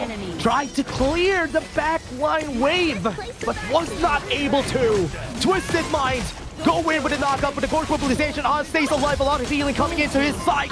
Everything's good, but ACC is not going to defend this himself, but they were able to clear the wave, bought some time. So right now, this might be the end, but the minions are still coming in. 8 seconds on the Shank. Kaka tanking up a lot of the damage here, but they have a lot of healing, man. This game is over. They're just healing. They're just tanking. This game is over already, but they still want to take the fight. Kaka is going to fall down, but they still took the kills anyway. It doesn't matter. OG takes the first game. OG Esports. This is why you have the Dream OG. What a win. Hey, but with that being said, Twisted Minds, this was some fight back. Yeah, what a great reaction from Twisted Minds. I love the game that they played here. They did a good job reacting, they did a good job playing, and I love that they were able to get this game to a longer duration than expected. And it was also due to the fact that this is a healing composition, right? So Yeah. Twisted Minds, to be able to last against a healing, sustained composition for this long, not bad. Yeah, they had a lot of burst though, right? We have seen them burst a lot of the members here of OG, even On. On is the primary target that they have been latching onto the whole time. They got some kills on him. They got a lot of kills on Kaka. So still a good thing for the side of Twisted Minds. Yeah, but they kept getting baited out by An, dude. Like every single time An jumped in front, he used a lip step to move back, and then so many things were thrown. The Ryu engine, the Control Sense, the Unbridled Outburst, even potential flash plays were made by Clean. And look, OG just understand TM so well, man. Yeah, and what I like about this though is that they were not chasing for kills even. They were just playing the map. They were just moving around the map, forcing Twisted Minds to react. And once they outscaled them just on the longer duration of the fights, OG is just better on it because they have a lot of healing. Yeah, and you know, we did the comparison of the mid laners, right? Wen against Hailan, and you can see kills-wise, yes, Wen definitely lacks in comparison to Hailan, but the value he has provided for OG in this particular draft, so good. Yeah, right now for the side of OG, I love that they drafted like this. They drafted a lot of healing. They worked things out for the game. But Twisted Minds really exhausted a lot of the good picks here on this game number 1. He still was not able to get it. Yes, let's be clear, Twisted Minds did have a potential to come back. You can see that little dip right before the 10-minute mark, but it didn't come at a point where it had too much impact because OG had already secured a very open side on the bottom side of the T3. They broke into the heart of Twisted Minds. Not even a gold lead, right? You can see here in the gold grab, it's just a 3k gold lead max. So it was not really that big of a lead that OG had that game, but Dao, MVP of this game, 709. Damage taken of 31%, 20% damage, and total gold of 21%. Yep, if you're looking to how to maximize your Agudo proficiency. Look at how Dao Dao uses his ultimate. Always in great synergy, the knockup just in time, and he baits out so many different skills by moving in close with the ultimate, but dashing right at the important times during the team fights. Yeah, and the torch mobilization is also timed perfectly every time. Like, when somebody gets a knockup first, then he throws Furball forward so that you have that mini stun that you could chain onto. Yes, and the usage of the Wild Growth is also very essential because number one, it helps you to tank the turrets. As you can see here, they start putting the Wild Growth. The turret is going to be shooting at the critters, and there is a lot of damage when you are in your ultimate form as an Agudo. Yeah, and you can see a lot of this, right? Kaka has been just putting his face forward. Every time during this game, he was putting his face forward. Doesn't even care if he dies. And that's a good job for the Clash laner because a lot of the attention has been put on Kaka this game that the other members were allowed to do their thing. Correct. And you know what? An was also really just flamboyant with the movement abilities, really baiting out. I think he was the one that controlled clean. So with that being said, I think it's time to get a reset. Let's go for a break. When we're back, we bring you game number 2.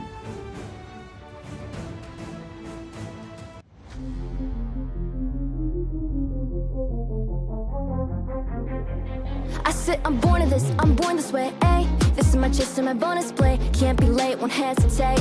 What do you say? Race to find my face, scars to find my skin.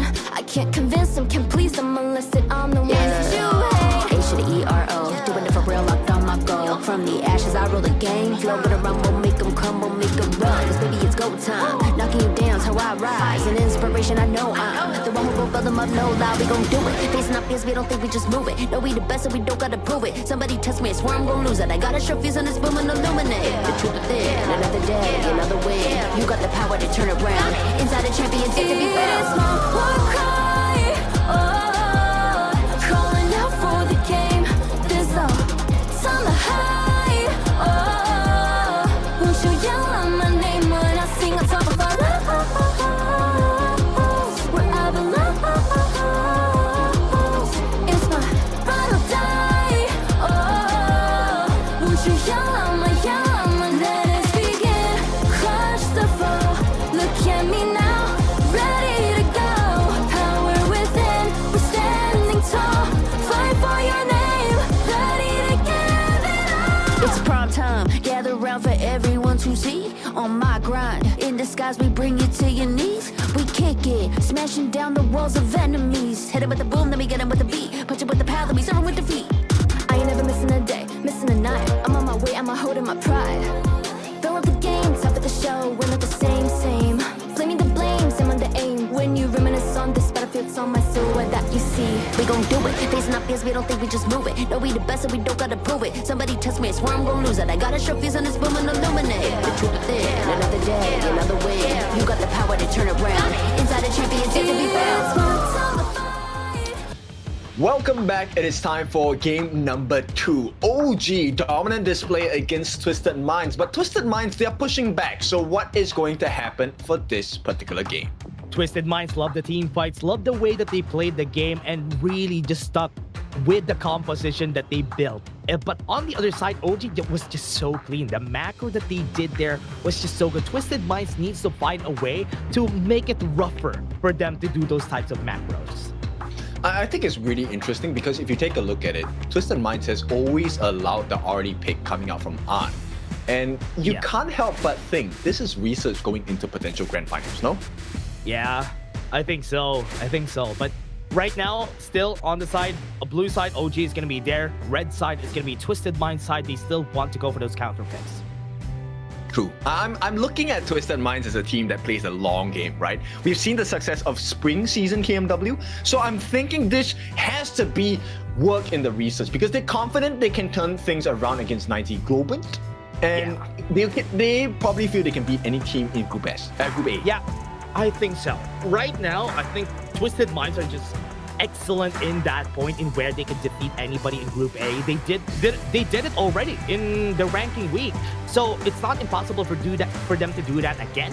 But this time against stronger teams like OG, how are they going to be able to answer this? I am expecting, not that I'm looking down on TM, but I'm expecting that OG will win this 3-0. And here's the not so beautiful thing about winning all the time, which is you don't get to have your mistakes exposed. So let's see. Does Twisted Minds allow even more greedy picks coming out from OG? Yeah, that's a good question though. I want to see how OG reacts if ever somebody on any team that would be able to make them uncomfy will be able to expose those mistakes, and will it be as late as spring season in where they saw their mistakes and wasn't able to fix it when they got to the grand finals. Yes, because if you take a look at, the expressions of the Twisted Minds members, like it doesn't feel like they're too heavy-hearted with the losses. It feels more like, hey, we got like good research, man. Yeah, we're exposing them. At least when we face them later on, it will be way better. Kaka was able to pick up the Guanyi on his side, and this is one of his sought-after picks for OG. Okay, so we get the potential Princess Frost and Liang combination from inside of Twisted Minds. They're going to pair this up with the all-green jungle. And OG now, the question is, where does this take us? Because there is options for Twisted Minds to explore. Yeah, one thing that I can see here for OG is that they... What? Yeah, okay, look. It's great. I think this is a great strategy because if what we seem to theorize is true, then, OG should test strats as well. Yeah, one thing that I've seen before on some of the other regions, they pick up the Guikutsu against the Liang. The problem is, if you're the target of the Liang, you won't be able to do things. But one good thing about this is that it gives space for the Guanyi to do his own thing while he is getting the attention. Yes, we talked about this the other day, which is against a Liang combination, what is the one thing you can try to do is to just eat the ultimate, right? But have your team members back you up. Yeah, that's one thing that they could do here. At least they have a lot of pushes. They have a lot of ways to reach the Liang whenever he uses the control. So they have a lot of cancellation potential here for OG. But Twisted Minds, I love how solid this composition, just looking at it on not the perspective of seeing the OG's composition. Yes. Now, OG are left with a potential Musashi pick because the Mankey has been banned out. I don't think you want to play a Dun into the lineup of the side of Twisted Minds because there's a lot of control on the Mayin. Now, with that being said, what does this entail? Because, Princess Frost and Liang combination, they will ignore the gun and Mo pick. Yeah, they have the Princess Frost. That's already good. But OG, what do they have? Oh, they got the whole Yi. So they're not going to be taking the fights on Twisted Minds. They're going to be throwing the Burning Sun arrow, then they start the fights from there. So they're having their own power word control in a way. True. This one then really comes down to positioning, right? Number one, positioning. Number two, map awareness or map information, right? How fast can you clear the jungle? Okay, they're really obliged. They take the Dun. I know. Yeah. Oh, okay. Oh, okay. I think that's better. For me, that's better because I was thinking on where the damage is going to be coming from. I do think the Holy, yes, has some damage, but it all depends on what he builds, right? So right now, the Fade actually has that finishing potential for the team, which is a perfect thing for their composition. He has to go full damage here, right? Against a Liang Princess Frost combination, going tank is useless because if you're caught, either way you're dead. So I would rather just go full damage on the side of OG. And Twisted Minds, I like this. They pair it up with the Fang. Fang actually, I think, will be able to match Hoey in the early games. Target-sided, it's a good damage usage and burst against a Hoey early game. I'll be honest with you, I think he wins the lane. Most of the time, Fang just wins the lane just because of his damage in the early game. So that is something that they could use though. They have a lot of ways in the early game to deal damage. They have a lot of zoning potential. Add the Fang to the mix. So Twisted Minds could use it to get objectives or maybe even get towers for themselves. True, and it is a risk though, but Twisted Minds, because they're a little bit squishy, this Dao Fate can cause some trouble. But for now, I think Twisted Minds, if they play their cards right, OG don't really stand a chance here. Yeah, I love their composition a lot more. Just adding on to that Fang is really good for their composition. They have a lot of execution there also for the Ogren and the Mayin with the dropkick. So they have the DPS coming in. They also have the burst down to clean up those kills that they need. Yeah, turret taking as well. Very quick turret takes from the Fang. That's one. And the second thing is the wheel away. The iframes on that skill are absolutely insane. I love playing Fang as well. Yeah, Fang is just really good. And what I like about him the most is the Blade Storm. Whenever he uses it, the zone control is just there and also could burst down the backline here of OG. So that's going to be the challenge. It all comes down to how OG plays this, because the Kuei Kutsu and the Guan Yu could definitely disrupt the positioning right here of Twisted Minds. But everybody, that is game number 2, OG versus Twisted Minds. Will we see Twisted Minds take a punch back? I mean, they have to, right?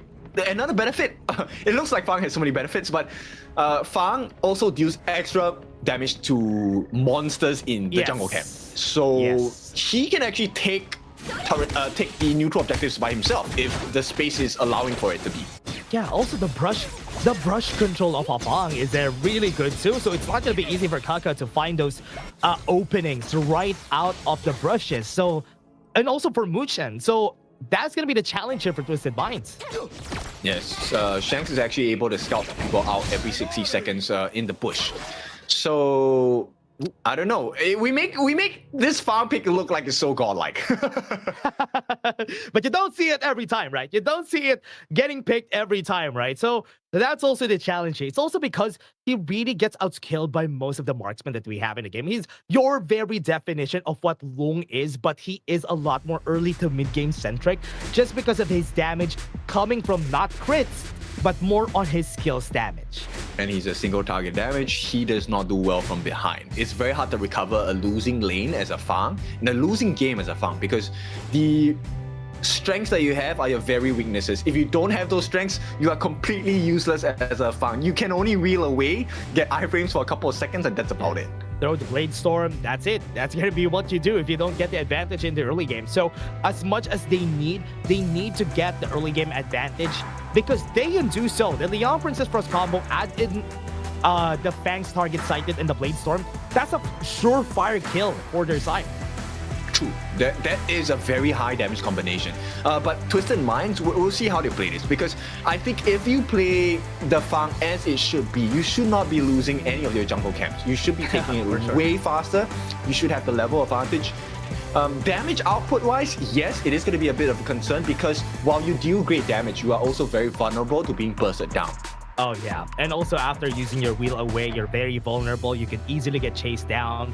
You don't really have any movement abilities other than that wheel away, so it's a very strong movement ability, but after that, you are vulnerable, especially to a Guan Yu.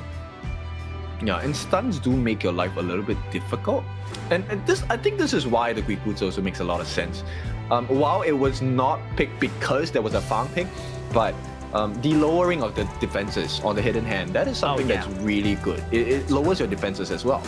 Yeah, after you hit the Animus, right? Usually that is where it happens. But now we have a technical pause, everybody. We're still waiting for everybody to get ready to this next game. I think everybody's just devising what they could do next here in this game. We'll see. I mean, we had some tech issues the day before with regards to, you know, the game itself. That's fine. And right now, I think it's a nice time to take a pause. For the players, for the casters, for everybody watching. So this is a good time, everybody. In where we are currently, it's lunchtime. For everybody else on the other side of the map, you are on, this is probably midnight on your side. So this is a time for you to rest before we head into the game number 2 of OG versus Twisted Minds. Yes, we will see how this pans out. We're so concerned, right? Because you want the growth on the Ogren, so you definitely want to make sure that you secure that early EXP lead. But at the same time, you also have, like, both junglers have the same kind of kit, the instant execution. Yeah. And that really, yeah, it just comes down to, do you control your lane well? Do you make the earlier rotations? Whoever gets that first Tyrant has a huge advantage. The only difference, right, is that Dao Dao has a lot more space on taking those objectives, right? Just because of the fact that Hidden Jade Mark has a lot more of an execution threshold. That's a bigger threshold. So it's impossible for you to miss it most of the time, in which the reason why it's so hard to steal objectives against Dao Dao. True. Because for sure, I mean, the instant execution, it's less than 10%, which is a much smaller window compared to what Dao Dao has. Yeah, right now, we're already starting onto the game. Still waiting for any executions, for any setups. Waiting for the level 4 on both ACC and Highline because they're the ones who are going to be starting the fights here for Twisted Minds. And there we go. This is the damage that they offer. An already having a difficult time. He's not going to be able to farm as fast as Shanks in this farm lane. And you can see, Wen already burnt his flash because of a potential freeze coming from Highline. Yeah, as we are going to be expecting this, at least for OG, we're waiting for On to hit the level 4. That is his power mark for the team, because it's going to be important for him to hit the Burning Sun arrows and start the fights from there for the side of OG, and also to help out Muchen in the early parts of the game. And look at this, he's just getting bullied by Shanks. As long as he doesn't die, I think it's okay. We could say the same of the side of Twisted Minds as well. Level 4 ACC, level 4 Highline. This is where the things start to get a little bit more serious, a little bit more scary on the side of OG. Yeah, it's going to be dicey for OG in the early game. It's going to be hard. But once they find a way, find an opening to win those battles, or at least get those setups, both of them are setup-heavy compositions, so they have to get those setups. Whoever gets it first is going to win it. But it's easier for Twisted Minds to get it started, right? True. On the side of OG, you really need a super accurate arrow from the side of An, and it requires a longer distance. Yeah, and also a chase down from Muchen.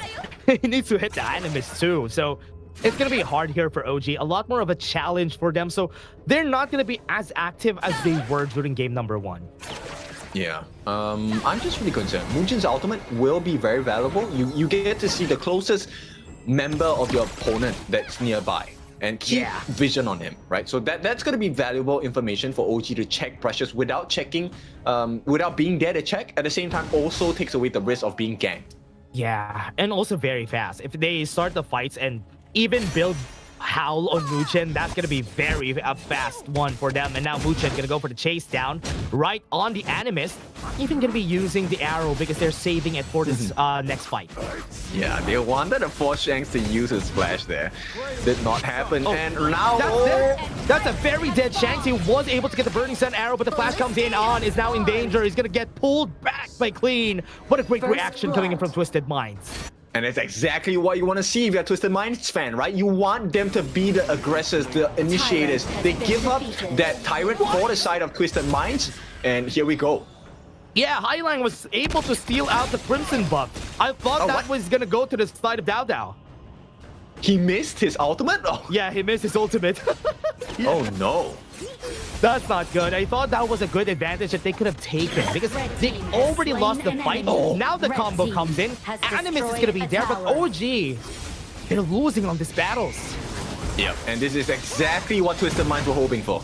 Yeah, Burning Sun arrow. Animus was able to hit onto Kaka onto the back line. Was forced able to flash away. Muchen is going to be dead, but here it comes. Kaka is going to be here. 100 Jade Mark is going to be there, but will it be able to hit somebody? No!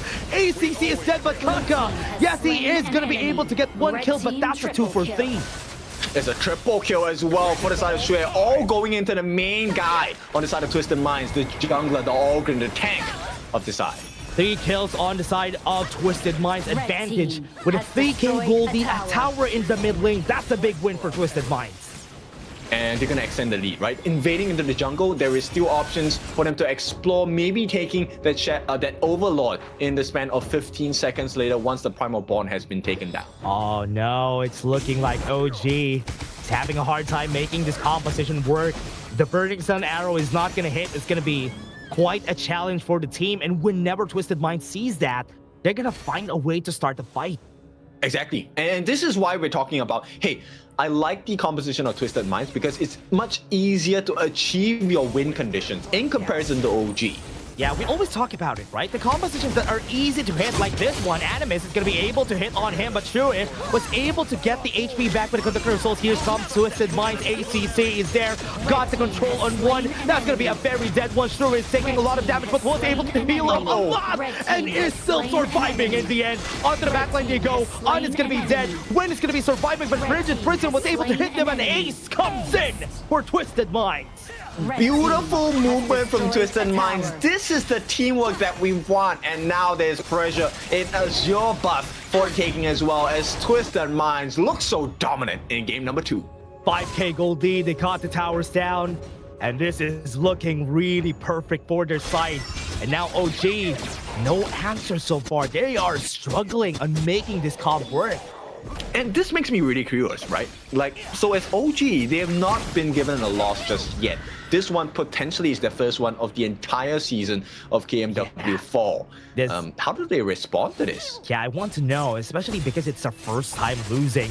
Is this going to be a detriment to their mental state after this game? Will Twisted Minds be able to work around it? But it's looking like OG is staying calm and is looking for a pickup on the bot side of the map. You know, there's a lot of setups happening. They got the hit on the right target, though. ACC was able to flash away and is not gotten killed by the hardened Jade Mark. The frigid prison was able to lock down Dao Dao. The save coming in, that is the most important part. And for every mistake that OG makes, Twisted Minds take one turret. Oh yeah, they find it. Bot lane towers down. Maybe a second is going to be incoming because the wave is coming in onto the mid lane.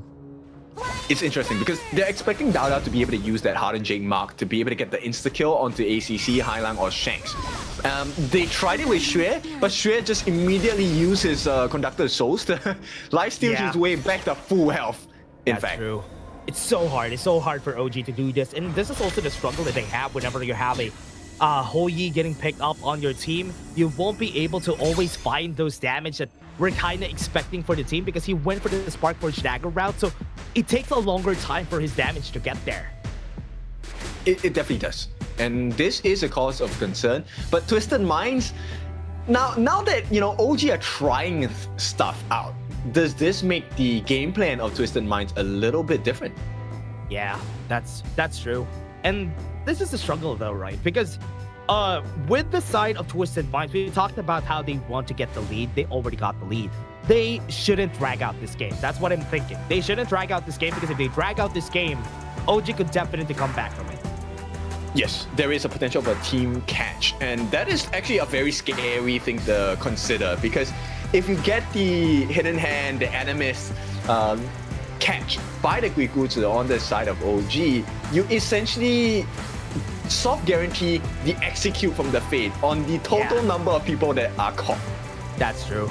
Right now, the Animist will be pretty important here for them and how they use the out of sight on that Guigutsu. So that is the challenge on how they approach this because right now they lose a lot of towers. So what's next?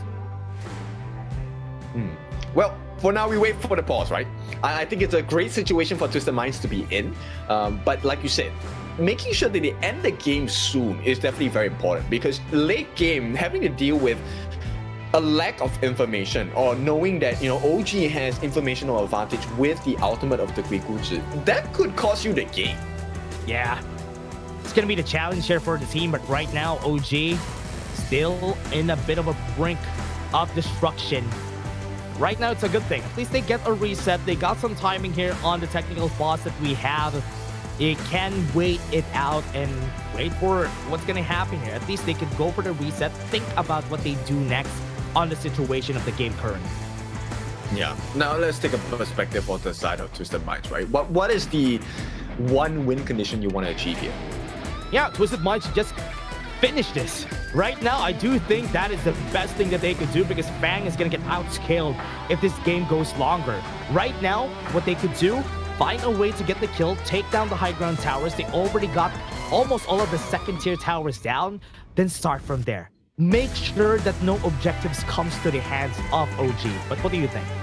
I think I would look at it a slightly different way. I want to look at the team fights. In fact, I want to bait OG to fight because every time OG fights, you know, they have been caught off guard by the way that Twisted Minds plan the fights.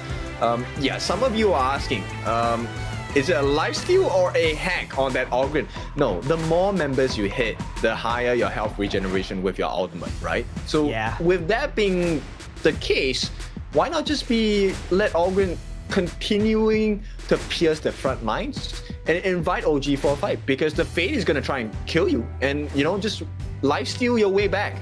Yeah, and we're still not seeing any stellar plays coming in from Kaka this game. I was kind of expecting him to be the reason why it's going to be easier for Mu Chen and Zhao Dao to do this thing. So as long as it's still not happening, it is still a time for Twisted Minds to make use of the early power of the Liang Princess Frost. Yeah.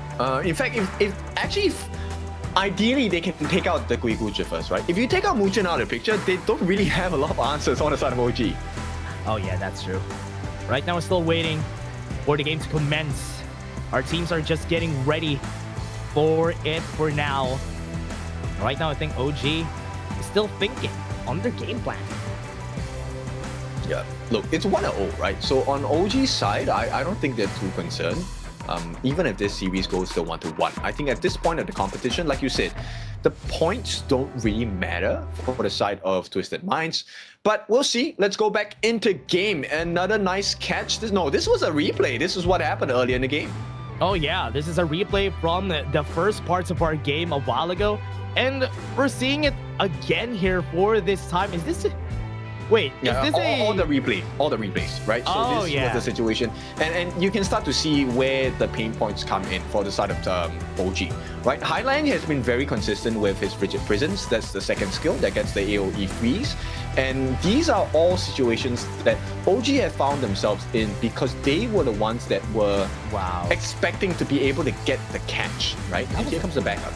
That was a five-man fight, right, that they did here. But they were still not able to get the kill on Shuin, which is surprising to me because they got nothing. They gave everything to Twisted Minds, and that was an ace, which has now given them this 5k gold lead after this. Now, bear in mind, this is pre-Eye of the Phoenix for Shuin, right? And once again, these initiations, you can't blame OG for wanting to go in because it looks great, right? As OG, from their POV, it looks like, yes, they will be able to get the kills, but every single time, they are allowing Shuin to get the lifesteal up. That is one of the main concerns. Riku's does not have a long sustaining stun duration. It's a one catch, you must end it there. Yeah, and now we're gonna be back into game. And what was that? A first time back, and we're already getting the kills. And what we're looking for here for OG, they already got 3 kills out of the get-go. What was that? That was a 3-for-0. Look at the smiles on this, guys. Yep, something is happening, and you can tell ACC is kind of making noise over something on the phone. So we'll let them figure that out, right? But yeah, this is exactly that last 5 seconds, 6 seconds of what happened from the side of OG. This is what you're expecting the composition to do, right? So you get the initial catch, and then you have the big burst damage. Fate just cancels you out, deletes you off the game, and OG have about 30 seconds to do whatever they want across the map. Yeah, the question is, do they reset that fight though? Because it's looking like, as you said, ACC was having some problems with his side though. Are they going to be resetting the game from that point on? Because that was a crucial initiation that OG needed in order for them to come back in this game. Yes, it was a multi-man catch, right? And it was a bit scary. So we'll see how that is going to be. What the situation is going to be, but that's exactly what OG needs to achieve, right? This is their way back into the game. Get a multi-man cleanup, and then maybe try your way to worm into the T3s, at least get a T2 off of that. That's going to be the goal here for the team. But right now, still going to go back later on. Going to be going for the pause for this team and thinking about what else they can do here then. Let's explore the composition, right? Princess Frost Liang combination, I think that's a stock standard one. When that so-called one-hit combination is off or on cooldown, then I think that's the real challenge for Twisted Minds, right? Yeah. What else can you do to set up the Frigid Prison?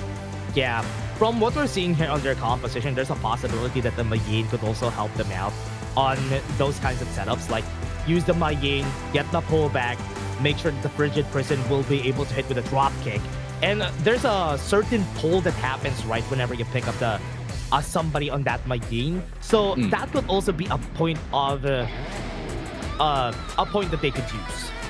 True, and I think the success of that also helps Xue. Like, we remember that major 5v5 where Xue was able to survive? That was also due to the fact that the Mayin, so Clean was actually pulling members away, and then Hailang as the the Princess Frost was also able to put the members of OG in a very difficult position. You had to choose. Do you want to go for Xue and commit for the kill, take a risk, or do you want to try and run away? And whatever choice they made, OG still got punished. Yeah. And right there, you can see on the fights that we had a while ago, that was also the reason why it was so hard for them to do anything. And right now, we're still waiting for them to get into the game.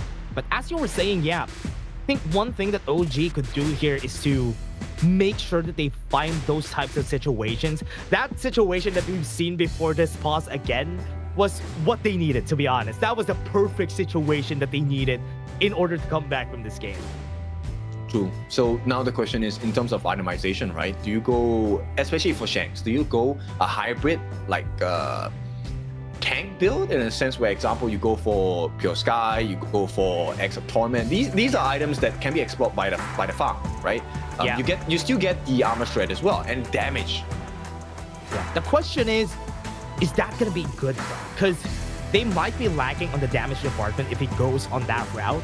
I'd rather have him go full damage in this game, just because it will be much more helpful for the team, because they're gonna be lacking damage once we hit the late game.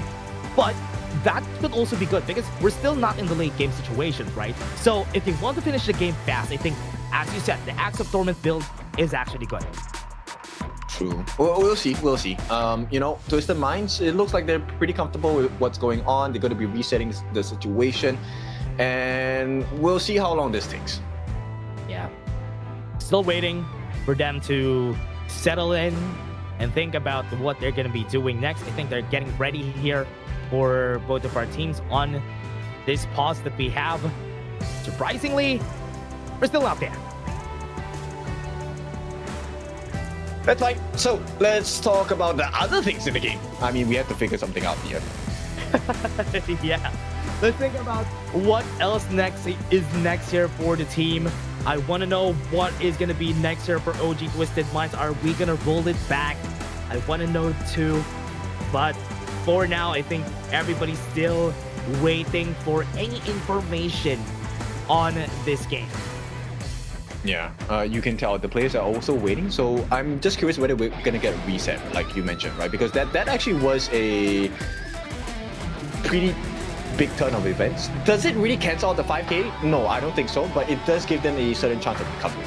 Yeah, that's a good time for recovery too, because if they're getting blasted by Twisted Minds the whole time, having a way to get there is gonna be good. But also for everyone watching, if you're still watching right now, it's lunchtime. Call your friends, share your stream to your friends, and watch this together with them. You're gonna be learning a lot, especially on this El Clasico OG versus Twisted Minds, on how you should be playing this with your 5-man. Yeah, teamwork definitely makes the dream work. Then, you know, having individual skills, you can be a good and great player individually on your own hero, but you need to know how to operate as a team. And for now, this composition that Twisted Minds has offered, I think it does work in synergy so far as displayed, but there is a little bit of individuality, specifically for Shanks, I feel.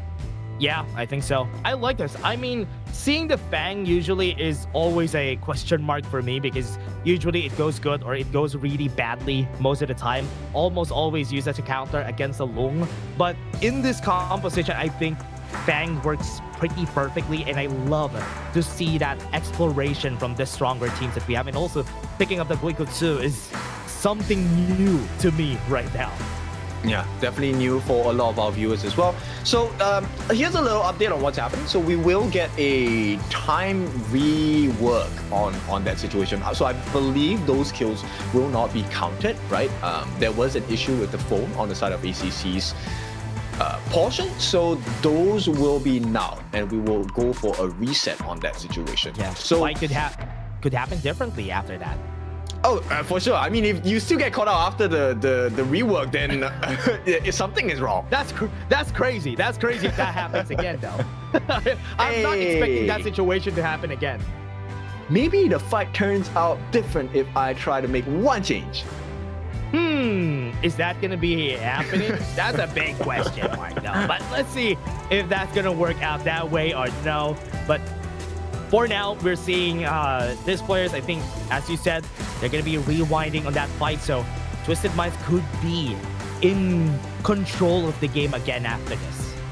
Yeah, I think being in control is great, but knowing how to maintain and extend the control is more important, right? They have to keep invading the jungle buffs. And I think right now, this is very rare, but they're doing what OG is doing to other teams, which is they're baiting the fights out. Yeah. You know? They know exactly what OG is going for, they know what they're looking for in the fights, and they lead them to that exact position so that they can capitalize on it. Yeah, and they're really looking for fights. That's what you want on the side of OG, right? They're looking for fights. That's the reason why you pick up the Quick with Su. So with that, they also want the Guan Yu to go to the back line. And now the players are also, you can see it. The players are getting ready for this game and probably think, if you're in this situation, kid, what are you going to be talking about with your teammates? I don't think they're allowed to discuss the strategy, to be honest. Wait, really? Okay. Yeah. Because that would be unfair. But in this case, I mean, that's why you don't really see the players talking per se too much, probably chatting about their personal lives. But if this rule was not existent, then I would probably plan out the rest of the game, right? In terms of timings, like how do we plan that 10-minute shadow variant fight? And you know, if we do win it, what we're gonna do, and if we don't, what is the next call? Yeah, that's should be the questions that they need answering from both sides. Do we take the fights this time? Is it time for us to get on those fights? That's also the questions that they need answering this. And OG actually went in for it on that last fight that we've seen a while ago. So right now could be the questions that they are discussing, if that was possible. But for now, they're just discussing their personal lives probably in this pause that we have. They have to be patient about this, right? Similar, thank you for waiting with us as well. This has been quite a wait. No worries, we'll see how this is going to impact the rest of the game. Now, this is a breather for both teams for sure. But as we mentioned, I don't think they're allowed to discuss like game strategies per se, because that would be deemed as unfair, but we'll see. Yeah.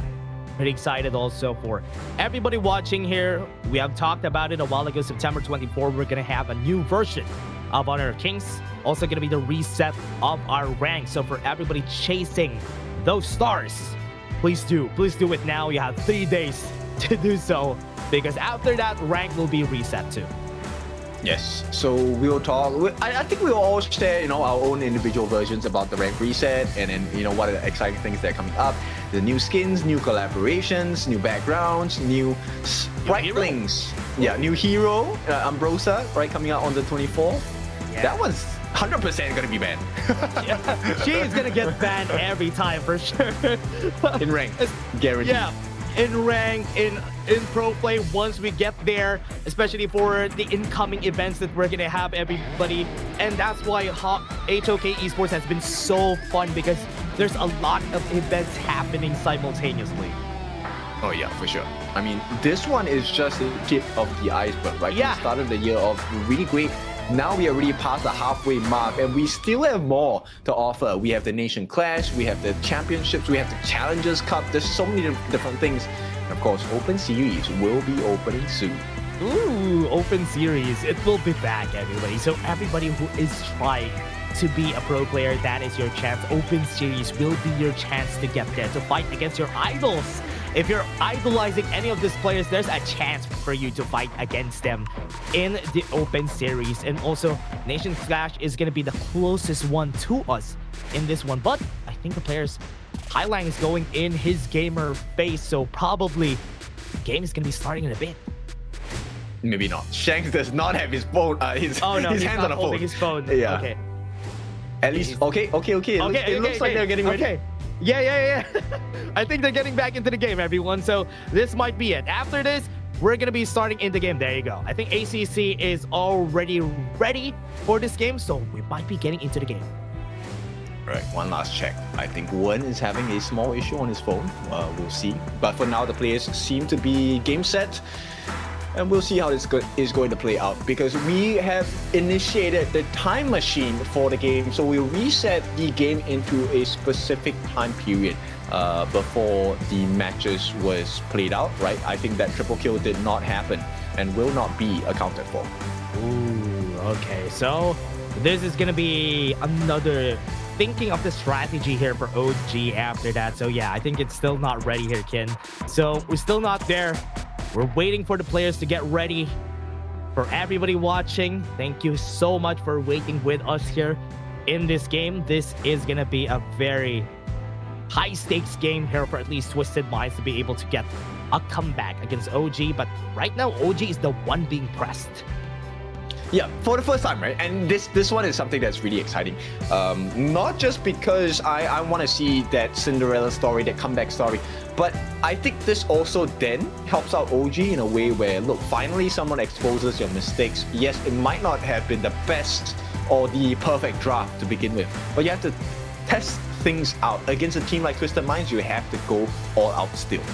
Oh yeah, and that's why this is going to be pretty scary for them. Now we're waiting for them to get ready right now on this game.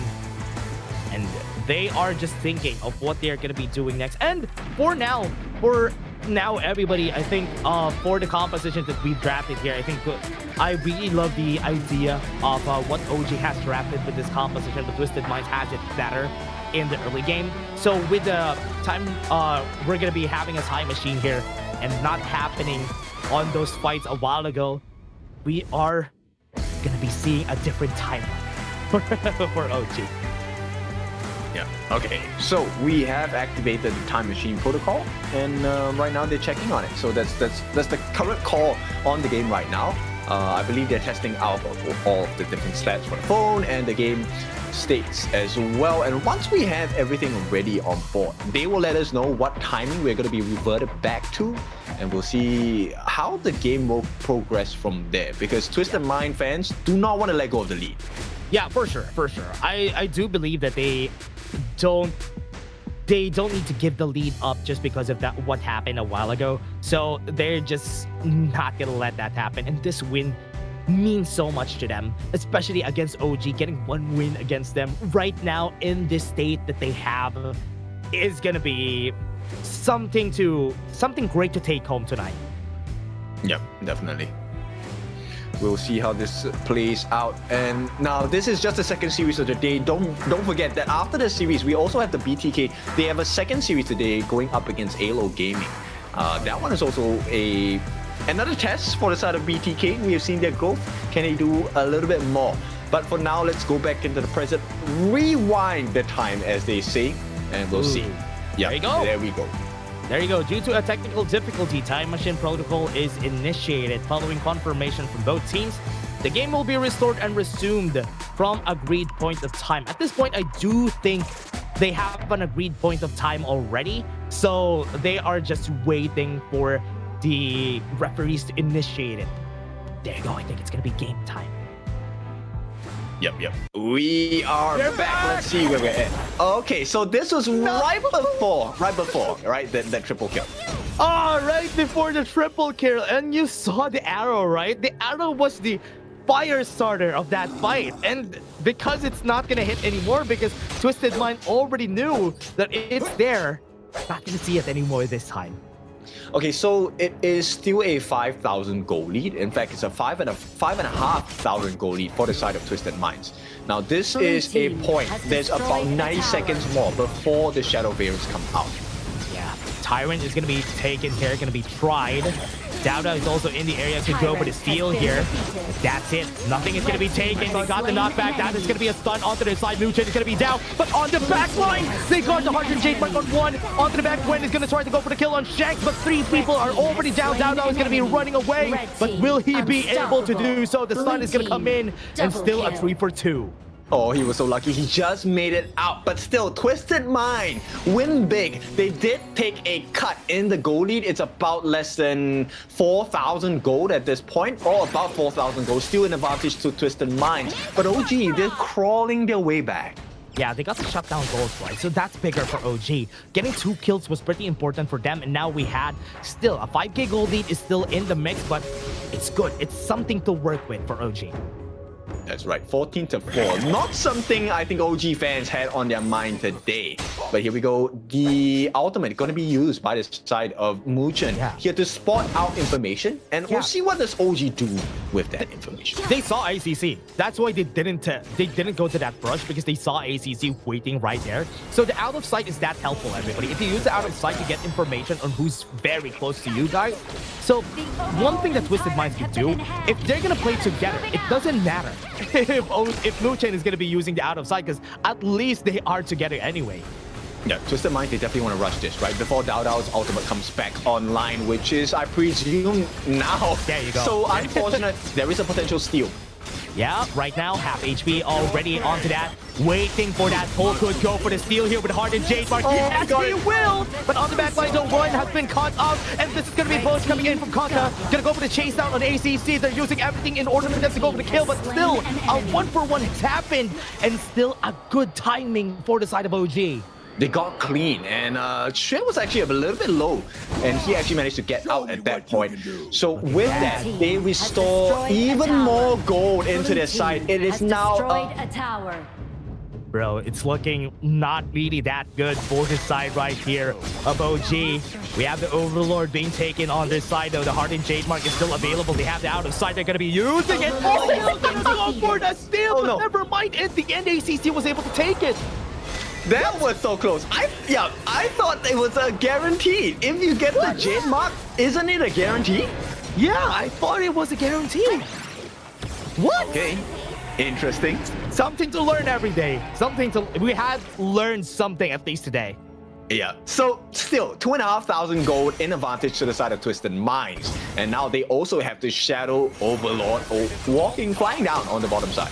Yeah, and you can see already, right? Kaka is already in position right there onto the bottom lane, but he's positioning himself in the mid lane in order for him to clear out any members right here of OG if they ever do try to go and chase down the Shadow Vanguard. But on the other hand, they're going for the top side to be able to take down that tower while the pressure is in the bot lane. Yeah, we'll see how that is going to work out for them. Nice knockup, but not going to be enough. Not really enough damage. Though is very, very fed at this point in the game, so it's not going to be easy for them to do so. We've seen On take down the bot lane already, so it could be a fight brewing right here with Kaka in position at the back. Yeah, Green is trying to look for him. Kaka does not know that they are here. So they have managed to make that rotation down. I think OG will have the information once Muchen uses hidden, out of sight, and we'll see how that goes. Yeah, right now onto the top side is where Kaka is going to be going, going to be clearing that wave. Shanks is in the area trying to take the Crimson buff, but ACC, he's sneaky.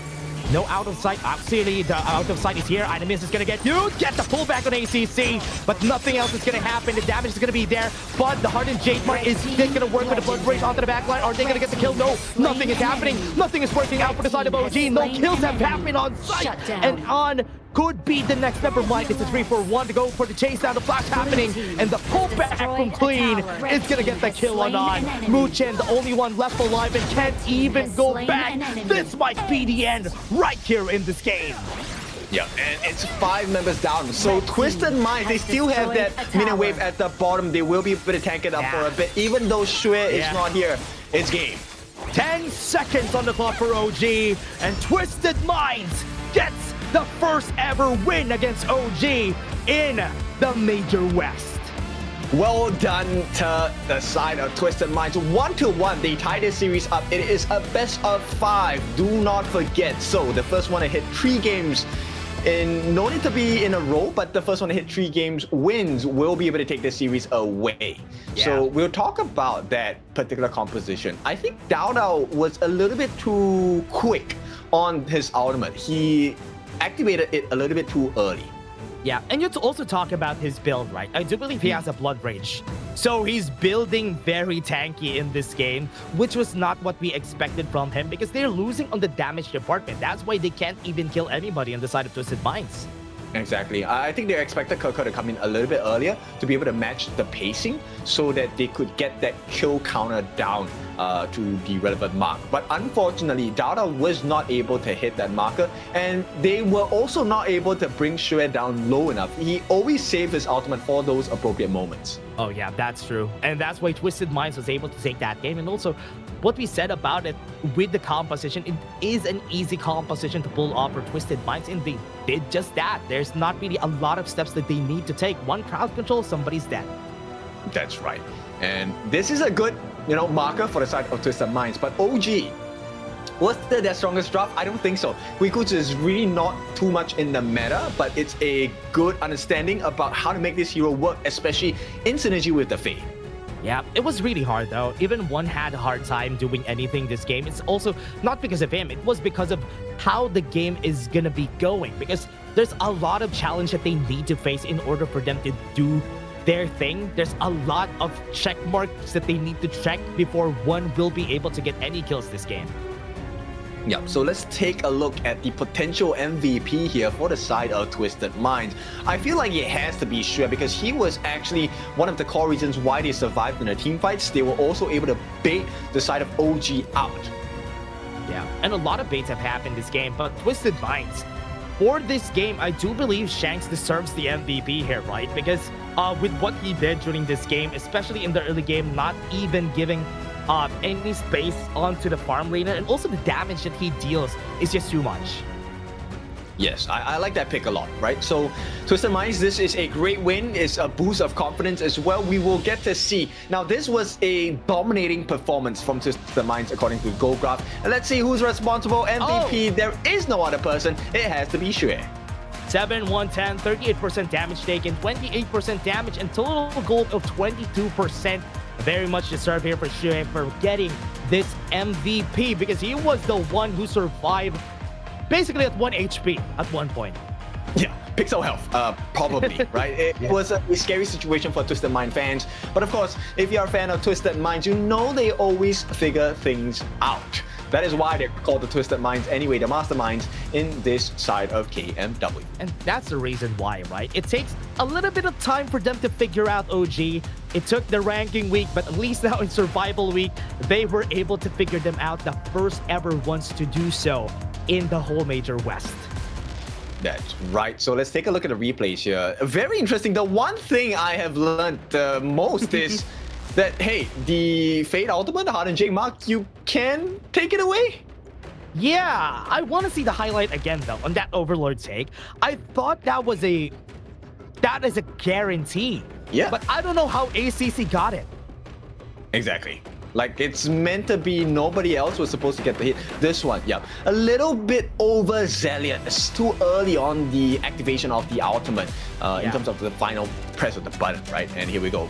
There's no way you get away from clean.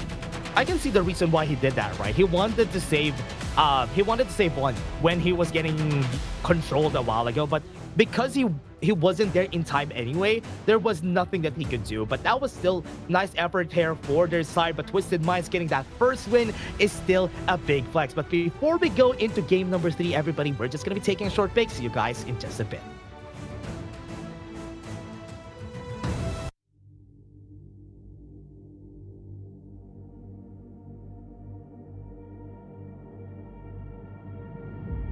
I feel it deep flowing through my blood. Rising up to become someone. And taking it all on my own. What a sweet victory. And taking all of my control. Awaken something deep in me.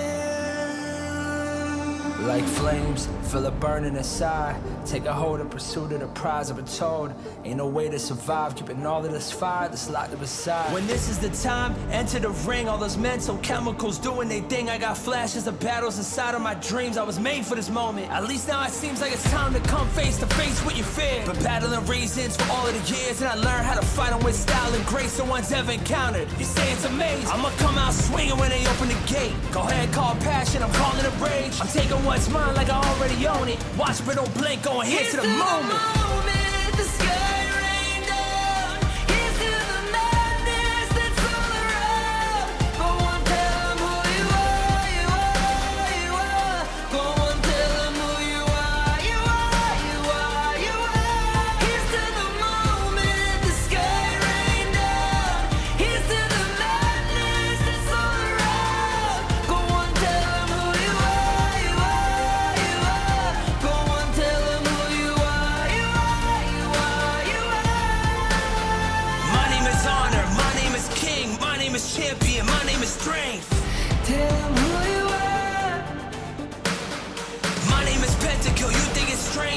keep ringing inside of you. Welcome back. It is time for the third game of Twisted Minds against OG, with TM taking the second game in this series. Yeah, what a good game from Twisted Minds. They played their composition pretty well and not let OG take anything else that game. Now, on game number 3, what is the game plan here for the team? Because they lost on the side of OG, they're going to go to the red side this time. They want to see what's happening on the side of Twisted Minds, right? At the same time, it kind of shows you the cancel out effect, right? I won't say wasted picks, but to really try and score a win without exhausting your meta hero picks. Oh yeah. The question here is, are they ready for this next game? It's the first time that OG has lost. Will they be able to get a reset out of this loss? Because same thing that happened from the last season is that got their first loss, got a bit scared on what to do. But this is still the survival week, so everything's still okay for OG. Yes, it does shake up their mentality. I think that's the one core thing we all learned from OG in their previous performances in Spring as well as KWC, right? The moment they dealt their first loss, OG start to crumble. But is it going to be the case today? I'm not sure. We'll see. Twisted Minds, they start off with the first ban, Luna, and OG respond with the Arlie. Yeah, but on the second side here, OG wants to go for some good picks now. They can go for a different one compared to what they had during game number 2. Now that they've given up a lot of the good things, also taking out the Guan Yu on the hands of Kaka, this is going to be a lot more of a challenge. I could go Byron Mayin for him. Oh, that's true, right? I think taking out the Guan Yu away from Kaka is actually a huge piece of advantage, but Twisted Minds also had to commit the clean Mai. Yeah. Now, Pei Byron is on the table for OG. Dao Dao and Kaka could take it. Do they really want to do it? Because OG, now they're teasing us with their own double Ds here, Dolia Dune combination opening up, and I think OG might go with it. Yeah, I think that's okay, right? Going with the Dun Dolia. And one thing that I am seeing here for the side of Twisted Minds is what are they going to be picking out of this? Because the Dolia has been cancelled out. That could have been also an option for Twisted Minds to go with because they still have a Yuhuan available for them. So good denial also for OG. Yeah, right as you say it. This is going to be available. Nagudo does wonders against the Dun, right? You can really match up the pacing of the movements. But maybe a little bit of a balancing act on the side of OG because they pick up the Chano as well. This is going to be a nice matchup against the Loom. So Shanks is not going to have a very fun time in lane. Yeah, one thing, this is what we've seen a while ago. This is also the same 3 picks. If I remember correctly, that was Level Max Club who pulled this out during one of the games, or BTK will pull this out during one of the games from a while ago. And this could be good because they could reset some good ultimates here for the side of OG. They definitely could. What kind of ultimates do you want to reset? The mid lane, I think, might also play a very big advantage over here. OG, do they want to go with the Ganemo? Do they want to go with the Nuwa? These are big burst heroes. I think a Nuwa makes a lot of sense against a lone pick. Yeah, Nuwa, Ganemo, Yisheng could also be an option if they want to reset the board. But right now, OG, I do believe you're right. A Nuwa could be good here for them. Yeah, and OG go with the Byron pick. So this means the Clash lane should have an advantage on the side of OG. Yeah, I think this is almost always going to be the case, right? For the Byron, really, really strong. But the Fatih could be open here for Twisted Minds. Clean could pick that up, so at least he doesn't get bullied so much in the Clash lane. True. The moment you exhaust your first and second skills on the side of Byron, then the Fatih comes to life. Yeah.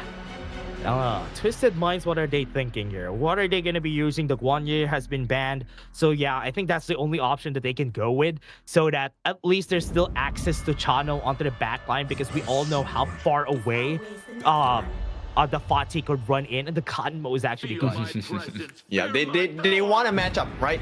It has to be because OG probably will be. Oh no, they look at the Kong Ming winning strategy ×2. Oh yeah, go for the reset. If it doesn't get the kill, reset it with a Celestial Melody, do it again. And now this could be one thing that they could work with because at least they could match the wave clear of the God and Mo in the early, or not even the early game, like in the whole parts of the game, the wave clear could be good here for the Kong Ming.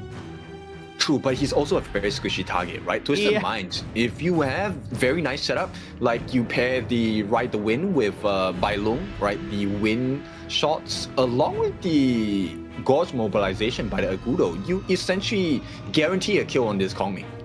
Yeah, right now we can take a look at the composition here. OG has the bread and butter Dolya Dun on their side, but Twisted Minds has the Long Yuhuan that you usually see that is resetted by the Dolya but has been denied by OG.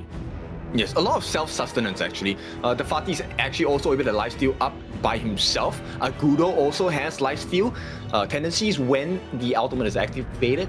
So this is actually a quite sustainable, independent lineup on the side of Twisted Minds. OG, however, it really requires a lot of clean execution. Yeah, they need to execute this pretty well on the side of OG. There's a lot more points of error for their composition, but take a look at this, everybody. Twisted Minds versus OG. We got a 1-1. We got a series in our hands. This is game number 3, and this is a best of 5.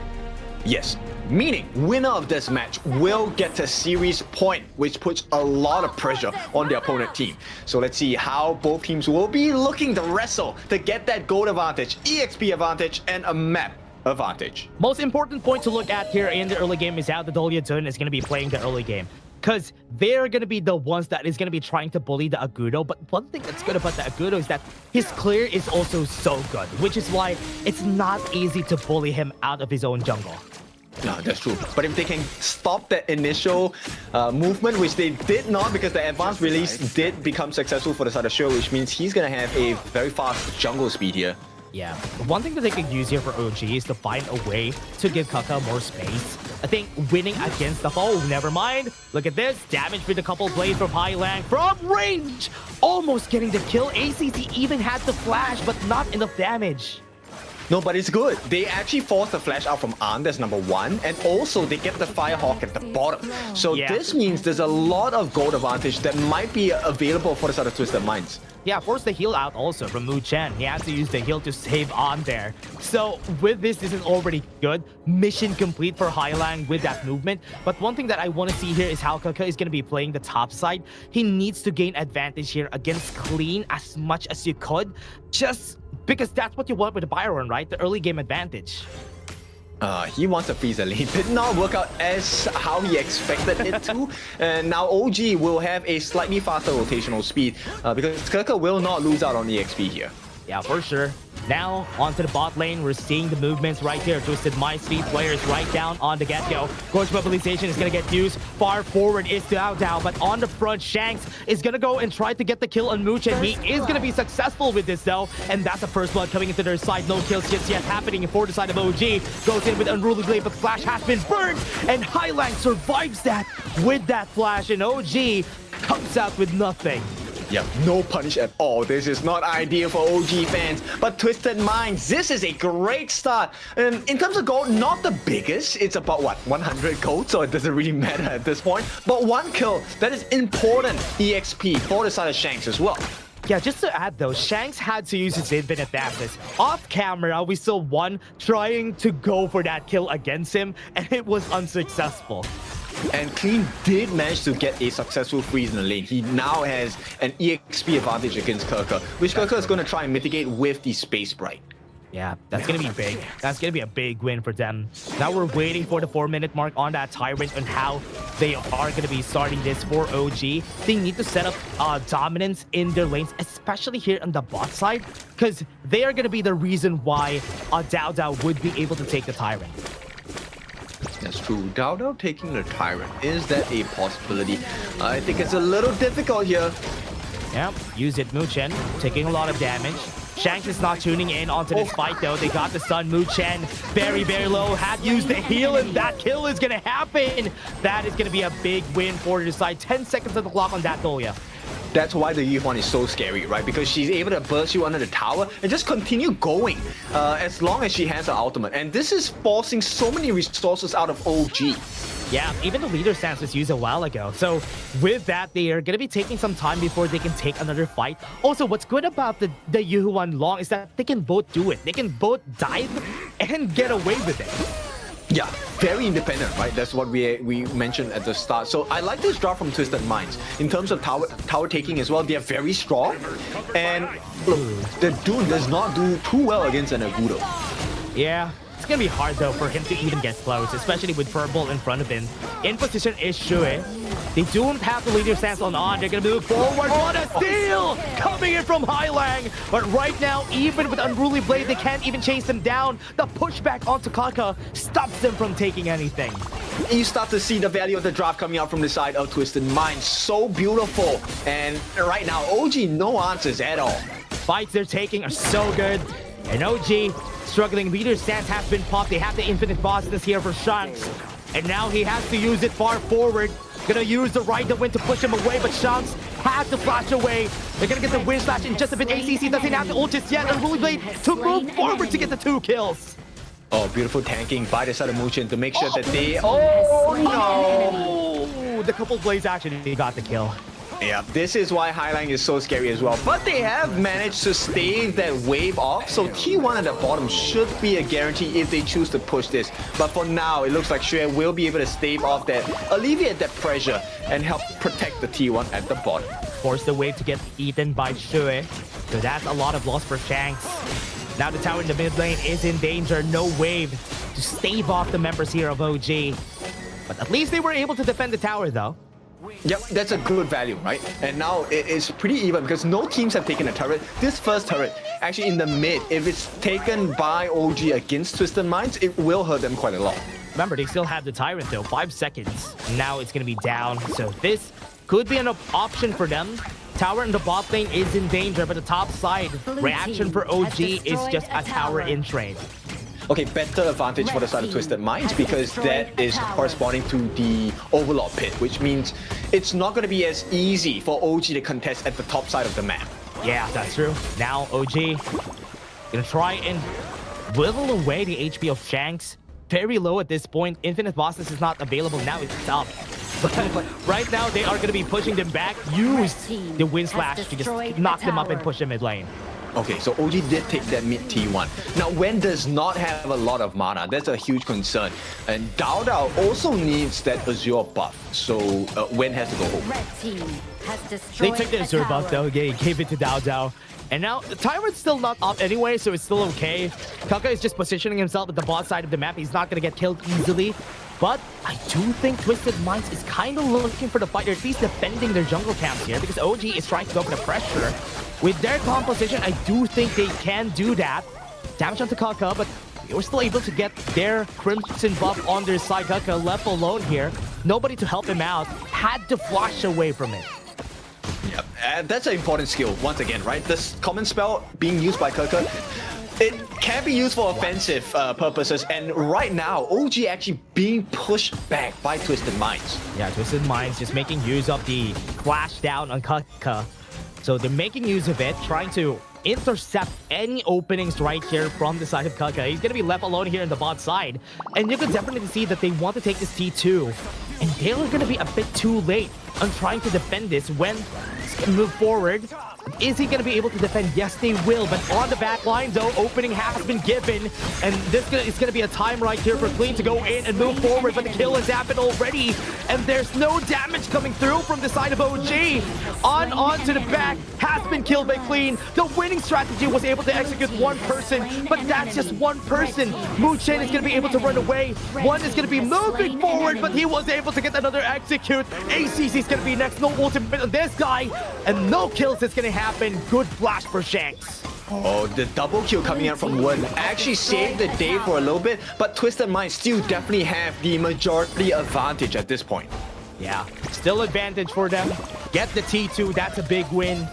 And OG right now is looking to maybe push away the members of Twisted Minds here away from the Tyrant.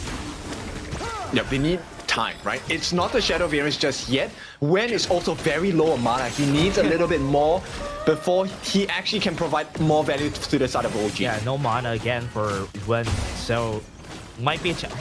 It also reset it, but it doesn't matter because there's nobody in Twisted Minds that can contest this.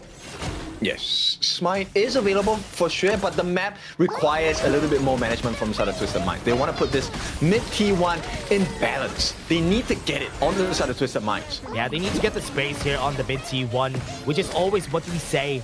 Unending Sorrow was used in order for them to get the heal up, but top side is not going to get pushed, so it's still safe for OG. Yeah, OG, they need to recover. The map, no, they don't actually, they have an advantage here. They have taken the two T1s, one at the top, one at the bottom. In fact, all the T1s have been taken away from Twisted Minds. Yeah, and this is a good investment on the top side, right? On pushing the top side of the map is already good, just because somebody needs to react to this. We still have 35 seconds, which is okay. So they can maybe contest this spot on the top side to pull away attention from the members right here of Twisted Minds. And yes, they do. T2 could be in danger, and that is going to be a takedown here for this side, but never mind. 1 HP on that and still not able to take it. Ooh, punish may be coming through here. Yeah, going to chase down. They're zeroing in onto the backline. Clean could actually get the space here, but Dow very tanky. They can't kill him. Yeah, interesting. Clean chose not to commit. Yeah, I'm surprised that they didn't, right? That could have been an opening that they could go for. But remember, everybody on OG has flash, and the objectives are going to be coming in. Yeah, I think maybe it's just a little bit too risky, right? And right now, I think with the series tied up, I don't think you want to take a risk. Now, 10-minute mark, OG start off on the Shadow variant of the Tyrant. And immediately, Twisted Minds make a call to go for that Shadow Overlord. Clean got 2 tanks out of that. They got the Overlord, they got the tower top side, so it's already good. Are they going to cut off some members here of OG? Stop them from moving forward. This is good though. Highlang in danger. One is in a very cheeky position here, just pushing them away, but on the other side though, Highlang was able to snipe back on the Luchin, but the T2 on the mid lane has been taken down a couple blades. A bit too far forward for Highlang, but that is almost a kill. Very scary positioning. ACC does have his ultimate right here. Once the force is out, manages to get it forced out.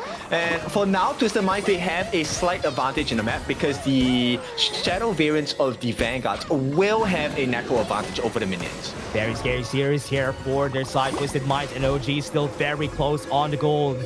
It's not really that far away, so it's still anybody's game. Yeah, and this one, Azure buff no longer for the taking. They're going to try and fight this though. Oh yeah, they are going to be able to go for it. Dow, moving forward, got the knock up in 2. Another Unruly Blade is available. Highlight is in the distance. Nice flash. Got sniped by On. And now they are going to be collapsing on their members. The knock up onto the backline was perfect. Clean is in front, just shielding onto his members. And on the backline, he goes on. He's going to be the target. He's going to be killed. Sure, it's going to be dead here. But that's good. 2 for 1 is already enough. Make that 3 for 1 because the Rampage comes out on 1. Yep, and when he was the hero that helped to split the fight, Kirker actually committed the flash as well to go in. Unfortunately, did not have the same fate, was really mowed down by Clean. But Clean and Shanks are the only 2 members left, and the only damage they did structurally was taking a T2. OG definitely can respond on this one. Yeah, equalizing the T2 here is still something good that they could take. I think that's still okay. Clean has taken Chi Blessing though. They're not checking this. Has the damage already, but Nu Chen has to fly away from this. Closing the distance, gets the kill, and 1 is going to be next. The shutdown comes out. 2 kills for Twisted Minds. Pure greed and Clean with the cleanup on our 8 here for the side of Twisted Minds. OG, a little overzealous with the attempts. That's a big loss from OG. Taking that fight was not something that they could have taken, but Clean is just doing a good job at just staving off the front line and even just being the wall in front of everybody. On the top side, as I'm saying that, Clean is going to be dead here, but the mid lane T2 is already down and T3 could be next. It doesn't matter. Clean, he did his job, he bought time, and there is no defense coming in from OG. They lose the T3 in the mid. This is an open base. Yeah, there you go. Highlang gonna get chased down. Dow's gonna be dead. It doesn't matter if he's tanky, he's gonna be dead anyway.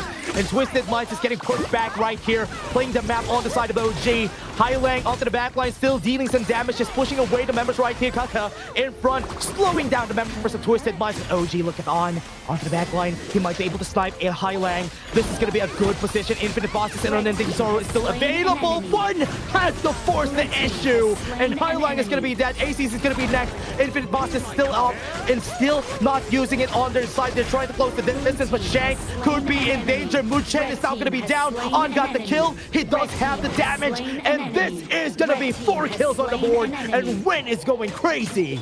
Perfect kiting coming out from the side of OG, and what are the rewards they're going to be reaping? The T2 at the bottom available for the taking. The Shadow Overlord also going to be respawning, and one is the most happy because the Azure buff is available on the Twisted Minds jungle. But let's get the structures first. T3 under pressure. Shanks! He's dead. Shanks could be dead here. One more shot could have been the kill, and that's it. T3 equalizing the towers right here for the side of OG. What a big win.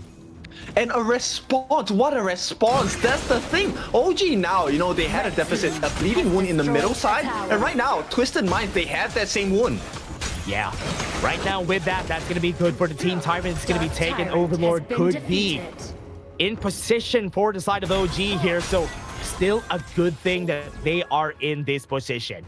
Yep, it means they won't be able to have access into this Overlord as and when they please on the side of Twisted Minds. And OG, you know they're gonna pull them against the wall here. So Twisted Minds, they need to figure something out, but it is really about who can they catch, because the kiting game is so OP from OG.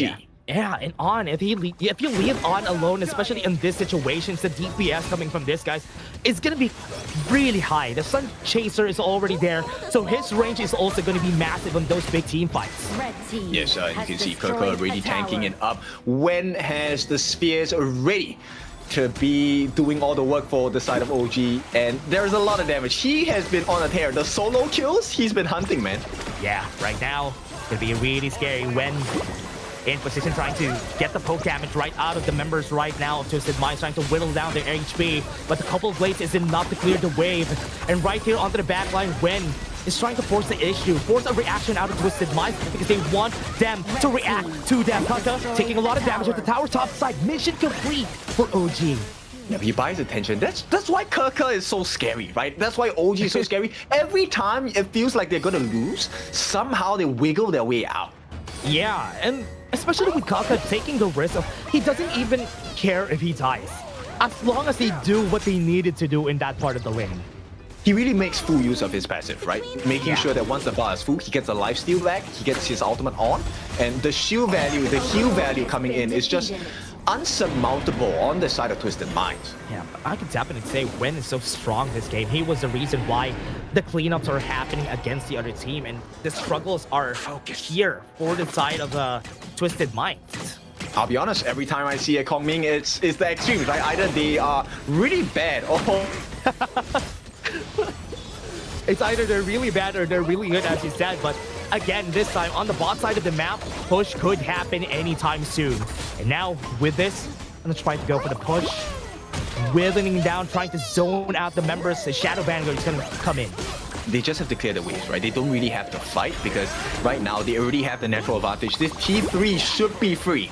Kaka is in position on the side lanes, so maybe he could try to beat the distraction. Shadow Vanguard could be taken on the front. They got the knockup on 3. Force the ultimates out of the members right there onto the backline. Clean is also in front, trying to force something out of the issue. They have the Vanguards on the crystal. They could go for the end. They could focus the crystal. They're trying their best to push back from Highline. It's not going to do anything. OG gets the win game 3. Beautiful comeback game from the side of OG to bring the series to series point for themselves. 2-1 leading the pack against Twisted Minds. What a game again from both of our teams. Honestly, both of them played their games really well, but in the end, it was just OG. The cleaner reaction, the cleaner plays that we've seen from them was the reason why they just won this, but it was still very close. Yes, and of course, I think this actually is very valuable homework for the side of Twisted Minds. This is going into the research books for sure, because Twisted Mind players, you can tell they're not faced by this loss at all. It feels they are invigorated by this. In fact, it feels like they know now, okay, these are the strengths of OG. We'll meet them in the grand finals and we will expose them. Yeah, you can still see them smiling, right? They are still smiling even after the loss because they know they learned something. We found a weak point. We can use this on the next game. So maybe that is what is in their minds. But still, this is a very tight series. The game is still not over here. Oh, definitely not over, right? We'll take a look at the stats here. I think Wen probably is the MVP. The way they kited the game along with An really made a huge difference. And this was against Hailang, who is one of those better mid laners in the KMW as well. He was actually landing shots quite a bit, and Clean was actually getting quite a few catches onto An on this channel as well. Yeah, it was pretty scary, right? I know, we all know that in the late game, it's going to be harder for Wen to find those options, especially if you're trying to take down the base of the enemy team. But before that, when they were fighting on the Tyrant pit, when they were fighting on the Overlord pit, Wen was always in the backline just being a distraction and finding executions. Yeah, I mean, the way that he did it, he really maximized the efficiency of the spheres, but also about his positioning on the ultimates as well. I'm curious about his damage. Look, oh, this guy, 171,000 worth of hero damage dealt by Wen. Crazy damage on Wen on this game. And you know what, everyone? That is something that we expect from the Kongming players. It's either one or the other. They're not going to be doing damage, or they're going to be doing tons of damage. Yes, and to be clear, this game, while it looks a little bit scary on the goal graph, Twisted Minds did have moments of success. Yeah, I really thought that it could go in their favor, especially in those moments in where the Infinite Vastus and the Unending Sorrow was used perfectly. But in the end there, let's take a look at the MVP. It's definitely well-deserved for Wen here, using that Kongming 713, 38% damage dealt on a team with 22% total gold. That's really high, right? He was actually one of the turnaround conditions because, let's be honest, OG took a couple of very bad fights. Twisted Minds played those fights really well. The only reason why TM could not capitalize was because Wen was on the backlines cleaning up. Yeah, there were a lot of team fights that I thought, yo, this is over. This is going to be Twisted Minds. But Wen was the hero of the story here, definitely, for the side of OG. And right now, I think they should be very scared of what this guy could do. Exactly, and this is a hero that I don't think Wen really pulls out too often, right? I don't think this is the debut pick for Kongming for sure in KMW or in the Majors Pro League for sure. But a nice performance by Wen on this Kongming. We'll see if this is going to help them secure that last game going into the potential series point. Yeah, you can see the highlights here, right? For Twisted Minds, one thing, Clean has been really good at this. This was a fight that I was surprised that OG took, because it's really hard to run away from Clean in that point. Very hard. And I think this fight. Yeah, this one, this was the kiting momentum. Insane kiting ability. Yeah, it was a crazy fight, right? They started from the mid lane, they got to the bot lane, they were running right here. This was a very long team fight that OG had no business of winning, but because An and Wen were playing this perfectly and how they kited everybody, they won this fight. Yes, and it puts you in a position, right? As even in your ranked games, I'm very sure when your teammate is getting hit by the Kongming ultimate, you are kind of like, okay, we need to run. And then your teammate dies because you did not block that shot for him. Yeah, and you always need to do that, right, guys? You need to block it whenever you can, especially in these types of situations. Right now, look at the effort there. Hailang tried to use the Garter Grave to push away everybody, but it was too late. They needed to push the Vanguards away so that they could get the backdoor protection, right? But for now, that's going to be the end of our third game of the day. Let's go for a short break. When we're back, we bring you what may be the final game of this best of 5.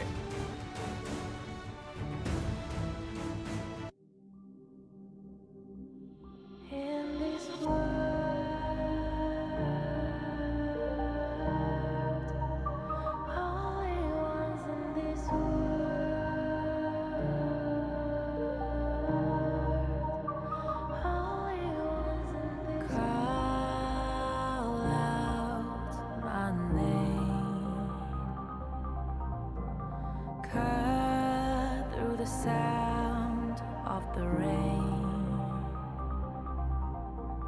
No matter how I feed the flame, you know I feel the darkness and the pain. All of the ways we tried to break free from the night.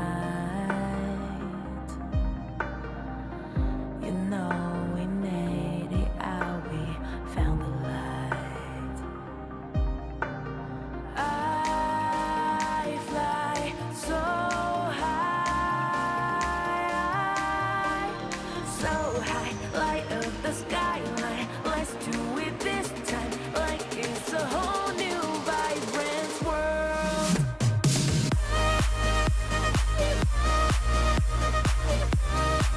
Like we're the only ones in this world. Like we're the only ones in this world.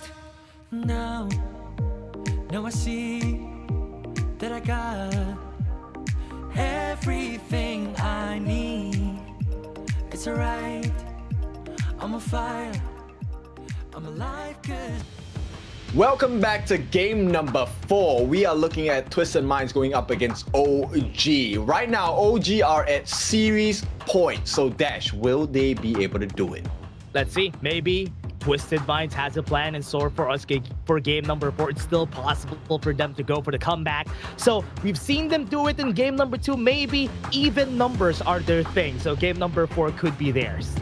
That's right, and I think we still have plenty of heroes to explore. Now, both of these teams, Twisted Minds and OG, have very, very deep hero pools. So I'm sure there's a lot more surprises they can start to pull out, even at this stage of the series. Oh yeah, I'm expecting a lot of things here for our team. So in the draft, we're just going to be thinking about what the composition that they want to build here, because I still want to know. Now we can see that OG is going to be on the red side and Twisted Minds is going to be taking the blue. Yep, they're definitely testing out the strategies here, doing the research before the final match of the season as well. So look at the coach here, really giving them the options, that sheet full of strategies to get the win. Yeah, look at that. Look at how many compositions they have there, everybody. That's a lot. That's a lot of compositions that they're ready to use, and some alternatives too, if ever something gets banned. So, like you said, Twisted Minds going to be on the blue side. Prio pick side, Liang Ban going to be opened up, which means Luna consideration for both sides. Yeah, we're seeing the Luna ban since a while ago, right? I think Shui's Luna could be pretty scary here for the side of OG. But there you go. As you were saying, Luna is also banned. It has to be, because both Shui and Dao Dao have shown proficiency on this hero. Are they gonna take the pay here for OG? Because pay is still open. Twisted Minds can't take it, so they could go for the pay Mayin probably for the first 2 picks for OG. Fatih as well, right? Twisted Minds, this is a Diadea first pick that has great synergy with whatever that you pick regardless. Yeah, honestly, Diadea is just so good as a flex pick. And without the Yu one now, because they picked it a while ago, yeah, Diadea is the next best thing, but OG wants to finish it with the combo on the Zhang Fei and that Dharma. Zhang Fei. So we're probably looking at a tank jungler or a tank. Yeah, it has to be a tank jungler, right? If not, getting caught up by Dharma, it's really scary. Still have an Ogren. I think an Ogren could come out there for OG. So they could use it in this game, but Twisted Minds is gonna go with the demon dip just to whittle down the resistances here of OG. Now I'm kind of thinking about that clash rate, right? What would you pick up? Byron, Mayin, and Fatih already use Charlotte, maybe? Yeah, I think the Charlotte. Guan Yu will probably ban by OG so that Clean would not be allowed to play it. There's nothing left. Okay, Charlotte and Guan Yu. There are heroes left in the clash lane, obviously, but like, these are the priors. Yeah, I think they're gonna be going for that ban so that, yeah, there's nothing else that they can use, honestly. They're left with a Futsu. If they want to use something in the clash. Oh, actually. That could also come out, yeah. There's Yao, there's the Nerja. Oh, Sun Ce as well. Oh no. Oh yeah. Oh no. There's not really a lot of initiation powers now for them. So if they want some, Mirror is not gonna be working well here for the composition that they built for Twisted Minds. They also banned on the Nua on the side of Twisted Minds. So we are back at the honor side, and you were asking for it. We do get the potential pay from OG. Game number 4, 4th pick. They went with a pay. It took so long for OG to consider this in their pickings. But Twisted Minds, what do they need to do here? What do they need to pick? They do have some Clash Laner options, but not the priorities because all of them is now out. They need early game, man. These two babies could knock a bull out cold. I'm thinking what they pick the Angela.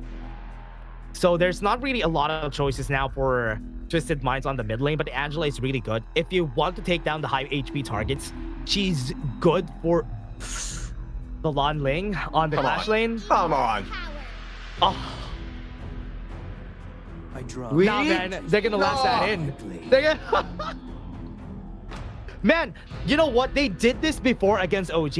It didn't work. And now, I don't know if it's gonna work. It was also a Dharma pick on Kaka when they did this. Yes, but okay, so here's what's supposed to happen, right? If you pick this composition on Twisted Minds, you're supposed to get this Prince of Lanling at its tip-top condition ASAP. You want the huge burst potential. You want to shut down players like the Loon. You want to shut down players like the Lady Chen and just get those free kills and start snowballing from there. That is the whole point of taking out the Prince of Lanling, right? Yeah. And you then also you're able to feed the gold and EXP into the Mankey because he's going to be the one rotating, making use of the teleportation portal to get more farm across the map as well. Yeah, and he's also the one that is going to be fighting against the Pei. But the problem here is, Mankey in the early parts of the game, you could easily take him down when you invade because he doesn't really have a lot of firepower during those times in where Pei could use it. So I'm expecting an invade from OG. That's true. I mean, this is kind of like watching wildlife. natural wildlife. Nature, you scary. This is the natural habitat of whatever this is that I'm feeling right now. I know that you could do this, but I didn't expect Twisted Minds to do this in Pro Play, to be honest. So it's crazy. They've already tried it once, right? And it was kind of close to success, I will have to say, right? They did get some value in that pick. So Clean gets a second chance, right? So let's see if this is going to work. Yeah, he's gonna be redeeming himself from the last performance on this Prince of Lan Ling on the Clash lane. So I hope it's gonna go perfectly. But again, everybody, this is game number 4, OG versus Twisted Minds. This could end in this game, or we could go the length on game number 5. There we go. This is the start that they're looking for. You know what?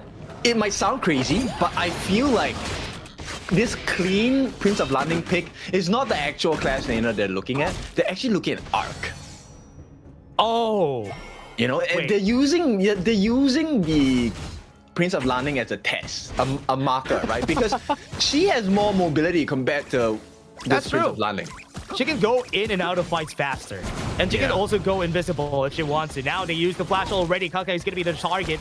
Force the flash on 2 people out of Twisted Minds. That's right. And they also get the secure. So very nice movement. While they had to burn the flash, they got the flash out of Kaka as well. So that's an even trade. Yeah. Right now, Mu Chen is just scouting on the bot side of the map. They're trying to get any information that they can get on Shirt. I do believe that Kaka is going to get ganked a lot of times because HCC is just putting up a tent on the top side of the map. Yep, this is just to make sure they don't get what they want, right? Slow down the rotations. He actually also has the level lead against Kaka, which is great. This is exactly what you want to have achieved as a Prince of Lanling. Right away, 3 members in the mid. Yeah, right now he's putting a lot of pressure on a lot of the lanes. And that's what they want to do, right? They want to just put a lot of their presence along the map so that the Lady Sun and even the Kaka is going to be afraid of moving forward and pushing past the middle point of the lane. But it's Kaka. He doesn't care. Look at where he's at. He's standing right there. Yeah, he's just using himself as like a marker just to know where Clean is. And now that he's not in the lane, they know where he is. Right there in the middle lane. They used to disrupt the deluge. Cancels the ult with the stun. So Clean wasn't able to get away. I'm sorry, did we just see a replay from yesterday or the day before? Exact same situation. Lady Chen, right, destructed the deluge, and then the Pei Dao goes in, gets a kill. Yeah, I think that's it. And now, because of that, the punishment is going to be happening. Good thing that Shuri was able to move forward. Blazing Brilliance is there to help him out, to at least secure his Azurba. Okay, it's a 1 kill for the side of OG, which is great. But it does not spell too much of a gold advantage. And map advantage-wise, nothing too crazy for the side of OG just yet. Yeah, that's the scary part, right? Your strike, your ultimate on Prince of Land lane getting cancelled by the stun on the... Oh man, that's just so unfortunate. He could have gotten out if that triggered. But that is really kind of scary because look at the pace that OG is learning, right? They have dealt with this competition once, and now Clean is not even having too much of a sick game this time. Yeah, I was expecting a lot more, right? Like more kills in the early game, but OG is playing it in a reserved way. Like they know that Clean would be using the early game in order to bolster his attack damage, but he was not able to put a lot of pressure on most of the lanes because OG is playing this well, especially with the Lady Sun. Sure, might be in danger here with the Ocean of Tears, but okay, yeah, they know. Yeah, they definitely know. The way that one was kind of like shaking in between, he knows. Yeah, he was doing like moving, trying to weave in and out of the area. Now he has the ult, he has to use it, has to force the flash out of him. Oh no! And now he's caught by himself, and Clean has to run away from here. Yep, this is not ideal. Maybe he gets a surprise snipe?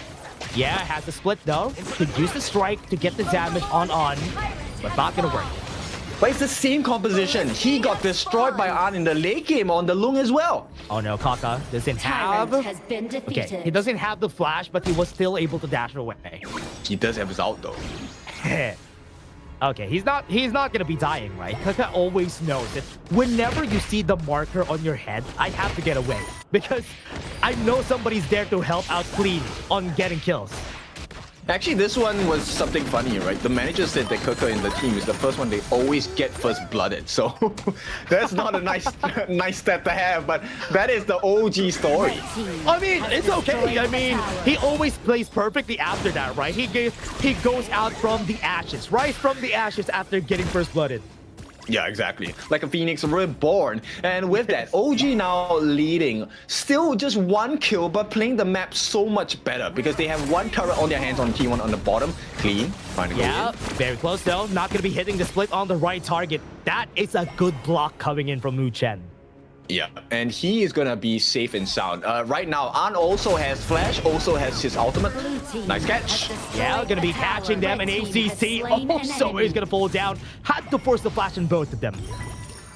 Not ideal. 2 kills, and right now there is close to a 2,000 goal lead for the side of OG. Yeah, big lead for the squad.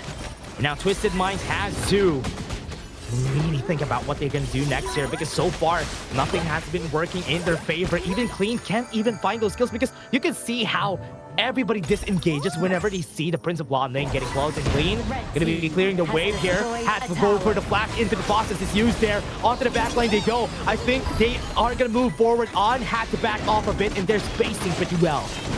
Debating things out on the side of OG, and once again, look, it's about resource management, taking control of the resources. Clean, he's not able to find any value so far. Yeah, Clean might be able to find a sneaky kill. An was able to get the recall, so he was able to back off. Well, one does not have flash, so if he is out of position, he will get punished. Yeah, I mean, look at this. Kaka doesn't even have the challenge of Shui. Getting a lot of damage in level 11 on Dao Dao. It's gonna be scary because he can take this easily, but now with the destructive deluge, almost getting the kill of Shui. But he stole the Crimson buff, and now this is not ideal. Clean, he catches his target. Gets the damage and the Blazing Brilliance. That's the combo they're looking for since a while ago. At least they were able to get one. Well done, Twisted Minds. So 2-1, they get 1 kill in return. They cut that goalie down to absolutely nothing. It is still 2,000 in advantage for OG. Savant's rock pretty early though. That's a lot of damage gonna come through onto Highlang. But more damage onto ACC with the stun. The Unbridled Outburst was able to zone out the members here. And Twisted Minds, no answer in that tower takedown on bot side. They knew though. They were kind of concerned about Clean for a little bit. Yeah, a bit too close, right? Oh, they used this split, had to force ultimate right there on Clean. And now they can't even get close here. They have to clear just the wave. So let's re-access this combination that they're doing out, right? So Clean with the dagger and then Highland with the second skill. Is that enough of a kill potential, honestly? Actually, with Savant's Rod, I do think the damage from Highland could be enough to kill Wen and An. But other than that, they expend a lot of resources just to get a few kills, like 1 kill or 2. But I mean, if it's a guaranteed, soft guaranteed kill, I think it's actually not bad of a strat, right? Because the cooldowns are relatively short on those two skills. Yeah, one thing that they have to do though is that after getting the first kill, they have to back off. At least reset. Let Highland's Blazing Brilliance reset.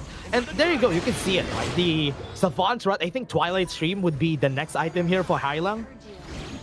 Yeah, that's one of the potential, because every stack you get on Twilight Stream, you get more magic pierce as well. Here we go. Yep, Wu-Chang gonna be the target though, has to unbridled outburst, was able to push him back. That is a good CC on Clean, stays alive, because they have a bit of healing on their side. Now onto the backline though, Dao Dao is looking for something, but nothing enough. No damage just yet, goes forward, actually gets the kill in the end, and now Clean is gonna go for the cleanup because he went too far forward.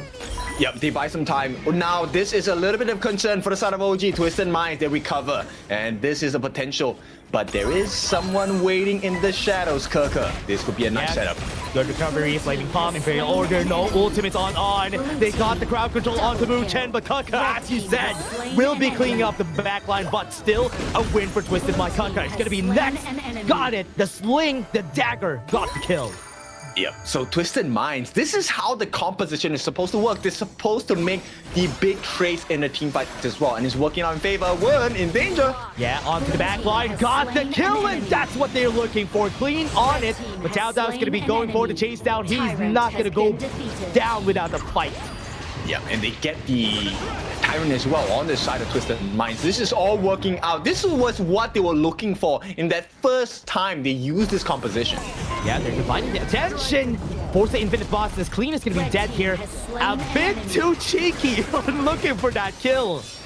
Yeah, no backup as well. So I think that was a big mistake, because he's out for the next 25 seconds, which means OG have the numbers advantage for the Shadow variant fights. Oh yeah, nothing on the side of Twisted Minds here. No distraction on Clean.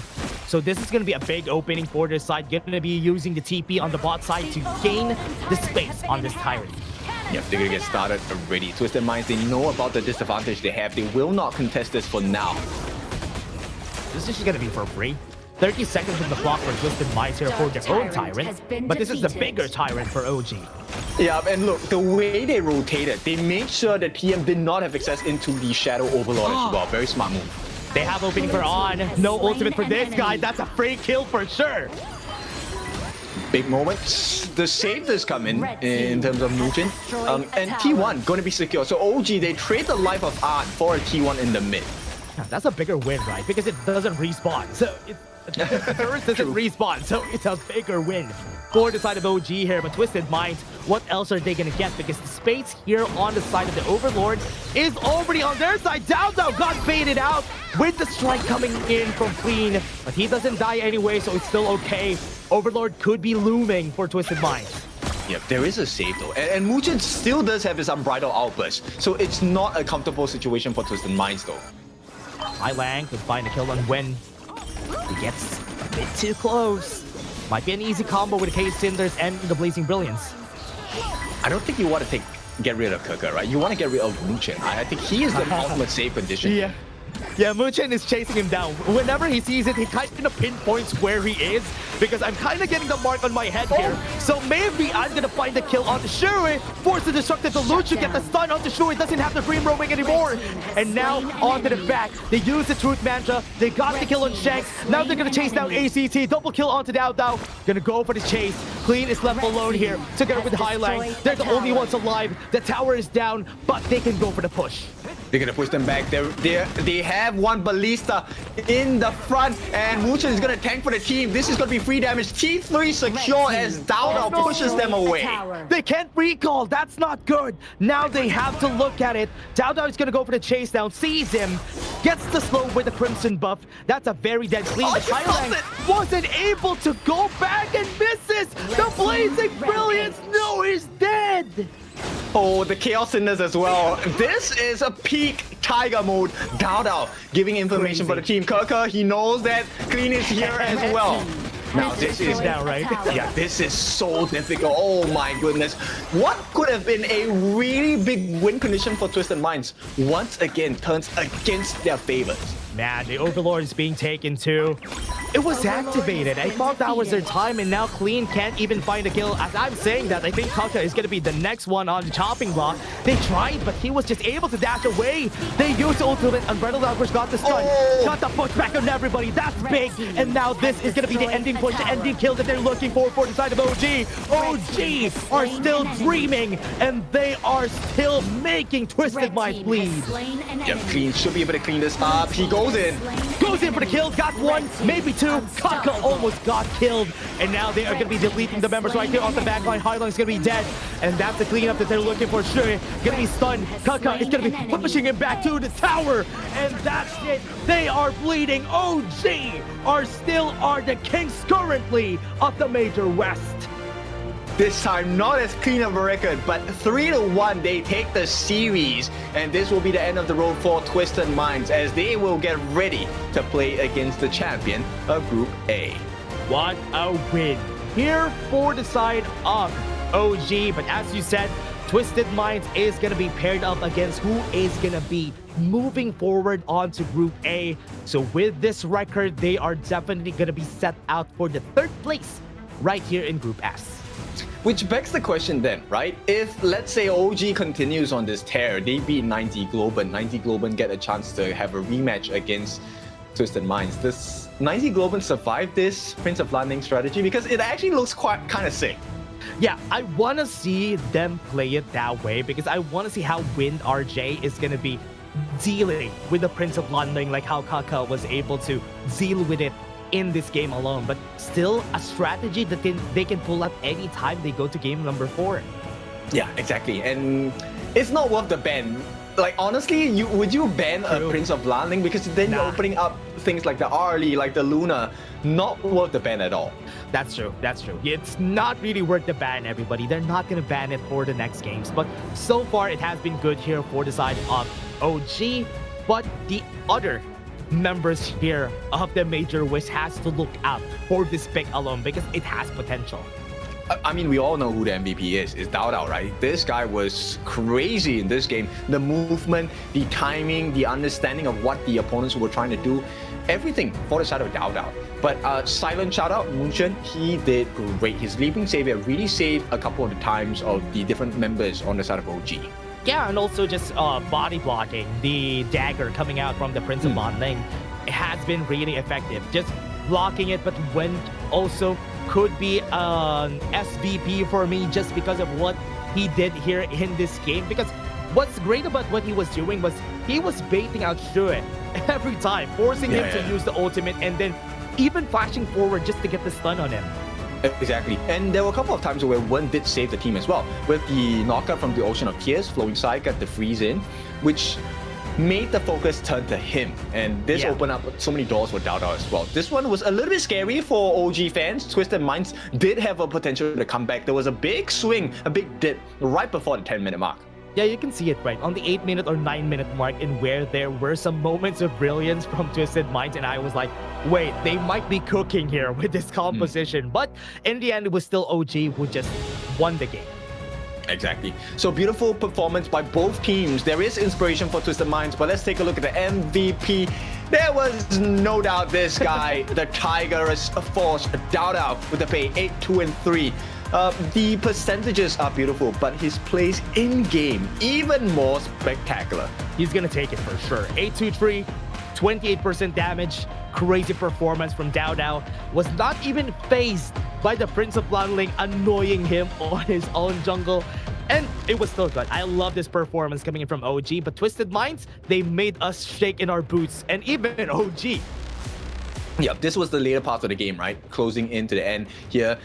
Look, the value that they have on the side of OG, playing against this very spectacular but kind of weird lineup on the side of Twisted Minds, I think I would say that this is an expected win, but not expected in the difficulty that they had to go through to win this game.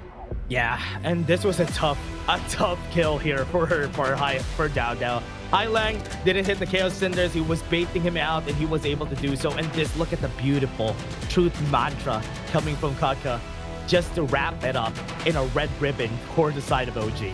Yeah, beautiful movement. And once they got out of range of that Angela ultimate, which is the not Chaos Cinders, Blazing Brilliance, right? There was no hope. It was all over. Now, with that being said, this is our second series of the day. We will go for a short break. When we're back, we welcome the Kings back into the Gorge. We will see you for series number 3.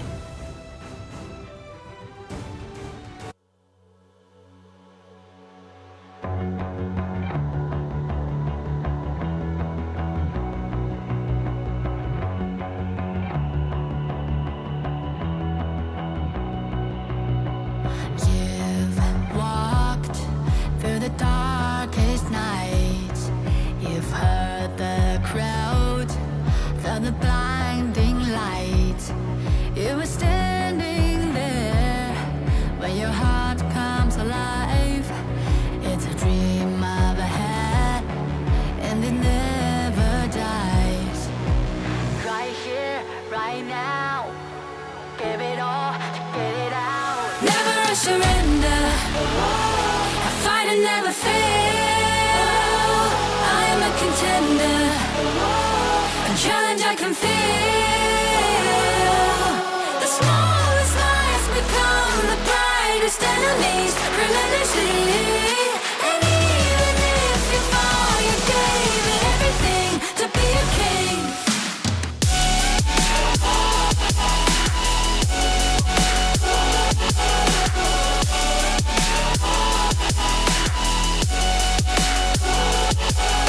The smallest lies become the brightest enemies, relentlessly. And even if you fall, you gave it everything to be a king. You carved your way with a sharp attack. You watched it all burn, and you never looked back. There will come a day when your fears will rise. You protect your crown, so it never dies. Never a surrender, I fight and never fail. I am a contender, a challenge I can feel. The smallest lies become the brightest enemies, relentlessly. And even if you fall, you gave it everything to be a king. On my way, on my way, find my way, find my way. On my way, on my way, dream my way, dream my way. Never a surrender, I fight and never fail. I'm a contender, and challenge I can feel. The smallest lies become the brightest enemies, relentlessly. And even if you fall, you gave it everything to be a king.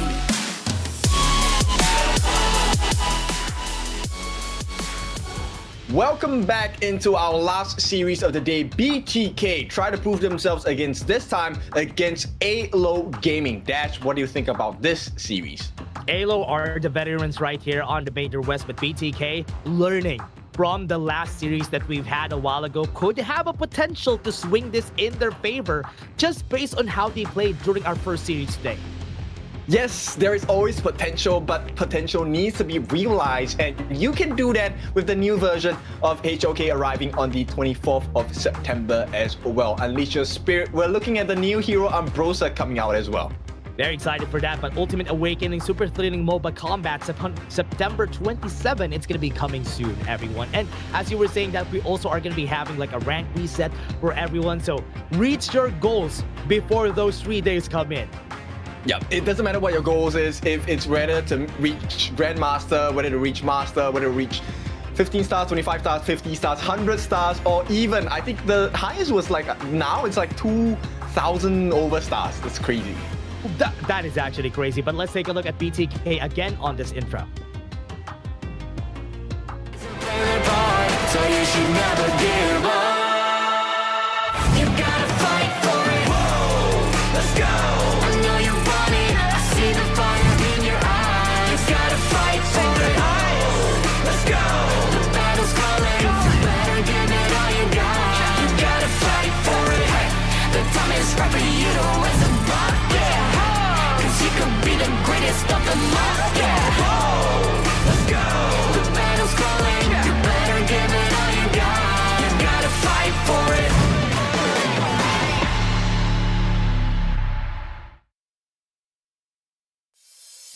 welcoming the team from United States, BloodThirstyKings, the challengers as we call them, represented by Fried Chicken in the Clash lane, Best Player 1 in that jungle, Hoon in the mid, Mobazane in the farm, and of course Shark in that roam. Will they finally get their first ever series win? They need a series win. They need it right now, especially against AYLO. When AYLO is like this currently, BTK has a lot more possibilities of winning against them in this series compared to before. Yes, they lost against them during ranking week, but it's a different story right here in survival week. Yes, so let's take a look at their opponents, AYLO Gaming. So you should never give up. You gotta fight for it. Whoa, let's go. I know you want it. I see the fire in your eyes. You gotta fight for it. Let's go. The battle's calling. You better give it all you got. You gotta fight for it. The time is right for you to raise a bar. Yeah. Cause you could be the greatest of them all. Yeah. Whoa, let's go. The battle's calling. You better give it all you got. You gotta fight for it.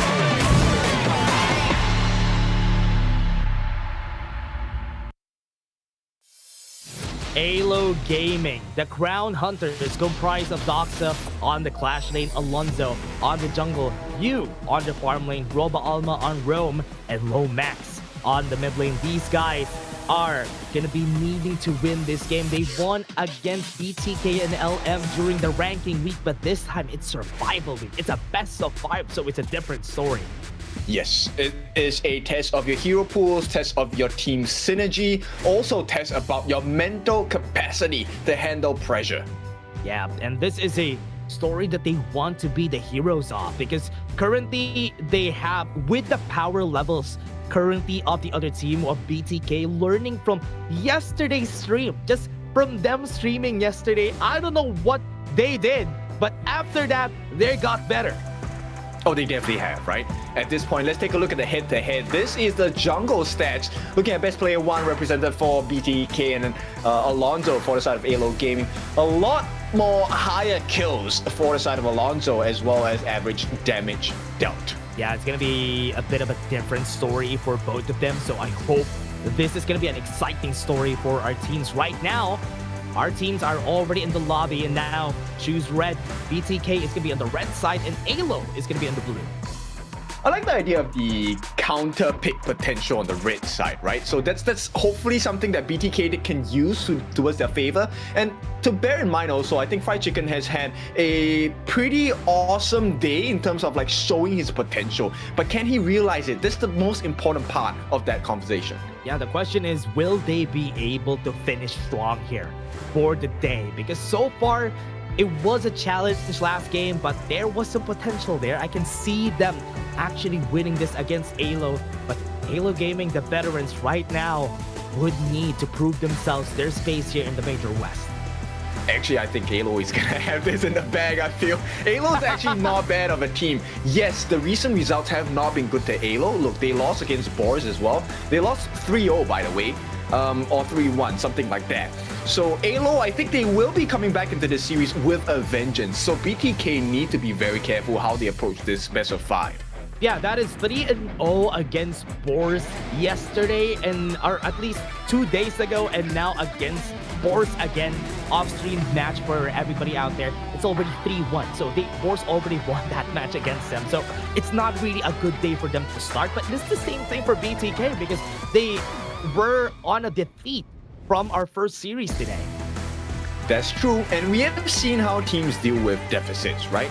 So it's curious to see how does AYLO deal with a deficit such as this, because coming into survival week, it's kind of the same story for AYLO Gaming as well. Yeah, I think right now AYLO Gaming, what they need to do, I think there's a very big challenge for them on a best of 5 compared to the ranking week in where they could really just flex any heroes that they want. That's the reason why they won against Boris, AYLO, and same for LM. But this time, they're quite struggling in survival week. That's true. I'm the main matchup I'm actually curious is that mid lane matchup, because during ranking week, the one player that really caught my eye on the side of AYLO Gaming was Lomax. I think Lomax actually does pretty well, so I'm curious to see if he can perform even better against Hun this week. Yeah, I agree. I think one of the good things about him is that he's very utility based, when he can actually pick up a lot of mid laners currently. Because with the Lady Sun, the Milady I've seen him pick, and even the Halo. So that's what I want to see here. True. These are very important picks as well. And I think, once again, as all audiences know, the biggest differential for the side of BTK is really just the depth of their hero pool, right? AYLO Gaming definitely has a lot more experience. We'll see if that experience comes to fruition for the side of AYLO Gaming. I hope they will be able to work it out this time here for our first game. Our players are getting ready here for our first game for today, right now in the Major West. Even our audience are also getting ready for the game to start. Actually, you know what? I want to ask, if you were on AYLO Gaming, would you open the early for BTK? Seeing the performance from last game, I won't. I won't. I think Mobazane performed pretty well last time on the Arlie. He was a big threat. It's also because of the Tsiya. That's the reason why he was able to do so. But what do you think?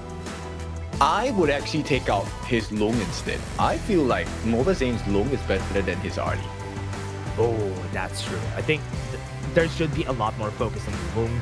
The Chano, they could be okay with letting that go. No. The Chano. Oh, yeah, his Chano was not bad. His Chano is good. That one was okay. Yeah. His Chano is good. This is why I'm kind of scared if ever the Chano comes out in this game. And our players right now are just looking into what they are going to be picking for this game. They're also getting ready. And I think they're getting pumped on this next game we're going to have. It has to be, right? Because on AYLO Gaming, they also need some decent results. I don't think they get first position, right? First position now, I think, is looking pretty much a battle between is it AYLO as well as Force? No, Force and LM.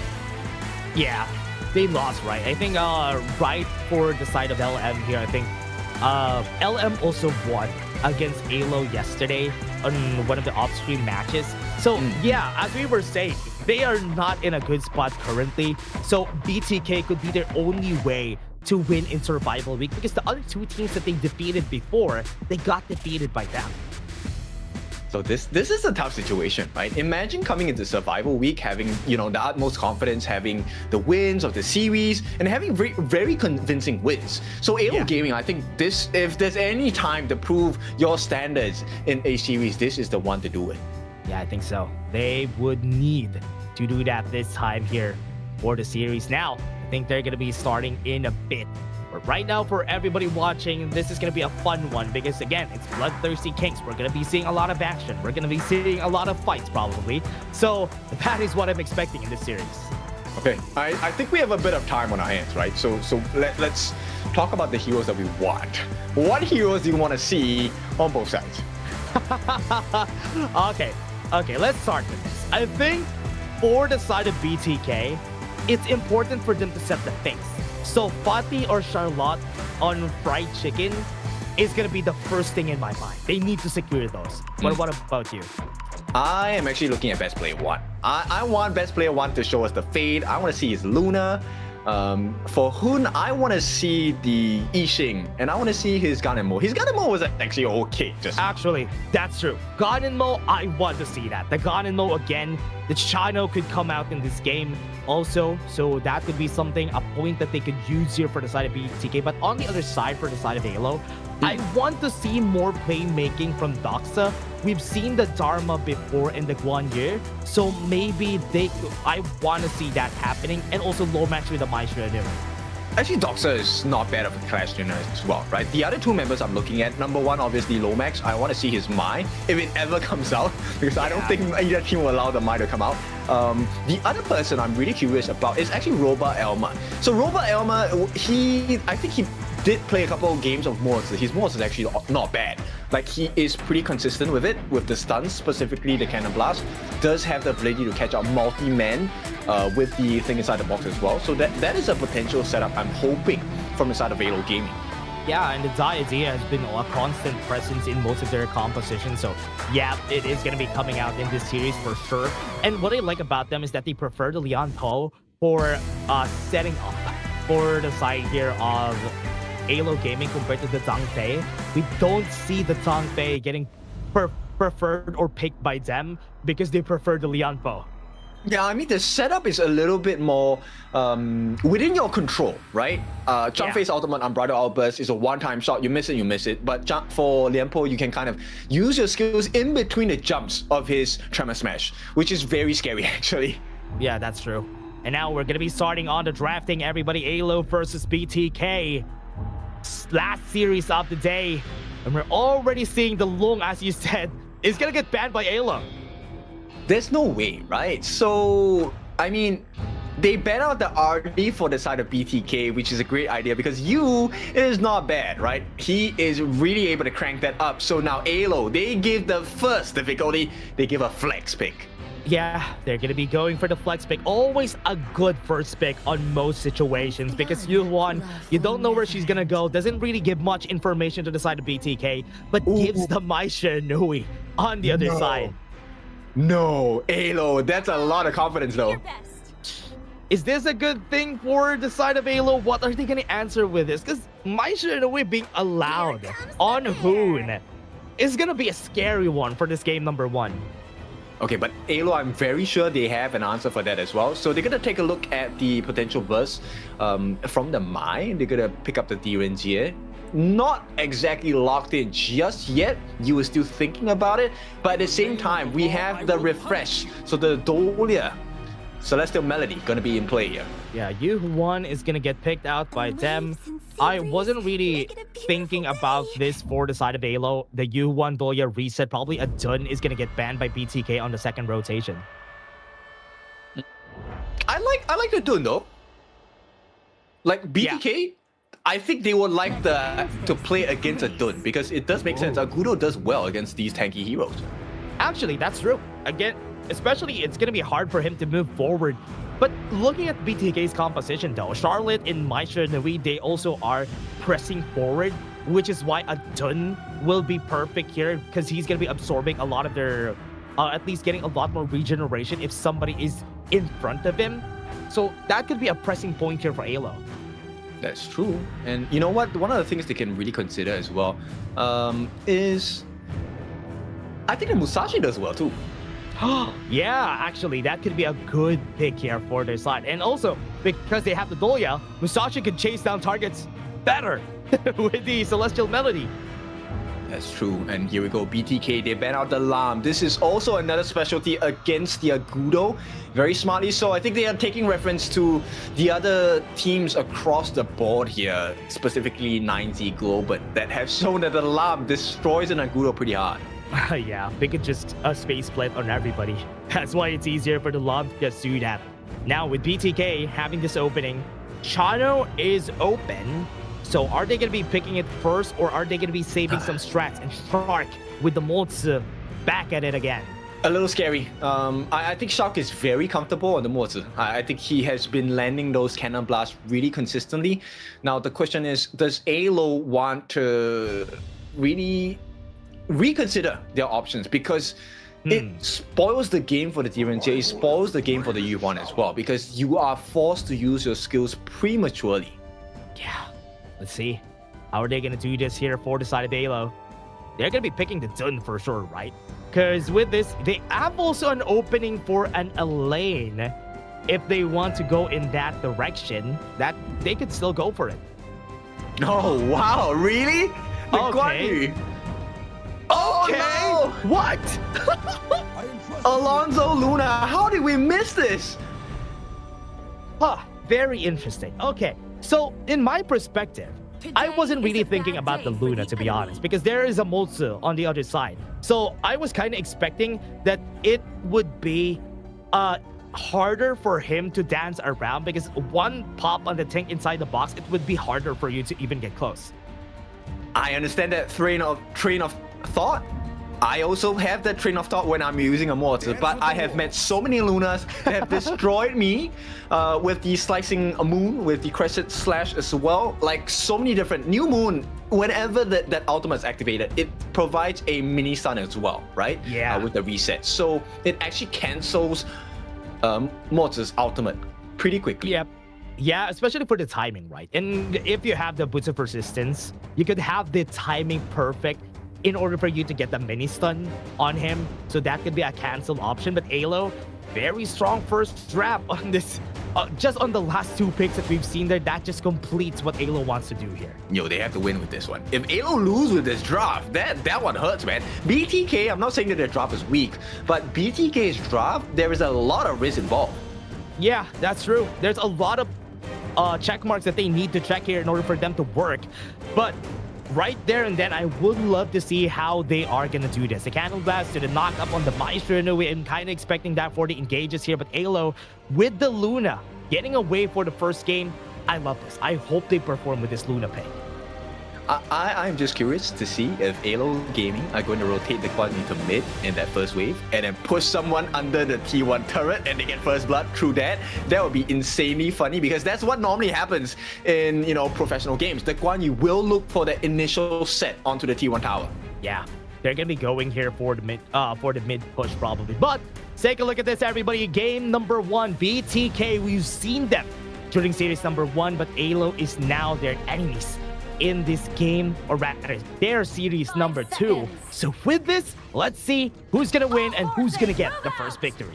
That's right, best of 5. This one runs the distance here as AYLO, they will send the Guan Yu Doxa to take a look at what's happening. Nice sidestep there. Yeah, he's going to be clearing the mid lane for sure. But before everything, everybody, the Realme 15 Pro, the official gaming phone of the Major West, built for performance, made for gaming, smooth, cool, and reliable. Just the way esports demands. If you're ready to level up, get yours now and feel the difference. Yeah, definitely can feel the difference here for the side of AYLO, that is, because they're going to be doing well. I like the new rework on the Guan Yu. You can see how much persistence it brings, and right now, steal, yeah, they did get the steal. So AYLO Gaming, a decent start, not the biggest difference maker for now, but it's all looking good. Yeah, it's all looking good for AYLO, and as we said, they should look good. That is one thing that they need with this composition. That's a lot of cost for the picks that they have here for game number 1, so they need to get value out of this one. Yes, they have already gotten quite a few advantages on the bottom side of the map. Firehawk, they have gotten the steal on the Hauntail Beast as well at the bottom side. Now, AYLO, I'm not sure whether they managed to defend against the invade happening on BTK at the top side of the map, because there were 2 different players, I believe, at the top side, which was Hun as well as White Chicken. Yeah, I'm just surprised, right, Ken, that we didn't see an invade coming in from BTK. I was kind of expecting that before the level 4 of Alonso, because that is good points of attack whenever you're fighting against a Luna, because if you try to invade, they lose the blue buff, they are in a bit of a predicament after that. That's true, but here comes the flash. Goes in for the flash, and they have the unending sword. The Mobazane has to flash himself, and no kill is going to happen. What a reaction from Clark. And now they might be going in. That is going to be the knockup. Hoon is going to get the first blood for BTK. That's why you ban the Mai. And that, I mean, even if it's BTK, right? Even if it's Hoon, his Mai is up to scratch here. Yeah, good stuns. Good reactions. BTK being a little bit more smooth compared to before, and I like this performance from them. On the top side though, White Chicken in danger. He's gonna be dead. Good reaction from AYLO just to get the trade up. Yep, look, I think everyone knows this already. If you crush White Chicken in lane, it gives you a much better game. So AYLO really hitting those marks, and to get the kills onto Alonso as well, that's gonna be great. Fail order, got the stun, had to use the Gorge Mobilization to stun them up and push them away on the side of BTK. Right now, AYLO taking some damage from BTK, but not gonna be able to get any kills. And Doxa actually doing so well, right? He's controlling Fried Chicken in lane. Now, Roba Elma doing a very good job. He already has a level advantage as a support against Shark, which is really concerning. And big point also is the Celestial Melody is already up, so Lomax could go for dives again on the bot lane, and twice now this time. Half HP on most of the members, Imperial Order missing, so they're not going to continue this. I like this. Shark, thank you so much. He's finally checking the brushes for the team, and this is why the mortar is so good. Wow, the Candleblast have been hitting their mark, and they can't even move forward or advance here on the bot lane because it's hitting their mark and poking their HP. Yo, Shark, he's impressing me so far. I mean, this was the one thing I really remember when he first played the Mortar, right? He's actually pretty accurate with the stunts here. But it's not going to be enough because AYLO Gaming, you had to deal with Alonso. And so far, like you mentioned, BTK have not gone for an invade. He's already level 8 though. Level 8 before the Tyrant battle. So this might be a tough one for BTK. Yeah, right now you don't want to burn your resources. No flash, please. Somebody burned their resource though. Imperial Order is already down on you, so they're not going to be able to use it on this fight.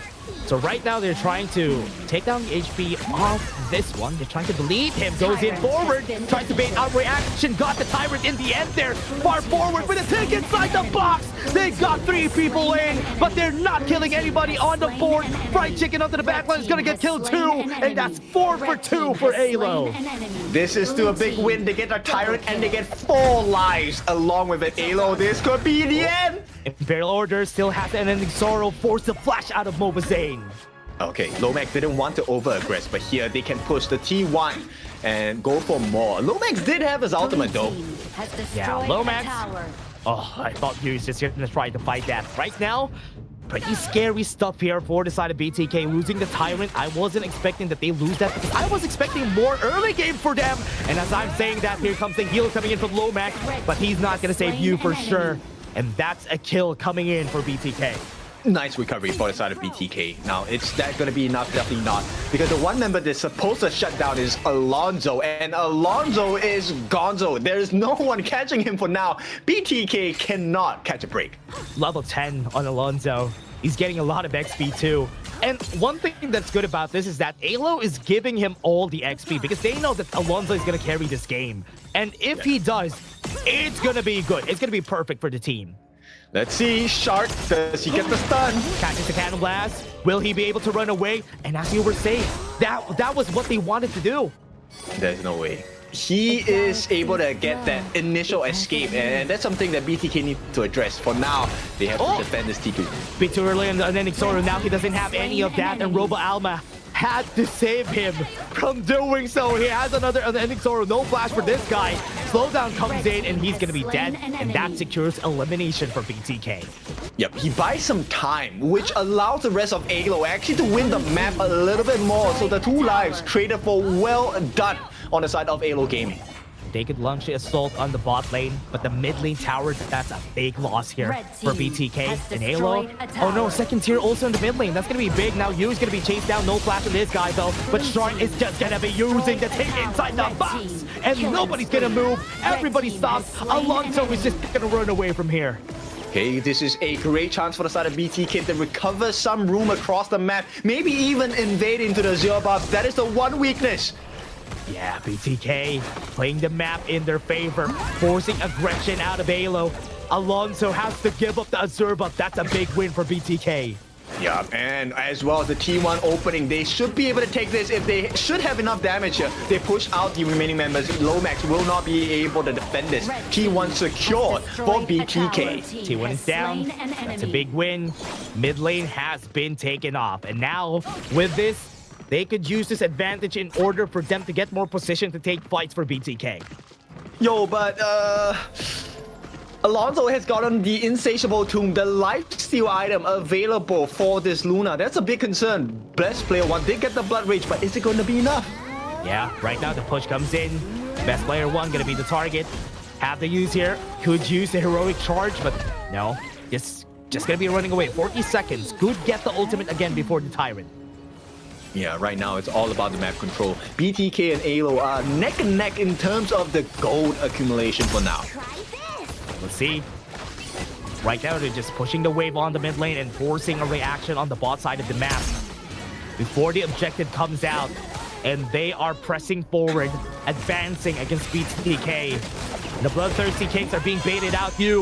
just too far forward. The knockout's going to be coming in. Best player 1 is in front. Fried Chicken looking for an angle at the sides. He's not going to go for it.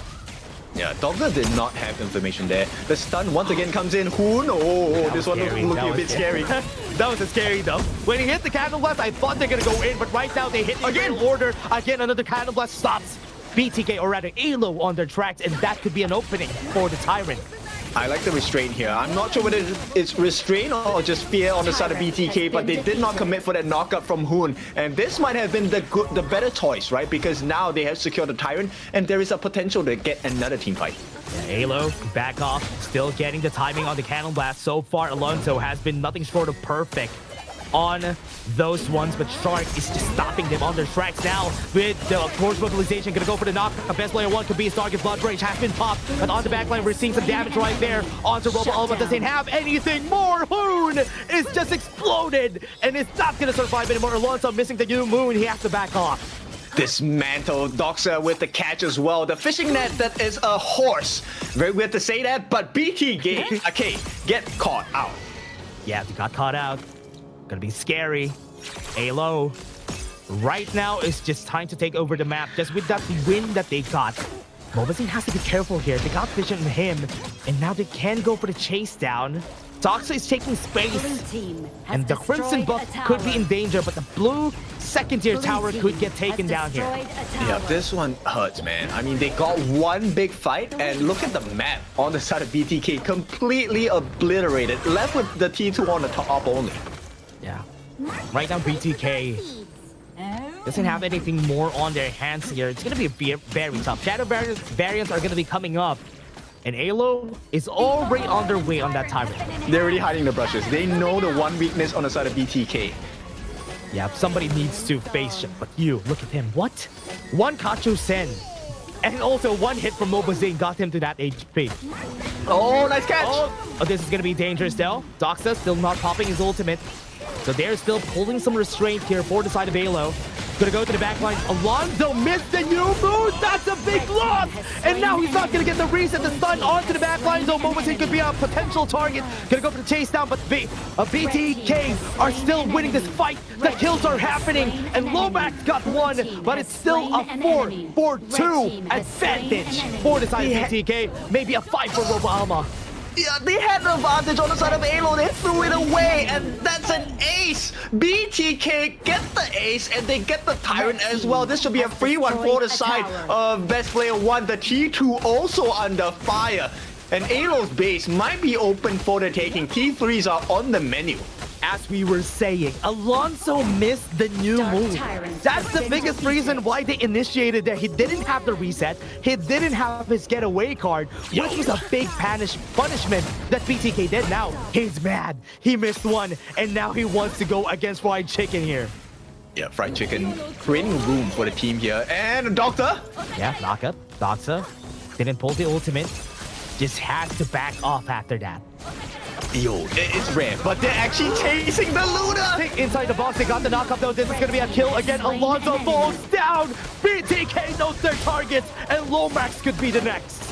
What is happening, man? What is happening to BTK? And what is happening to AYLO? What is happening? Alonso making those mistakes is not really good for the team, because as we said, everybody put all their resources onto the Alonso basket, and if he dies, that is just gonna be thrown out of the window. Yep, and this opens up the doors. BTK, they're tanky enough, and they have enough damage to be able to start working with the Primal Born as well. Yeah, but this could be time. Alonso is not here anyway, so it's still okay to just take this right there onto the back. They already got the kill on Mobazine. What a good pick up right here. Doxa working. Best Player 1 could be the next. Shark right there in front with a take inside the box, but Doxa is going to fall down. They got the space that they need though. Lomax is going to move forward. Fried Chicken is in front of everybody, taking a lot of damage though. Alonso is going to go for the reset.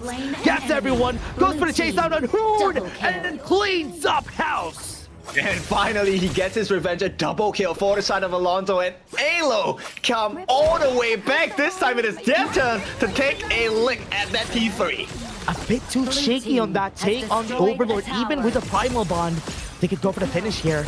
Now they clear the wave. The wave's coming in. Alonso's too far forward. And now Mobustin's going to try to go and clear it out, but it's not going to happen because Lomax is in front. And the wave is going to move forward. That's a win for AYLO. So close, but no cigar. BTK, really careful, but they made one fatal mistake in the last team fight, and AYLO punished them. Yeah, we've seen the punish. AYLO, we've seen the mistakes here and there, but if Alonso stays alive, they are not going to have the greatest time here for BTK, and you've seen it in action in that last fight. And it's so interesting because AYLO show you the rise and the fall of Luna, right? Like, when it's ahead, Luna is a absolute beast. But if you miss your ultimate reset, GG, well played, you're gone. There is no fight. Yeah, and there was the punishment here for BTK, which is, we always praise them about it, right? They know how to react when it comes to those micro mistakes. And that's the good thing about what they were doing, because they are punishing AYLO whenever they make those mistakes. And that's kind of scary, right? I mean, I know we were having fun with the BTK teams and the fans as well. Like, it's not been a good tournament so far for them, right? It's been a very painful learning journey. But I feel like they might be able to get their breakthrough today because the games have been getting a lot closer for BTK than I think the opponent teams would have liked. Yeah. Oh man, this is a very close game. BTK really knows how to play the team fights, but AYLO was just flawless when it comes to the spacing that they need on those types of fights. There was a lot of back and forth. It was kind of scary because I didn't know who's gonna win.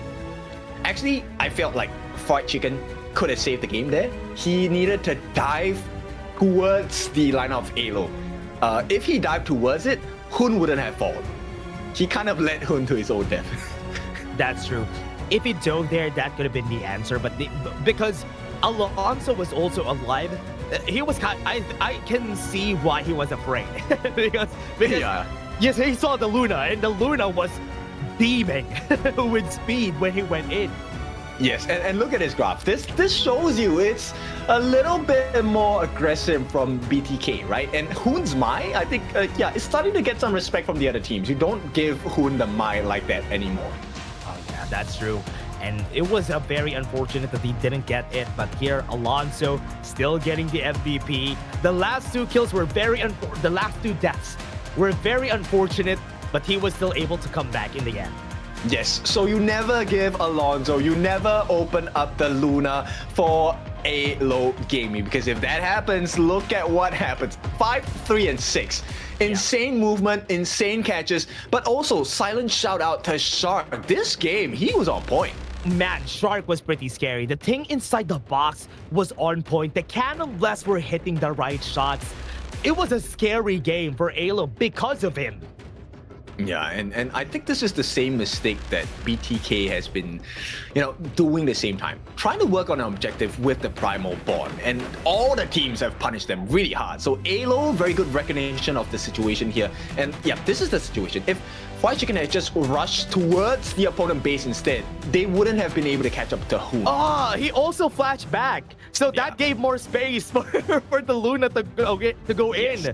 And get the reset. He became the escalator to my Shiranui. But again, everybody, that was just game number 1. We still have a lot of games in store for us. We're just going to be taking a short break. See you guys in just a bit.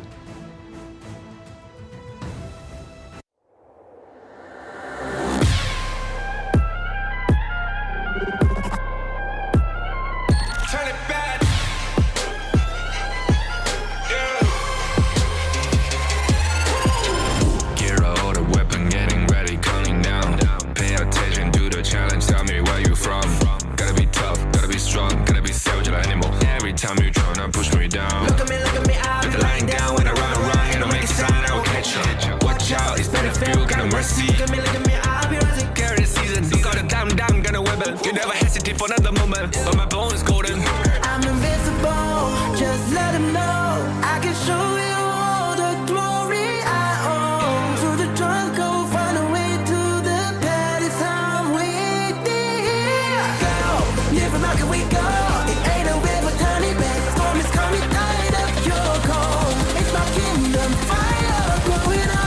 We the kings, it's an honor. Back, it is time for game number 2 as we look for the winner of the second game of the series. I want to see who's going to be winning. It was a close game. AYLO had the win in the end there, but BTK was punching back. They were really doing a good job at staying alive, staying long, and even winning the team fights against AYLO. Crazy, right? I did not expect this growth to be so fast. But end of the day, it is AYLO still. So AYLO Gaming, they have the lead. Now, BTK, because they were on the losing side, they get to have side selection, and they are going to go for the prio blue side. Yeah, and here on the side of BTK, what are they thinking? What are they gonna be looking at here in this game? They're already starting. We have the draft already, everybody. I can see it in their phones. They're already starting the draft. So, does BTK go for the Fade? Assassin jungle. Good question. I want to see best player 1 on those assassin jungles. I hope they find a way to put the Fade in on their compositions, because that could work. Definitely could be, right? And I want to see if they are going to be allowed the RD pick, because AYLO, I don't think they want to give the RD over. Yeah, I think so. BTK, I love that they banned AYLO. I love that they banned the Yu1 so that BTK wouldn't be able to pick it and get away with the same things that Lomax did during that game number 1. Yes, in fact, I feel like AYLO, yes, they invite this pick. They feel confident against this Arlie. Okay, let's go, Arlie. BTK, but the Mayin, instant pick for AYLO after they saw the Arlie getting picked up on the other side. Good thing they banned the pay so that there's nothing that they can combo with, and also picking up the Diadea so that there's no best combo onto that Arlie. Yes, so AYLO, I'm pretty sure this spells a couple of heroes for Lomax, right? Number 1, the Xiao Qiao instant counter against Arlie. You can also take the Garden Mo, because it works in synergy with Diadea's second skill. Once you get the lockdown, you can get the couple blades, Percy Forge, everything. And BTK, they are trying for a secondary super strong draft, the Fati, a fried chicken special. Yeah, I love this. Fati, Charlotte, as usual, we usually see this from the side of BTK. They always pick that up for the safety of White Chicken on game number 1 and game number 2. But this time, Zhang Fei, the next best thing from a Diadea is somebody who has good crowd control and protection. So if you're on BTK side, right, do you ban out the Loom or do you ban out the channel? Oh, okay, never mind, no bans. Nah, they're just gonna be picking up the Chano anyway on the side of AYLO. So this is good. At least the matchup that I'm seeing here for AYLO are all in their favor. Even the Mayin against the Fati. Mayin is not gonna fight that anyway, so it's gonna be a neutralizer in lane. So tank jungler, right? I'm looking at a potential Mankey, maybe, you know, be able to sustain against the Fati, against the RD in the early to middle stages of the game. Hopefully provide enough room for you as the farm lane on the side of AYLO Gaming to really hit those markers. Yeah, I am looking at what they're going to be picking up here for AYLO. I think even I was thinking about the Agudo. Would an Agudo be good? Actually, an Agudo would be good here if they want the Siege. For AYLO, right? Yeah, for AYLO. Yeah, I think so too. I'm kind of thinking what else they're going to be picking up here. I think AYLO banning the Musashi. I was thinking about the Musashi too, so I was surprised they banned that. That could have been theirs. That's true. I mean, you can actually definitely go for the RD, right? And at the same time, with the Musashi, when you use your duel to the death on the Fati, he can't heal up. Yeah. That is almost like a guaranteed kill. But AYLO say, we hate the tanks. Let's take out the Flowborn tank as well. Is this a Jing pick? That's why they're banning all of that? Oh, yeah. That's what I'm thinking here. It's probably a Jing pick. That's why they're banning all the counters so that they can do it themselves. So an assassin is on the way here for AYLO. All right, then do we get the Fade in response then? Nah. What? Okay. I'm surprised they banned the Flowborn tank and the Musashi for this. Hey, it's a strat maybe we don't know about, right? Because the Ogren is actually also quite a sustainable tank, very early centric advantage in the jungle, especially at level 1, he's able to invade the jungle. It really depends on what kind of jungler BTK play down here. Okay, Lady Jun. Oh, finally, Lady Jun. Yeah, that's good. I think BTK really needs to get this in their hero pool. I think the Lady Jun really shuts down a lot of composition against an Ogren. Perfect pick up here for Hood. Yes, it deals well with Ogren because Ogren is a front-facing hero. And there we go, the fade. Maybe being locked in, but against this lineup, we've seen teams even like Twisted Minds, okay, they lock it in. So it might not work if you allow the Ogren to use the heals. What I'm scared of, whenever a fade gets locked in and there's a Magin on the other side, I'm scared of that because the Magin could chase you down easily, could even pull you out of a ledge, of a wall. So that's why the Magin, I think Doxa would be a star player here that we always need to look at on how he's going to be dealing with best player 1. Okay, not even the case here. It's not just Doxa you have to care about. You have to care about Lomax. There is a push from the creation, first skill.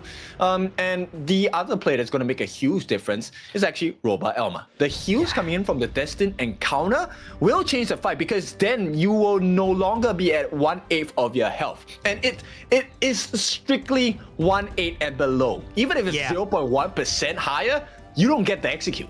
That's true. So that's why sometimes we see some of the players miss the Hardened Jade Mark because there's some form of sustain that's gonna kick in, and the Destined Encounter is what AYLO needs. And even on the other side here, we do have the Ogren. Conductor of Souls can easily be enough to get you back to HP in order to not get executed.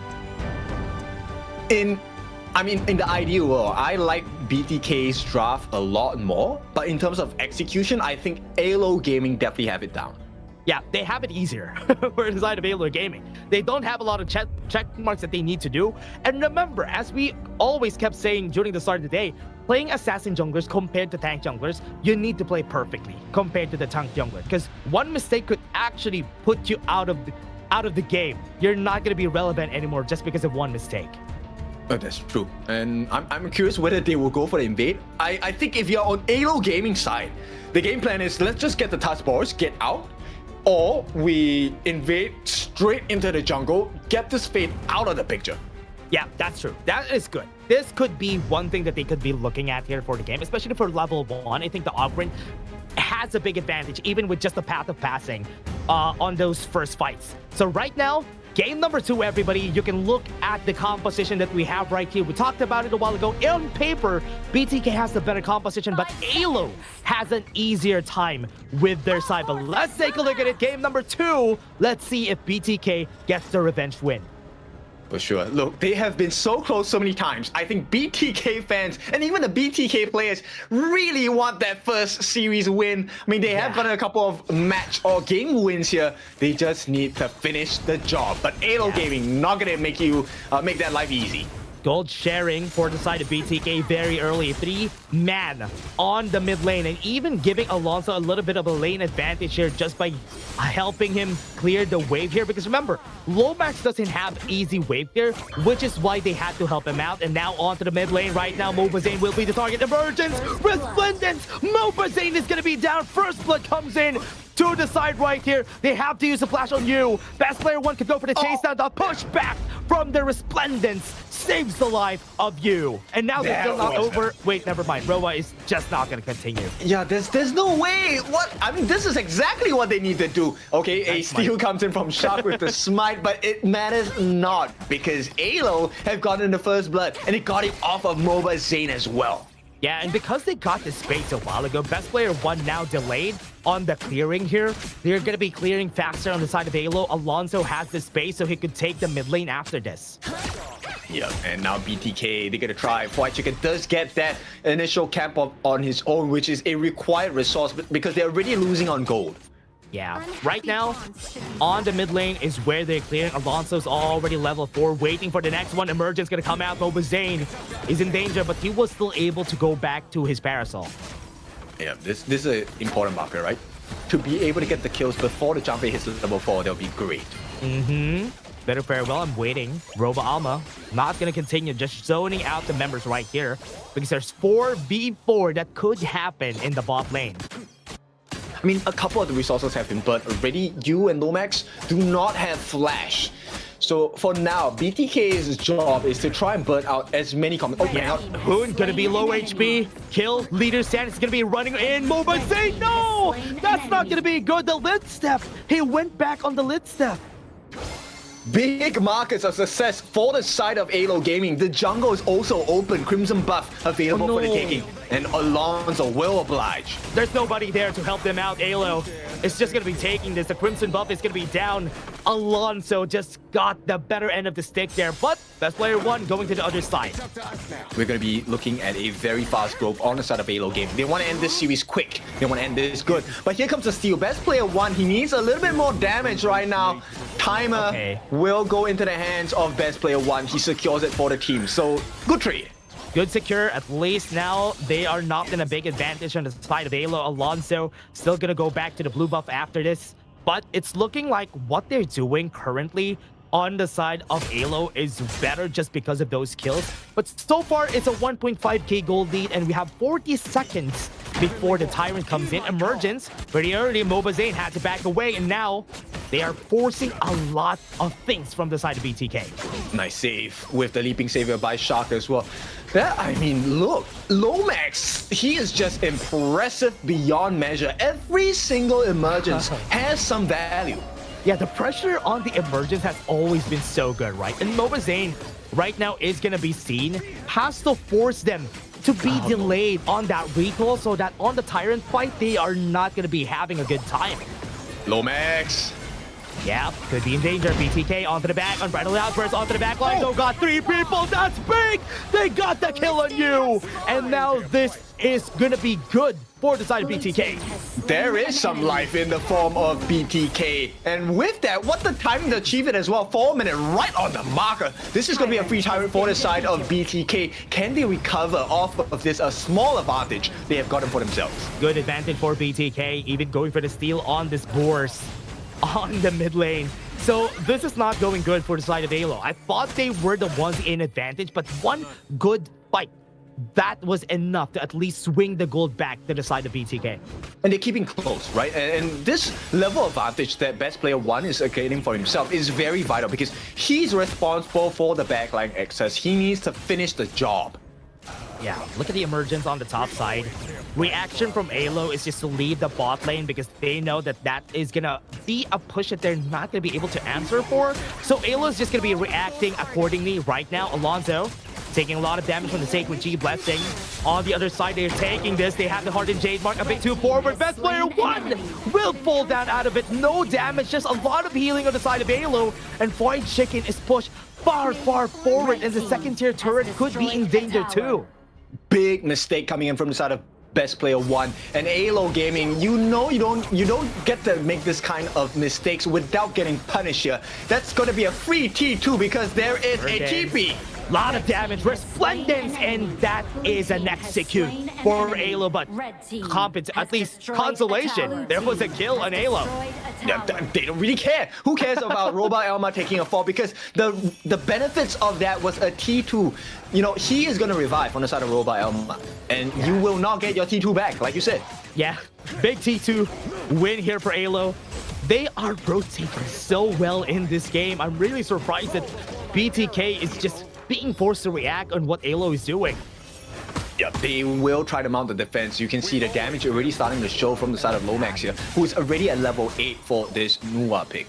I want to see what Lomax has already built here because he's been dealing a lot of damage already at this point in the game, and it's still very early though.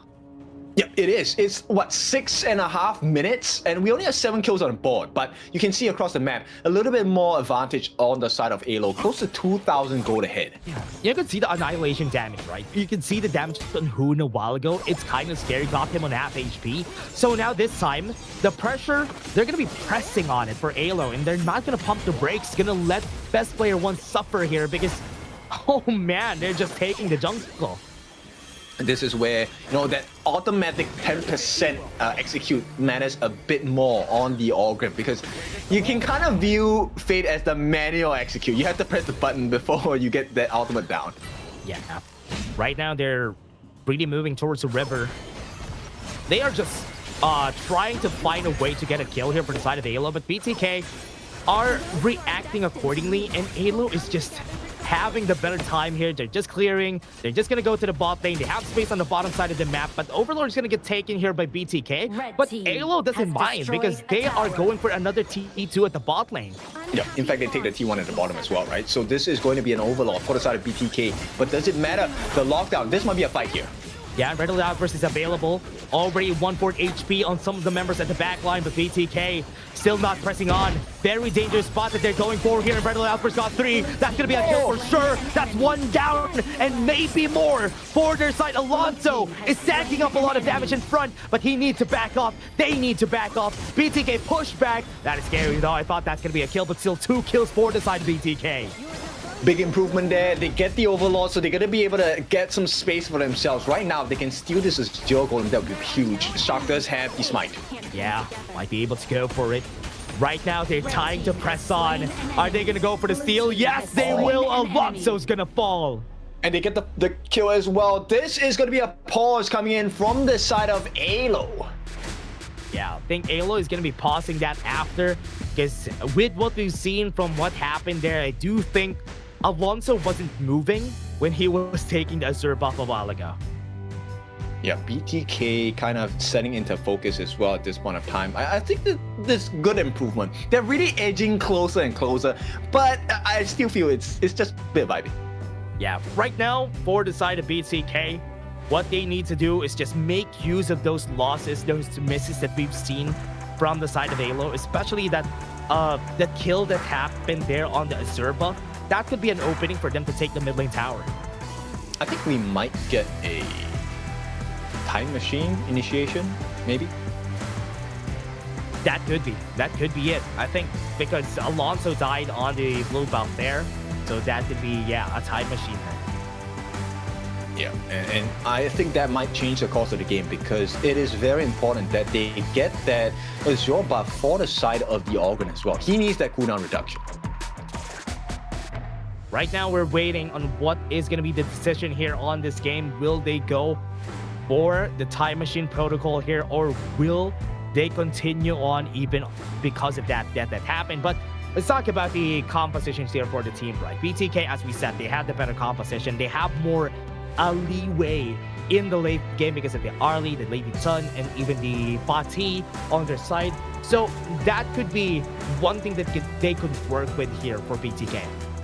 Yeah, actually, the turnaround fights we've seen from BTK are a cause of concern for the side of AYLO, right? Quite a lot of AoE setups, particularly by Hun on that Lady Jun, right? We have the Ocean of Tears, we have the Flowing Sigh. But more importantly, with that setup, they allow the jump in by White Chicken with that Fatih pick. And then, so far, actually, Best Player 1 has had a wonderful timing on his Heart and Jade mark. Yeah, especially when he goes in, right? He always catches like 3 people on the Heart and Jade mark. Even if the other 2 doesn't die, he always gets the kill on you. And that's the most important thing because you is the damage source of the team here. And if they're not going to get the DPS, it's going to be a problem for the team. So yeah, I do think with how long the pause is being, I think they are going to be reverting this back. We'll see. We'll take our time with this one. There's a lot of things to kind of run through as well, because you take a look at the composition on the side of AYLO. Actually, no, let's talk a little bit more. There's one more player we failed to mention, and that is Shark. Shark actually was one of the main reasons why they got that initial setup on the entirety of AYLO as well. Yeah. So let's see what the difference maker will be. Okay, I think the main difference here is I'm looking at the stats of the game. Roba Elma actually took the Star Spring as his roam item. Oh, is that a mistake? That's an interesting point though. I think so. I think they need the Radiance a lot more in this game. Oh, really? Yeah, I think so. Because they need to find a way to get information, not by putting bodies forward. Because if they do that, if they put bodies forward, somebody's gonna die. I was actually thinking they need the redemption more. I think they need the armor. Really? Yeah. Because, look, I think like, against a lineup like the Fade, it's great to know where the enemies are coming from, but the initiation of Fade comes from a distance. You will not see him. He's just gonna fly over the walls and get close to you. That's true. You know what? The redemption is good because one thing that they can do is wait for the Ardent Jade Mark, then pop the redemption so that he doesn't get to the threshold. Oh yeah. Yeah, that could be a great idea. So yeah, I see your point. Yeah, and he has been a problem. he has been a problem. Best player 1 is one of the bigger problems that you is having here in this game. Yes, very important, and it feels like based on what's happening, yeah, it definitely is the case. Now, this pick on the Ma Yin, agree, disagree? What do you think about it so far? The Ma Yin, I do think the Ma Yin is good. Especially for the composition that they drafted on the side of BTK, I think the Ma Yin is good against a Fati. She can survive against a Fade, but the problem here is how she's gonna get there, because we haven't seen any openings for Doxa to get to the backline, because he's gonna be important in those fights. We've said it even during the picking. We've said that about the Ma Yin pick. But what do you think? Truly, I agree with you. I think Doxa, like the Ma Yin pick is great, but he hasn't found a window of chance at all. Like there is no engagement, because the way that BTK has been winning the fights is really just by AYLO Gaming overcommitting, right? And then suddenly the entirety of BTK is there. They have the knockups from Hun, they have the setups by Shark, and then best player 1 flies in, hello, hero of the day with the ultimate, and yeah, that's how destroys the game. That's how the fights are going. Like every time, like even the win that they got on the first fight that we've seen was just best player 1 going in, get the Hardened Jade Mark on you, and that is going to be a rinse and repeat of this game. But one thing that I can see here for AYLO is that they could definitely drag this game on. I mean, if they drag this game on, Arlie's going to be a problem, Bati is going to be a problem, but they still need you to give time for you to cook.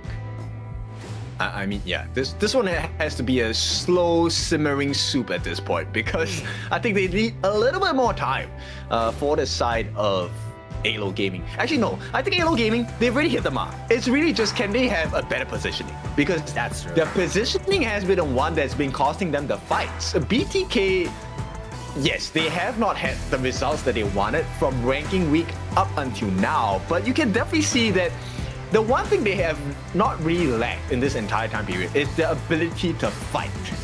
And I think teams should stop allowing that. Yeah, when it comes to micro things, when it comes to team fights, I do think BTK is really good at it. They have the communication. They're really good at pinpointing who we need to kill. But the only problem that they have currently that could be learned through time is the macro. They need to learn that. But right now, the team fight prowess is already good. Yeah, so like AYLO Gaming, stop fighting, right? I think maybe we just play the map, get rid of the resources, and once you have that really healthy lead, and then you really start the fight. Because the goal difference now, the last mention was like 1.5 thousand. That's not a lot. Yeah, and they can just not let BTK balloon that goal lead just by giving wins, right? Yeah, that's what they need to do here. They need to take time. They just need to let most of their members have a way of getting in and out of the fights. I do think the reason why they're a bit more overconfident currently is because Lomax had a lot of success with using emergence, which is why they're kind of, yeah, let's go. We know that we can try and take this fight because Lomax has been so good at using the emergence. Dude, he's so clean though. Like this is what you want to see on Anua, right? Like every single time the emergence comes in, you want the team, it's your team to feel like we have a winning chance. You want the opponent team to fear and start running, turning tails, because that's exactly the perfect setup for you to get your skills down. Yeah. Still waiting on how this goes though for the teams and when they are going to be starting. Just looking at it, we still haven't seen a lot of highlights even from Flight Chicken and even for Doxa. So waiting for the Clash Laners to join in the battle, to join in on the fun, because both of them have been stuck most of the time in the Clash lane. And a bit too late when it comes to the fight, because the fights usually are over at that time. Okay, so here's the latest update. We have the Time Machine Protocol initiated. This one probably will be just a few seconds difference right before the engagement on the Azure buff, right? Because there is a tech issue for Alonso's phone, so we should be resuming in a very short while. Yeah, they're getting ready, at least with the time machine protocol. We're gonna be back later on when we go back. I think it's at one point on the Azure buff after they lose the fight. The last team fight that we've seen, then they go to the Azure buff for Alonso.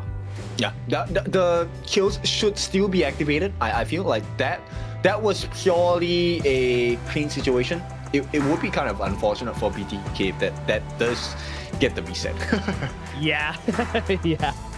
Let's see if that's gonna happen. But I do think the team fight is already done. Just maybe a few seconds after the team fight. So here, I think BTK are also postured to try and take the advantage after that win on the game, because right now that could help them take the mid lane tower, the top lane tower, because I remember the mid minions and top minions are pushing. That's true. Map advantage is very important, right? And I think knowing the information that we know now, I think AYLO would very much do better to make sure that the waves are in their advantage, as I think the players will be resetting pretty soon. Let's take a look at this, if this is the marker for the game. Oh yeah, let's see where they marked it. I want to see where they started on this game, and I think the players are getting ready. They're holding on their pawns, so maybe this time they are ready on the game. No, never mind. They still don't have their game faces on. So, okay, there you go. Game faces on, everybody. We're gonna be starting the game in a bit. What? They look the same. Okay, that's just me. I just have a game. Yeah, okay. This one is definitely. There you go. Yeah, game resumed. I can see the countdown timer on the phone. Yes, yes, we can see it. So here, this is the point in where they almost, where Alonso died, because he was hitting on that Azure buff after losing the team fight. So good marker, as you said. So that is a good time machine protocol. Thank you very much, production, for it. Wait, is this a replay or is this a? Oh, this is the actual. This is it. This is it. Oh yeah. Yeah, that's why we're here. We're back. And right now, we can see it onto the top side. They're not going to be able to successfully push anything even after winning the fight. So we still have a 1k gold advantage. Okay, this is still okay for the side of AYLO. They just need to manage the waves a little bit better at this point. AYLO, right now. So, look, Roba Elma, if he does not change this roam item, right? What is the idea behind this? Is it to allow you to sustain against that 1/8 health calculation? Nah, man, nah. But again, Tyrant's gonna be taken here. Easy take coming into their side. Double smite for the side of BTK. Not even using best player one smite. Easy pickings. That is what you want from the side of BTK. Shark with the steal. Wow, what a player that we've seen here for Shark. And now he's outperforming himself. And now we're seeing passive gonna be thrown out onto the backline. Fire Chicken looking for an angle, but not able to. Okay, best player one. He does get the rapacious bite. This is the damage item for the jungle. But AYLO Gaming, this is the map play, the macro play. They will be scouting out the information to take the T2. Really? Do they really want to allow this aggression? Yeah, that's what you have to do. Take the aggression, find the fights, or rather, find the macro. And now the top side, yes, they're getting punished, but we have the Shadow Barons coming in. And the minions on the bot side are pushing, so that's an angle for the Tyrant take for AYLO. Yeah, you know what? AYLO, they don't even have to take the fight. They just drag the fight and they might have a chance to win. Yeah, force BTK to react on the bot lane. Bot lane is going to get damaged, and that's not good. And now we're going to be having another pause. Okay. Wonderful gameplay. Nah, I'm just kidding. It seems like Alonso's phone is having the issue right now, but I don't think this is anything game-breaking for now. I think it is just a small tech issue. Should be resolved in a couple of seconds. Yeah, it's probably like a ping thing probably on their side. That's why they're all thinking about it. Maybe Alonso just needs to go for this tech pause for a bit. We're going to be back in a bit, everybody. We apologize for this technical difficulties, but we'll be back after this. So right now, let's talk about it. They got a bit of wins. We saw the minions in the bot lane pushing. Fried Chicken is already going there. So they just need to drag it, right, for AYLO. Secure the zero buff, which was the last situation that we saw on the side of AYLO Gaming. Secure that, and then go for the Tyrant. If there is no contest coming in from the side of BTK, then finish off the Tyrant, right? If there is a contest, I actually feel like you should take the fight. Oh yeah, you should. White Chicken would be a bit late. They can burst. They can burst the BTK members fast enough, I feel. Yeah, and that is good actually. That is a good angle that they could use here. Right now, everybody's in the mid lane. Mid lane towers are still alive for both sides. So what they can do here for the side of BTK is wait it out. Because if they don't answer the minions in the bot lane, the next wave is gonna kill the tower for sure. Yeah, that's true. And a T3 break is something that BTK really hasn't learned to handle that well. So we need to see if they can survive this. Yeah, we're waiting for the players to start again. For now, still a good win for AYLO. Our series, we're waiting for the start here of our games. I'm kind of excited on how the development is going to be here for both of them. Yes, because AYLO is on the cusp of a series point here. If they win, they just have to take one more game. But then, BTK, if they tie things up now, that's going to be really interesting. Oh yeah, the series is going to be dragging on for sure because BTK has been, we constantly have been saying they are going to be improving as time goes on. And right now, if they're going to do another time machine protocol after this, my question is, where is it going to start? Or are they just waiting for everything to settle down? Honestly, I don't think there should be a time machine initiation, right? I'm looking at the replay of that particular situation. Yeah. The Ogren, like, Alonso got stunned up. That's why he couldn't smite. If that was a complaint, then yeah. I mean, you can't smite when you're stunned. Yeah, that's true. That's true. I'm also looking at the point where we started the pause again. I do think right now, one thing that they are doing before that was them just taking out the towers on the mid lane. Then they went in for the pause. But BTK, good thing that everything has been going good on their side for now. Yeah, it doesn't feel like a huge issue for me now. I also don't see much in terms of like what the issue is here for now. But I don't know. We're not playing there in person, so it's hard to tell. Yeah, looking at it, we're still waiting. Right now, they are solving the problem, everybody. Seeing the players here for the side of AYLO.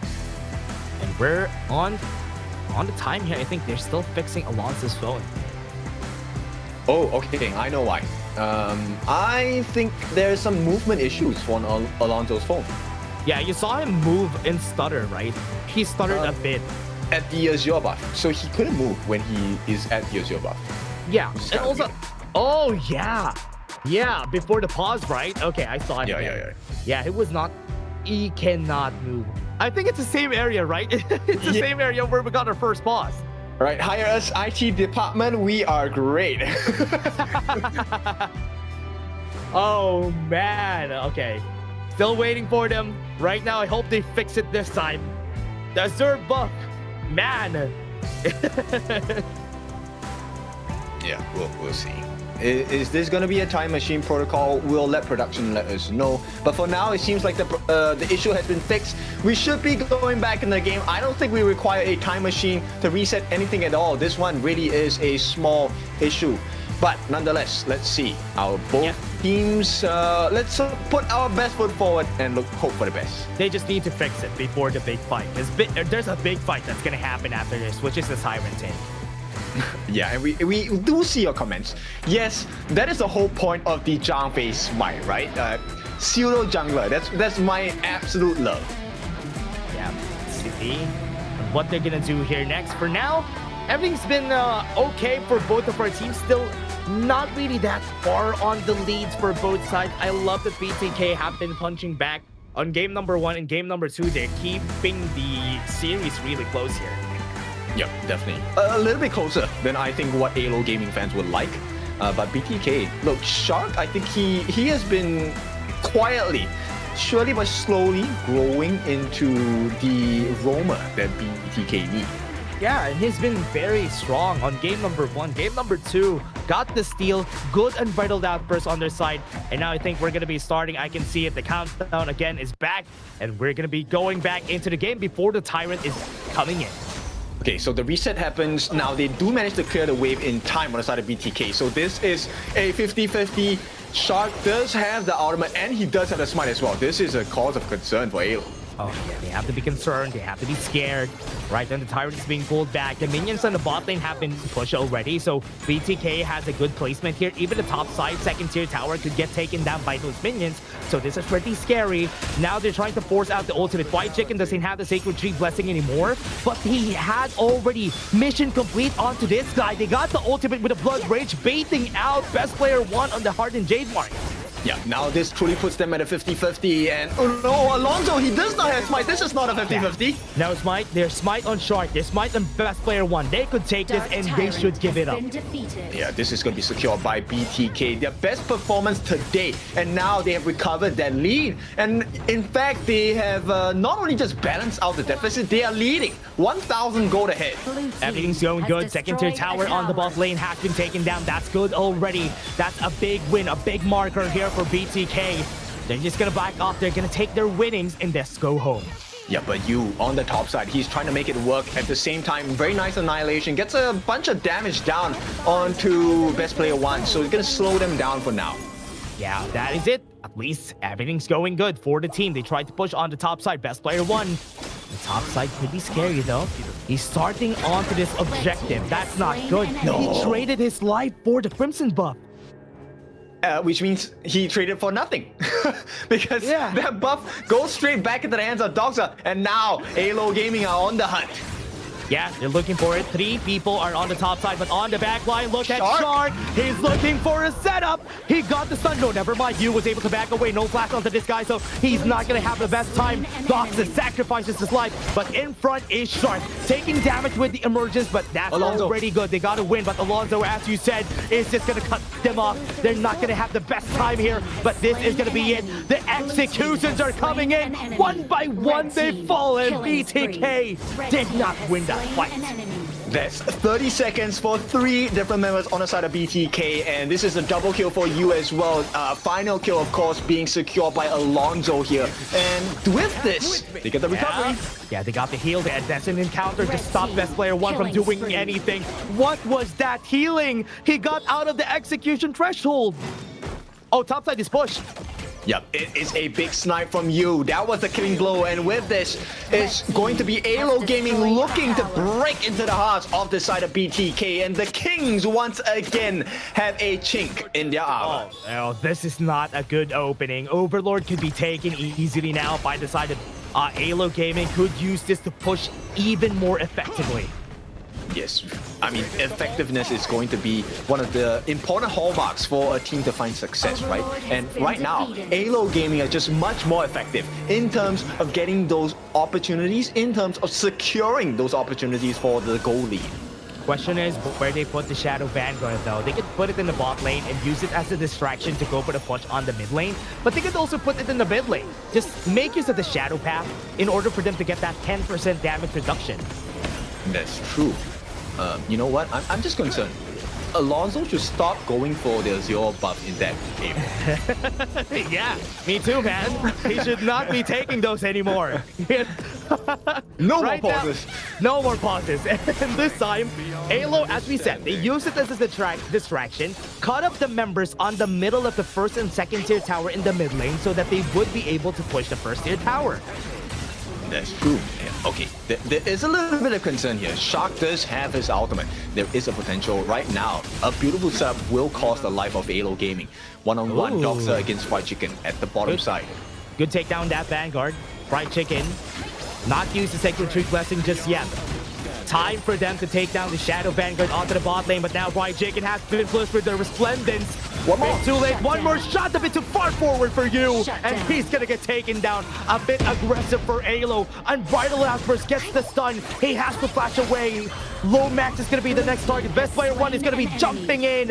And they're losing some members onto the backline because Doxa is making sure that nobody's gonna stay confident on the team. He's just gonna back off. Best player 1, does he have the Hardened Jade Mark? Doesn't need to. 4-for-2, BTK wins that. Yep, there is a protection coming in, and here we go. Backdoor protection. BTK, they win that one. They also get their hands on the Shadow Tyrant. Only one lone member, that is Doxa, available for the side of AYLO Gaming. Can BTK finally mount the comeback? 3 Tyrant for the side of BTK. AYLO, what are they gonna do next? They lost a lot of members. Bot lane is still pushing, which could be good. A tower. Yeah, look, they've been trading this 1,000 goldie back and forth between the two sides. Yeah. Every, 1-2 minutes? One team fight, then they got the 1k goldie now. Yeah, that's going to be the trend of this game. But bot lane has been cleared by Mobazane. That's what I'm looking at because there could be some pressure on that side of the map. But the mid lane, though, AYLO needs to find a way to push that. Yes, and right now, the win conditions are achieved already. Lomax actually on the lower end of the farm, which means Lomax, his damage is not going to be so good going up against Mobazane, who's already at 10k. Also not as good as Hun, who's already at 9,000. Itemization advantage for BTK. Right now, AYLO's looking for openings though. I can see them. Right on the top side, I do have Doxa. We're seeing Doxa on the top side of the map. He's trying to make some space here for the team. Damage is going to be there, but will it be enough to drop kick? Almost got best player one there. Almost. But almost is never enough. Right now, AYLO Gaming, they've been spotted. Yeah, they drop Pal. You needs to run away. Okay, at least they're safe. No, but the mid team too. Best player one. Oh. Are they going to be able to clear it though? Oh no, Yu's going to be dead here. He didn't see it. He won't be able to flash away from this. He might be dead. Hardened Jade Mark is going to be there, but no, not enough damage. Here it comes. Fried Chicken. Ooh, he didn't burn the flash. Yeah, but they did burn out the Mobazane is dead. And now this could be a good one for the side of AYLO. They could actually find the opening here. Right now on the mid lane, they are looking to push it, but the Overlord is moving and they are looking at it with aggressive eyes. They have to take this now, right? They have to take the Overlord on the side of AYLO. This one would secure the win for them, but now they want to go for more kills first. Yeah, right now, they have to really secure the spot. Hardened Jade Mark, you have two smites on the other side. The push from the Resplendence, that might be it. That's the kill that they're looking for, and they were able to chase him down. Collapse on the right target. Fried Chicken is going to be next. Low HP on some members, but it's okay. Hood is going to go down. One by one they go. Mobazane is the only one alive. Yep, he's going to be the last line of defense, but there is no minions available. BTK, the odds are in their favor for this one for the time being. Yeah, Mobazane needs to clear 2 lanes, and he doesn't have the best wave clear. The kill has happened. Lomax is going to be dead. He might be able to push him far forward, but at least now, 20 seconds of the clock. He needs to stall this for a lot of time. Bitter farewell. You can't run from us, and AYLO Gaming will take game number 2. And this is going to be 2-0 in advantage to AYLO Gaming. BTK once again unable to find that finishing blow against the Argentinian squads. Wow. AYLO still got the win in the air, and they're still surprised that they were able to not win that. They got a 4-for-2 on one of the last team fights that we had there, but it was too greedy for me that they took the fight right there on the Overlord. Yeah, a lot of minor mistakes, and this one was a little bit tough to swallow for the side of BTK once again. You definitely can see the improvement, but AYLO Gaming just edging them out. A better draft, better composition, because it's really quite unsafe for the Fate to just jump in on his own, as you can see. Yeah, they just knew how to play against them, and that's what you need to know. Whenever you're fighting against a team like AYLO, who is definitely a veteran already in this tournament, which is why it was kind of scary when they were making those mistakes. But in the end, AYLO was still able to win it in the end, and they're showing their experience through this game. Yes, the goal does matter at some points, even though Lomax was a little bit behind in terms of the farm. The aggression of Alonso was what really made the difference. Catching out members like Fried Chicken on his own really made the world's difference in terms of damage output, as well as the number of health bars to melt. Yeah, now look at this 2-0 match point already for AYLO. And we've seen it. You really performed pretty well in this game. I'm not going to be surprised if he's the one who is going to get the MVP here, or even Roba Alma on this game. So that's a probability. Oh yeah, he actually played pretty well. Let's take a look at the total damage dealt.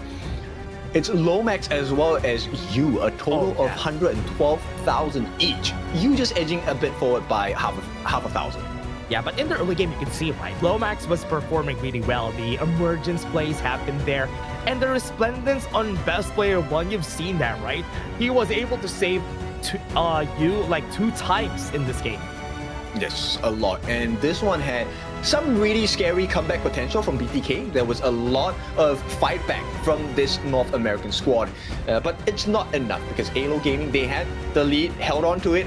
A bit shaky at times, but it is what it is. And AYLO now on the cusp of winning the entire series. Yeah, they might be able to win it this time. You can see how it is for the game. Look at the advantage. It's just like a 1k gold lead here and there. But there you go. MVP is going to be Alonso anyway for the side of AYLO 2 times now in the series. No doubt, no doubt. This guy's Algren was really what changed the scene for the side of AYLO Gaming, right? He was always that piercing effect into the heart of the side of BTK. And he was also the reason why Best Player 1 kind of missed those ultimate timings as well. Definitely see AYLO for Alonso for the MVP here on the series. So at least now in the games that we've seen a bit of pauses. Maybe it was able to affect the players right here, but it gave some time for the reset here, and that was why AYLO was able to come back from mistakes before the pause that we had a while ago. But as a AYLO Gaming fan, you have to be concerned because BTK, there was some very spicy moments where there was a real threat of a comeback there. Yeah, that's true. There was a lot. There was a lot of team fights that I thought AYLO was gonna lose. Yeah. That's why in the end there it was still scary, but that was just game number 2. Everybody still have game number 3. We're just gonna be taking a short break. See you guys in just a bit.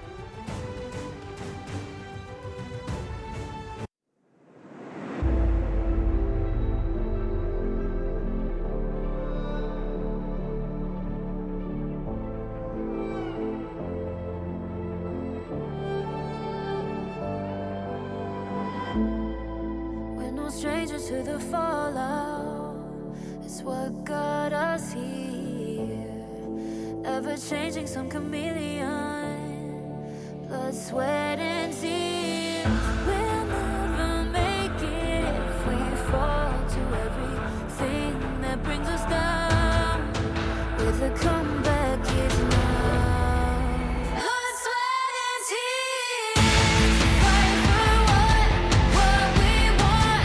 Doesn't matter the cost. Every day, put in work. Blood, sweat, and tears. Nothing comes overnight. Welcome back. It is time for game number 3. It is series point for the side of AYLO Gaming. Does BTK fight their way back into the series? Let's see if they're gonna get the advantage this time for the side of BTK. So far, we have seen AYLO do a good job in the games, but the team fights were kind of going in favor of BTK, so I still am kind of scared of how BTK is gonna go with this.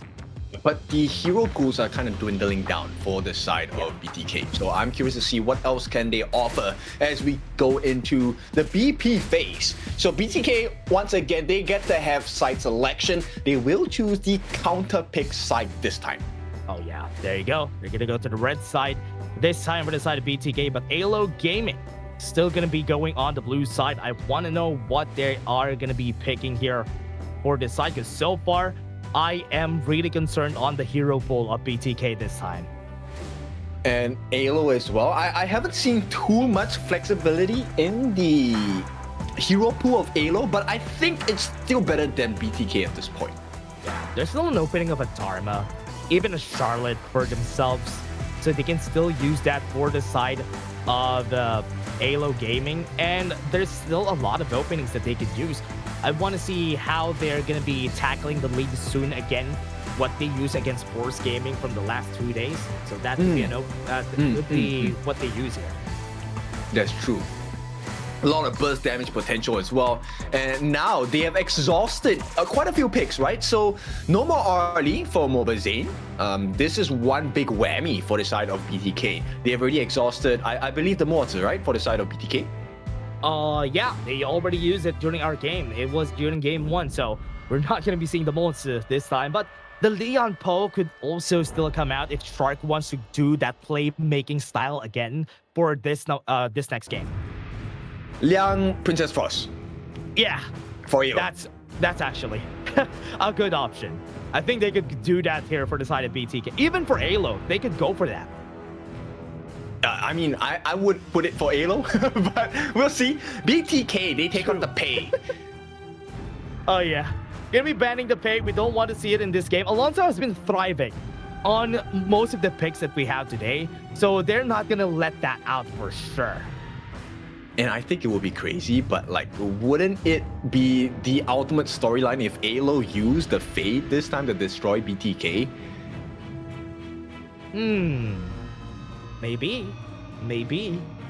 Gonna pick up the long at least for AYLO. At least now the long is not gonna be available for MOBA Zane in this game. Okay, so this one has to be Hoi with the Dolia maybe? Tank build for the Hoi? Oh yeah, they could go for that. At least have more HP on MOBA Zane here. This could be a good angle that they could go for. And for the side of BTK, they preferred going for that Dream Realm, at least have an exit position or best player one after he goes in. Oh, they take out the Lianpo themselves on the side of AYLO Gaming. This could be a very scary one. There is a Liu Bang combination available. Oh, and the Yixing as well for AYLO Gaming. Oh. The classic combo, the Yixing, Lianpo, we all know how easy it is. Once you get caught up in the board, you're dead.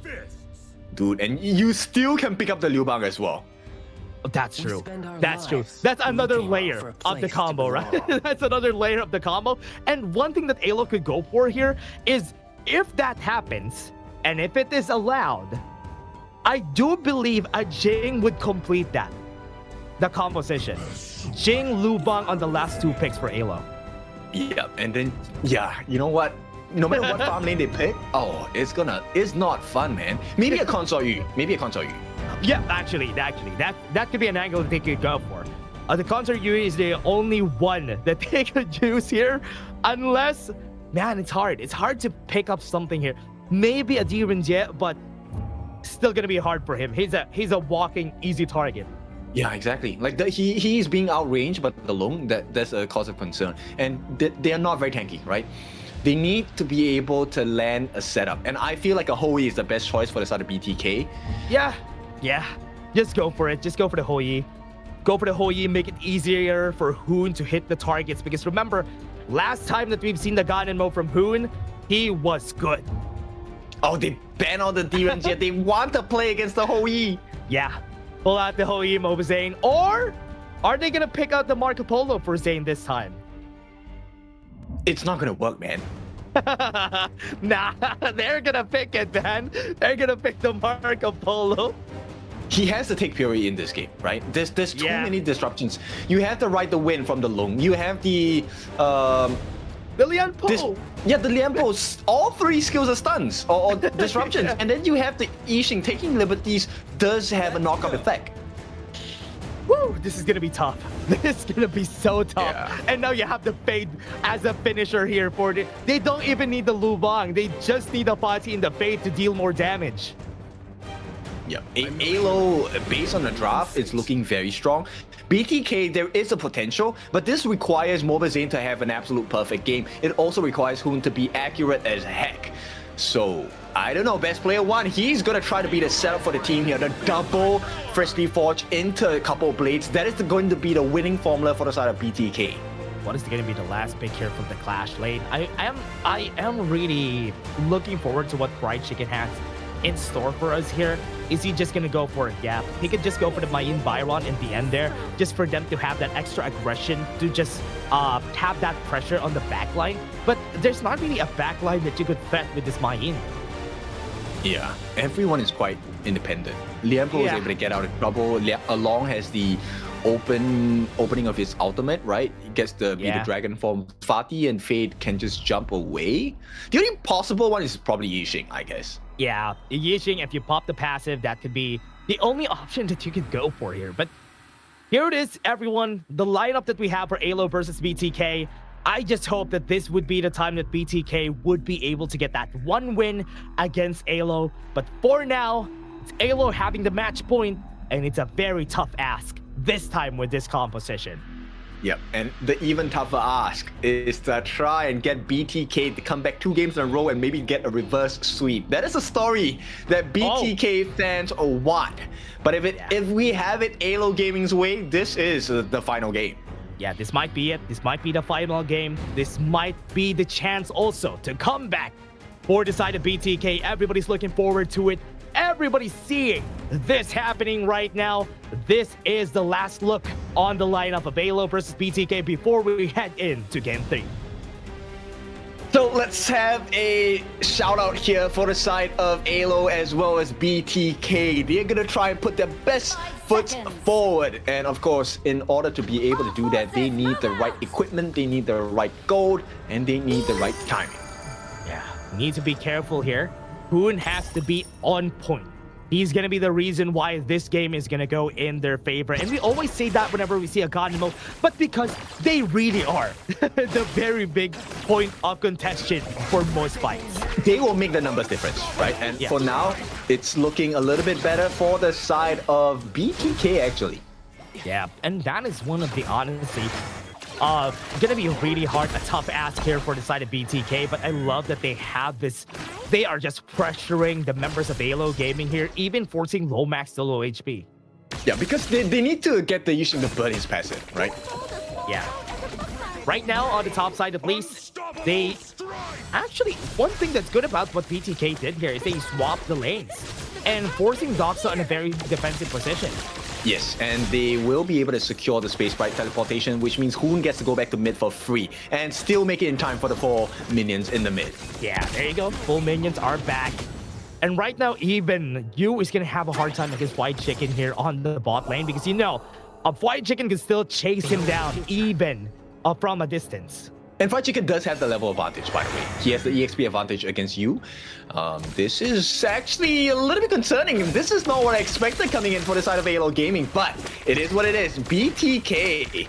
Is this the comeback game we've been waiting for? This might be it. BTK taking over the map. I like that they have the hold on the map. The drop kick on the flash of you. And that was the best reaction that you could go for there. Robo Alma not in distance, but will he be able to get the kill? No, he's not going to get it in the end, but here it comes. At least Alonso is here to finish. Okay, Alonso, that's a good kill. That was absolutely necessary at this point. BTK, this is surprising. The amount of pressure they're putting onto this top side is just immense. Yeah, if Doxa moves forward here, he's going to get killed for sure. Ford is going to be there, not going to hit anybody, but at least it was enough to push everybody away. Yeah, best player one.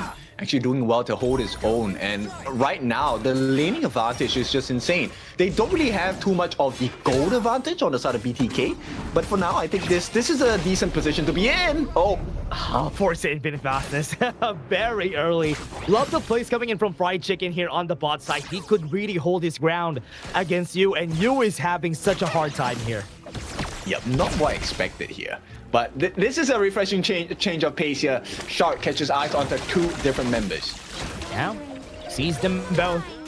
But on the top side, at least they're now giving attention to Doxa here on the top side because he has been getting so much attention from the side of BTK.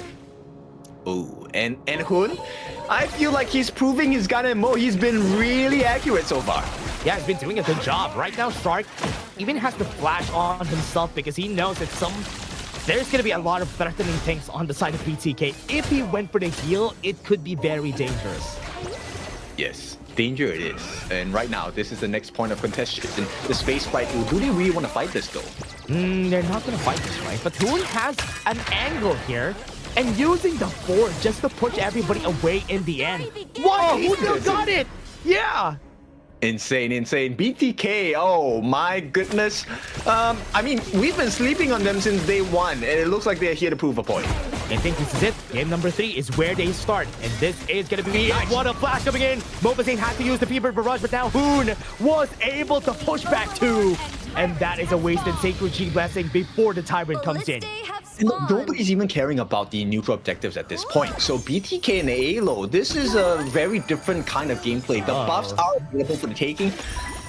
Where's the support coming in? White Chicken.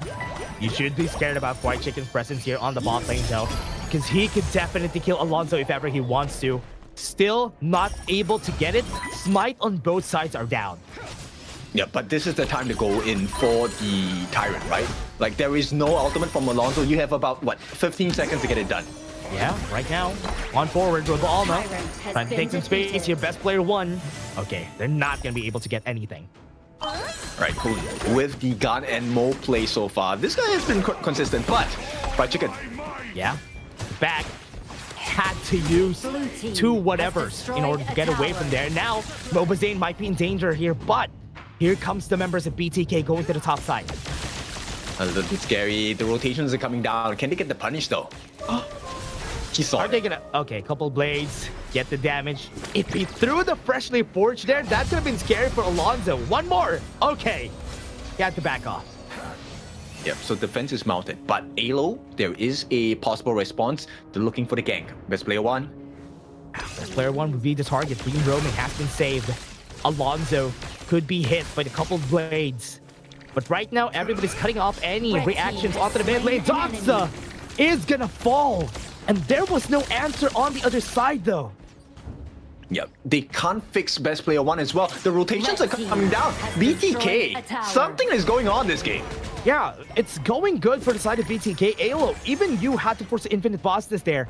And now the bot lane will be opened up. BTK is rotating to the bot side of the map. They can get the Crimson buff, cut them off on the 2nd tier tower, and the 1st tier tower is gonna fall. Exactly. And this one, there's no answer. Robai Alma is a level 7 only. He can't stand against the like of best player 1. Yeah, right now, BTK is also going to be taking the mid lane tower. There's no wave clear to help them out. They can't even push it. 2 towers are down and nothing from AYLO. Yep, and now they get to go back into their own jungle. There is no more Primal Bond. They can start working on the Overlord as well. At this point of the game, BTK, this unprecedented performance. This is a close to 2,000 goal lead. In fact, it's a 1,500 goal lead for the side of BTK. They get the Overlord, and they have superior map control. Never thought I would say that. They got everything here. 2k gold lead on the side of BTK. Have all the towers down. We already are closing in on the next item here for Hoon. So that is when he starts to get scarier and scarier. But right now, they are going to go and try to jump on Mobazane. They have the board right now. Shark could be the target here. They are going to get the kill for sure. Hardened Jade Mark will finish it. But what else? That's a good kill on this Shark. But yeah, like you said, what else? What else is there to acquire across the map on the side of AYLO Gaming? And it's hard because right now they are even trying to go for the mid here. Yu is going to be the target. Was he able to go for the pushback on the right to win? Right now they're going to try for it, and a very tanky member of best player 1. And nothing else is going to happen. They are being forced to go for these fights, but nothing is turning up in their favor.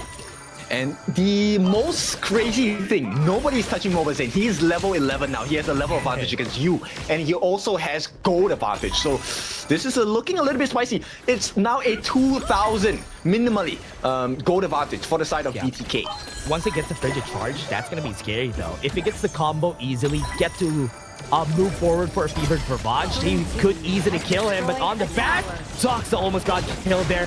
Board is going to be here. Best player 1 is going to be left alone. Has the dream roaming again. Has been stopped. He has been hit by the tower 3 times, and that's why he's dead. Yep, too much on the backlines. Alonso looking for the opening. Alonso has an angle. Who could be his target though? He could go in right there. He has to force the flat guard to Grave. Was able to stop him. Fried Chicken on the back though is now down, and that hardened Jade Mark is going to be able to go for the kill. Alonso is just going to back away. They got some damage in. BTK is losing the ground, and that Flaming Palm will be able to write his name on him, and that's 5 for 1 for AYLO. Yep, that is a team ace at the recover. Whatever deficit they had on the start of this game, AYLO Gaming just threw it down the drain. What insane recovery from AYLO. That fight, that was a long drag on fight, everybody. And BTK was left, the pincer move coming in from Alonso was the greatest job there.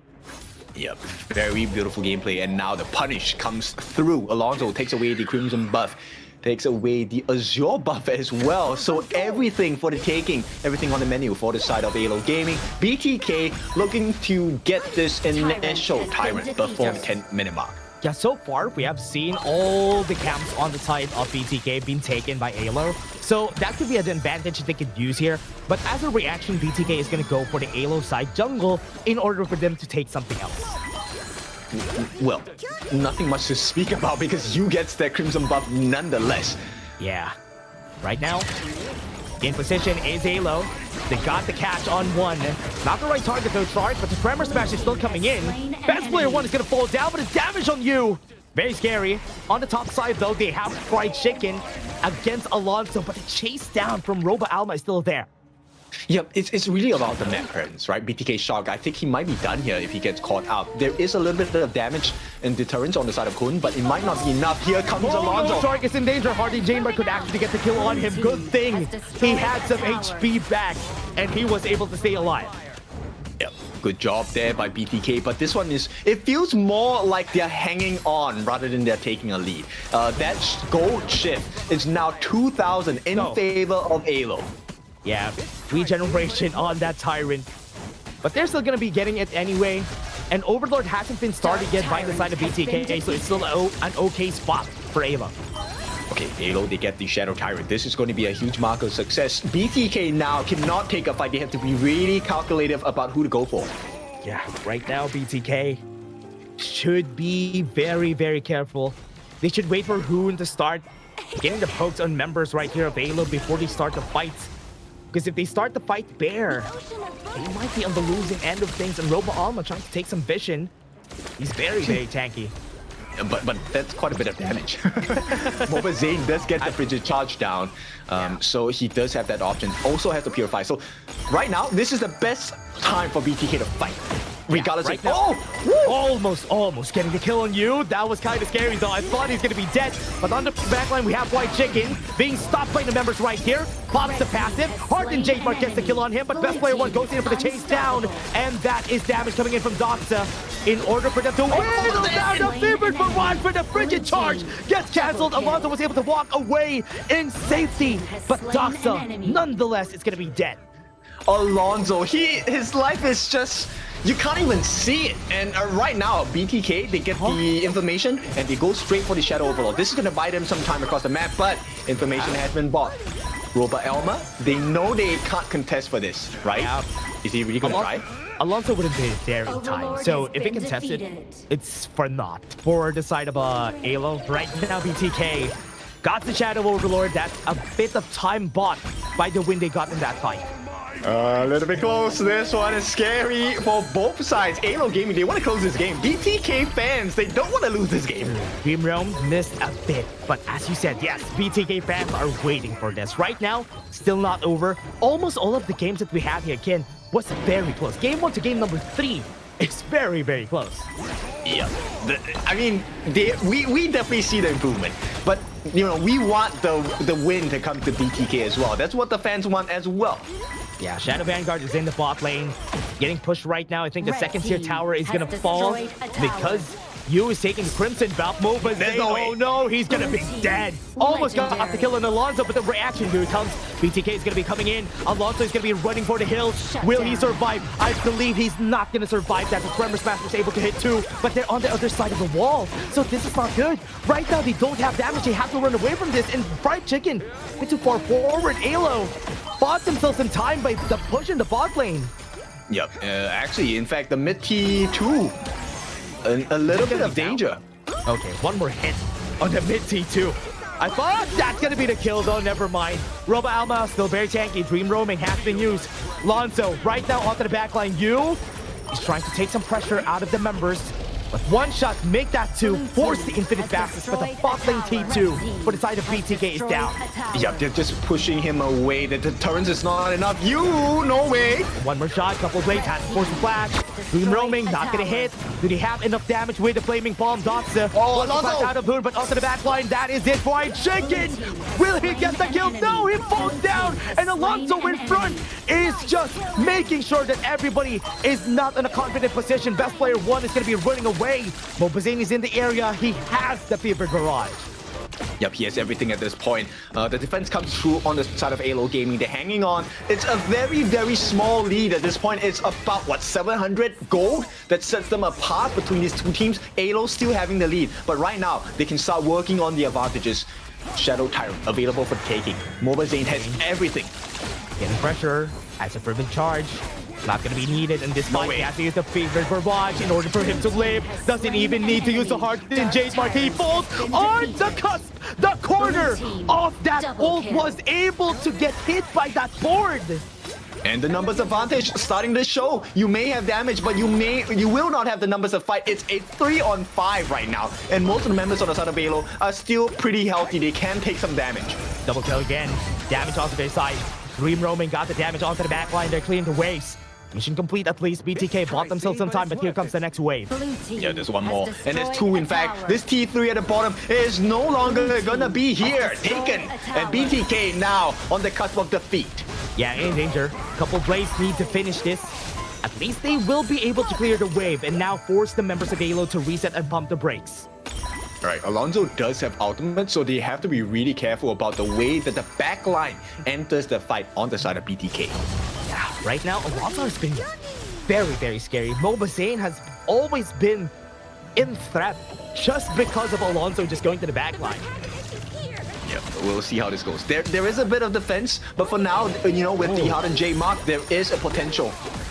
White Chicken is on here. We'll go for the push. Tremor Smash is going to be happening. Board is going to be keeping best player 1 in check. Shark is also going to fall here for sure, but at least he got the kill on Hoon. Hoon is down. That's a big win for the side right here of AYLO. You still have the infinite bossness. They're going to be chasing down onto the backline. AYLO has been cancelled. Alonso will not be able to get the kill on Mobazane, so that bought themselves some time. It doesn't matter. He does have the Sage's Sanctuary on the side of Alonso. He can start to be a lot more aggressive with that first life. Yeah. You could go in with the Flaming Palm, use the Infinite Fastness to get out, get the kill on Mobazane, and call it a day. Right now, Alonso is threatening the backline. Mobazane will be his target. Force one Resplendent Revolver is going to get used. The damage is going to be there, but Toxic is not going to be successful in the end. Fried Chicken was able to kill him, but the tower on the top side has been down already, and that's good.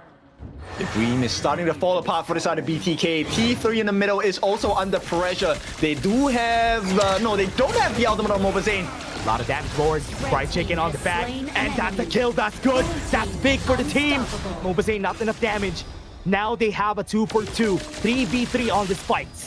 Yep, it's not looking good at all for BTK. This one, it could be a final blow. The T3 in the mid is so low. They also have access into the Shadow Overlord for the side of AYLO Gaming if they choose. And it looks like that will be something that they're hoping for. But Alonso has other plans. It is about the bait. They want to go on Mobazane. Yeah, I think Hoon could be the better target here.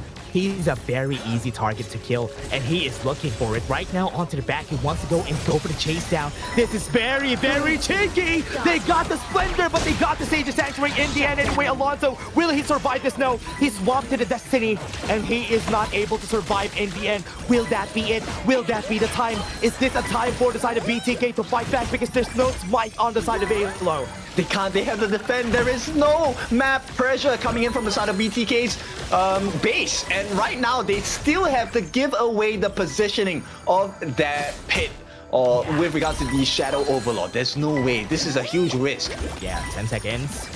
Oh no, they're top side though. This is not safe. They try this, it's going to be a 3v3. Not a fight that they want. They want to get an advantage here. Right now, the pullback on best player 1, they're using the board on the other side just to pull back the members. Right now, it's a 1v1 on the other side, but 2v3 on the other side. Best player 1 is going to fall down. No more fight on the side. They had you. It's now down. This is good. Shark could fall anytime. Fried Chicken canceled onto the backline. Taking liberties was able to knock him back. And Roba Alma taking a lot of pressure. That is going to be a flash from Lomax. It's going to be down. That's good. At least they're losing members on this side of the map, and now the pressure is there. Shark could be the target. Alonso could fall down anytime soon, but that is the card who's great to save their lives. Hoon is in danger here. He doesn't have anything else except for his splash, but that's a kill. That's an ace. That might be time for BTK to defend this. Yeah, BTK, they buy a lifeline. They ace the entirety of AYLO Gaming. And now leaving with Hoon and Fried Chicken. Now, Hoon does have enough damage. They can actually break into the base. Is this the comeback they've been waiting for? Third tier tower could fall down here. Fried Chicken will be ending this. At least the third tier tower is going to fall down. Doxa is going to come back, so the wave clear is still there. Yeah, and Lomax as well. He's going to be out in 2 seconds now. There is no more lifeline for the side of BTK. Right now, they just have to defend the base on the side of BTK. What a play from Fried Chicken, though. He was the reason why this game is becoming harder and harder. right on the back line. Lomax is in threat. And if Fried Chicken would be able to get there again, the passive has been popped already, so it will take some time for Lomax. Yeah, it really does. They just need to protect the base at this point. And look, 20 minutes. We are 30 seconds away. Tempest game. Is this our first Tempest game today? Yeah, it is. It is our first Tempest game today. And 20 seconds, the Tempest is going to be coming in. The only scary part about this, Ken, is that top side is pushing. They already have natural lane push there, so you always have to check it.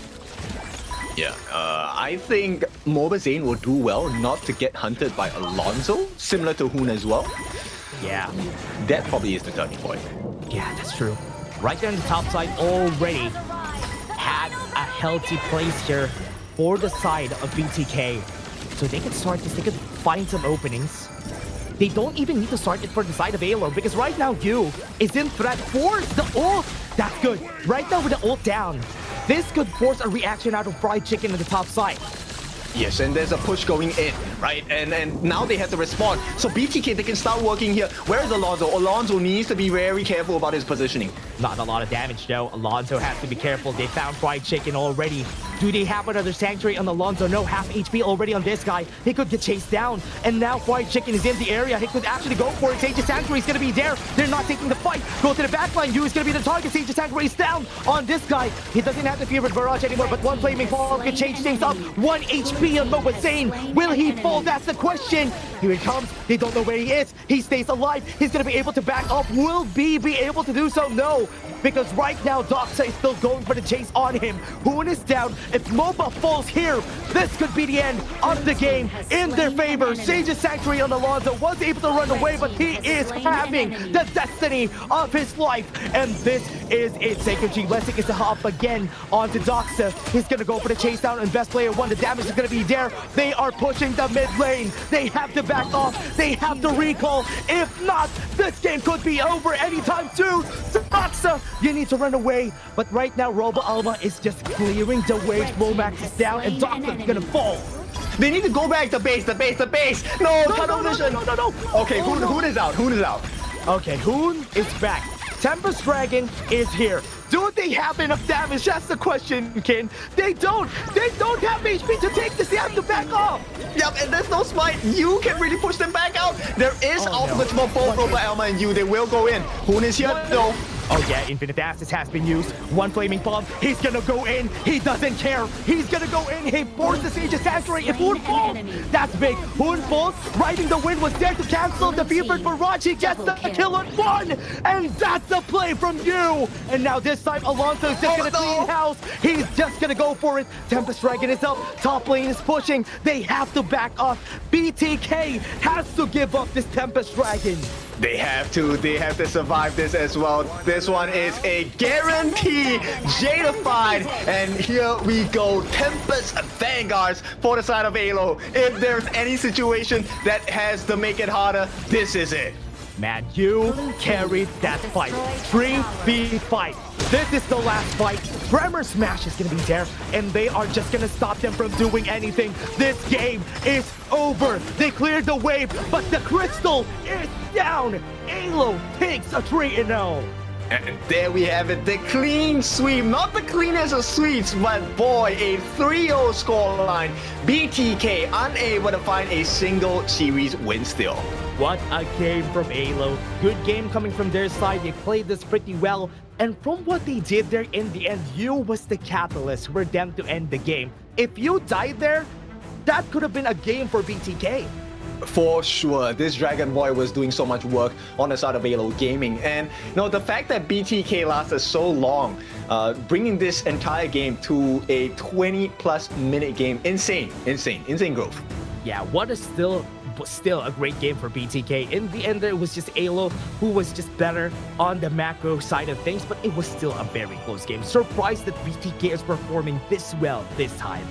Yeah, MVP-wise, I have to give to Alonso. This guy was making all the plays, right? Diving into the backlines, getting rid of Hoon, getting rid of Mobazane, really made their life so difficult. And the Dolia refresh, it did come into fruition a couple of times, but it was not good enough. They did not have as much damage as they would have liked. They had a lot of trials here. They have a lot of anything for the team, but the thing there is one thing that they did pretty well here for the side of them is that securing objectives. One thing that's been so good at AYLO. Yeah, I think AYLO definitely has forced BTK to upgrade themselves. AYLO as well have learned quite a few lessons in terms of map control, in terms of team fighting, and we'll take a look at the stats over here. Yeah, look at the stats, everyone. 3-0 in this series, but look at the stats. 14 kills on Alonso in this game. But BTK, even if they're trailing behind, they did a good job holding on in this game.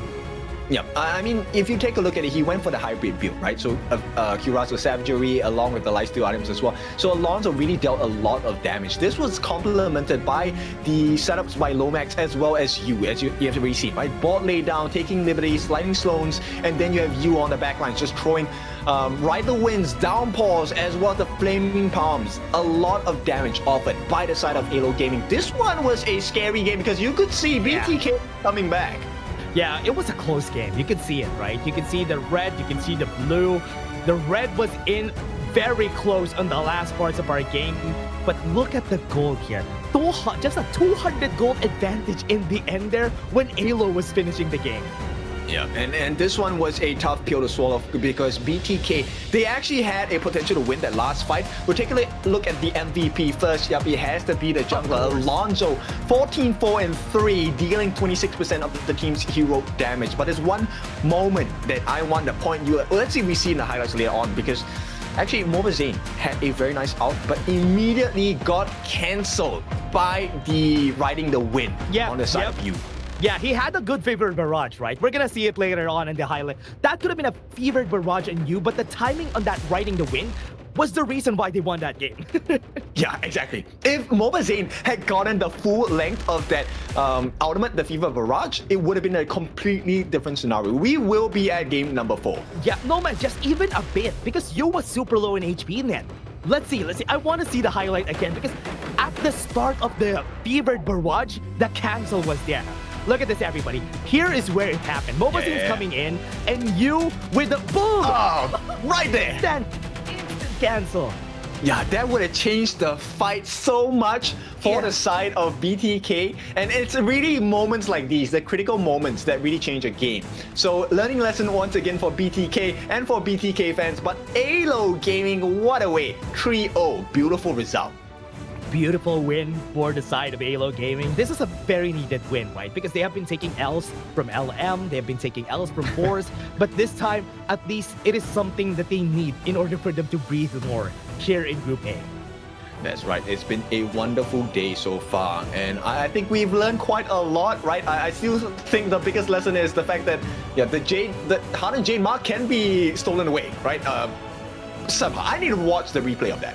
Oh yeah, I still want to see it. So far, for something to learn for everybody, we should watch the replay later on. I'm also going to be looking at it on how Liang was able to steal against a Hardened Jade mark, which is really surprising for me. So maybe we will see it later on. But for now, everybody, that was a really nice day. It was a long day for us, but it was a fun day because we've seen some great HO games.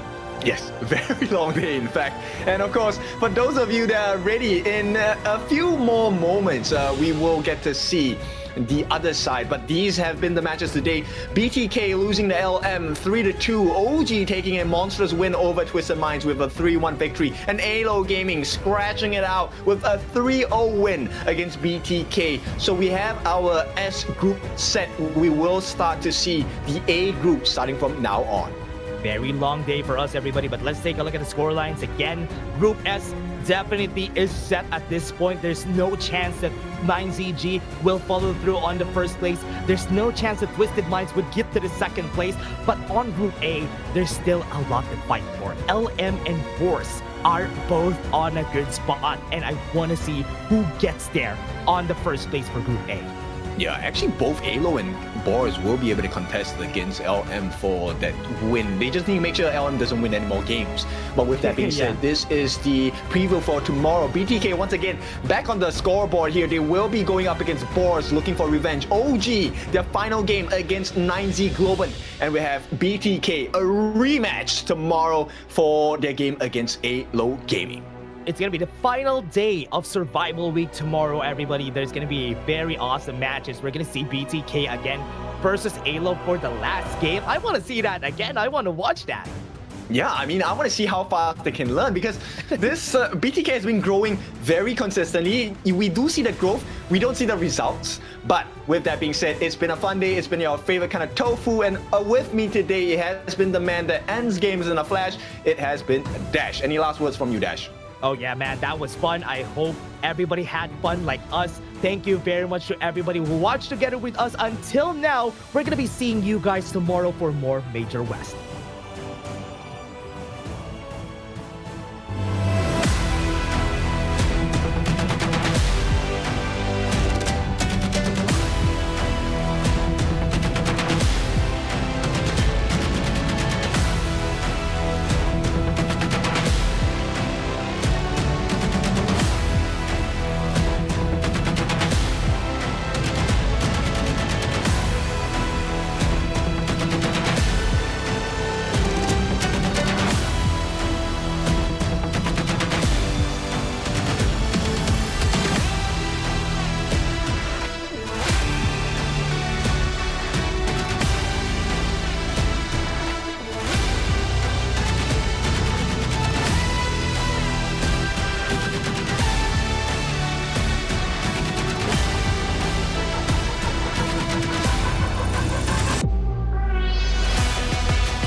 I said I'm born of this, I'm born this way, ayy. This is my chest and my bonus play. Can't be late, won't hesitate. What do you say? Rays to find my face, scars to find my skin. I can't convince them, can't please them unless that I'm the one that you hate. H to the E-R-O, doing it for real, locked on my goal. From the ashes I roll the game, flow with a rumble, make them crumble, make them run. Cause baby it's go time, knocking you down's how I rise. An inspiration I know I'm the one who will fill them up, no lie, we gon' do it. Facing our fears, we don't think we just move it. No, we the best and we don't gotta prove it. Somebody test me, I swear I'm gon' lose it. I got a sure fuse on this boom and illuminate. The truth within, another day, another win. You got the power to turn around. Inside a champion, yet to be found. It's my war cry, oh, calling out for the game. This all, it's on the high, oh, won't you yell out my name when I sing on top of our lungs? Wherever lost, it's my final day, oh, won't you yell out my let us begin. Crush the foe, look at me now, ready to go. Power within, we're standing tall. Fight for your name, ready to give it all. It's prime time, gather round for everyone to see. On my grind, in disguise we bring you to your knees. We kick it, smashing down the walls of enemies. Hit 'em with the boom, then we get 'em with the beat. Punch 'em with the power, then we serve 'em with defeat. I ain't never missing a day, missing a night. I'm on my way, I'm holding my pride. Fill up the game, top of the show, we're not the same.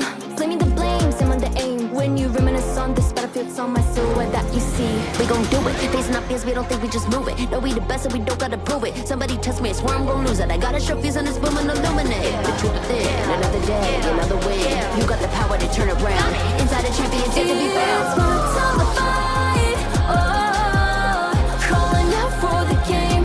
This all, it's on the high, oh, won't you yell out my name when I sing on top of our lungs? Wherever lost, it's my final day, oh, won't you yell out my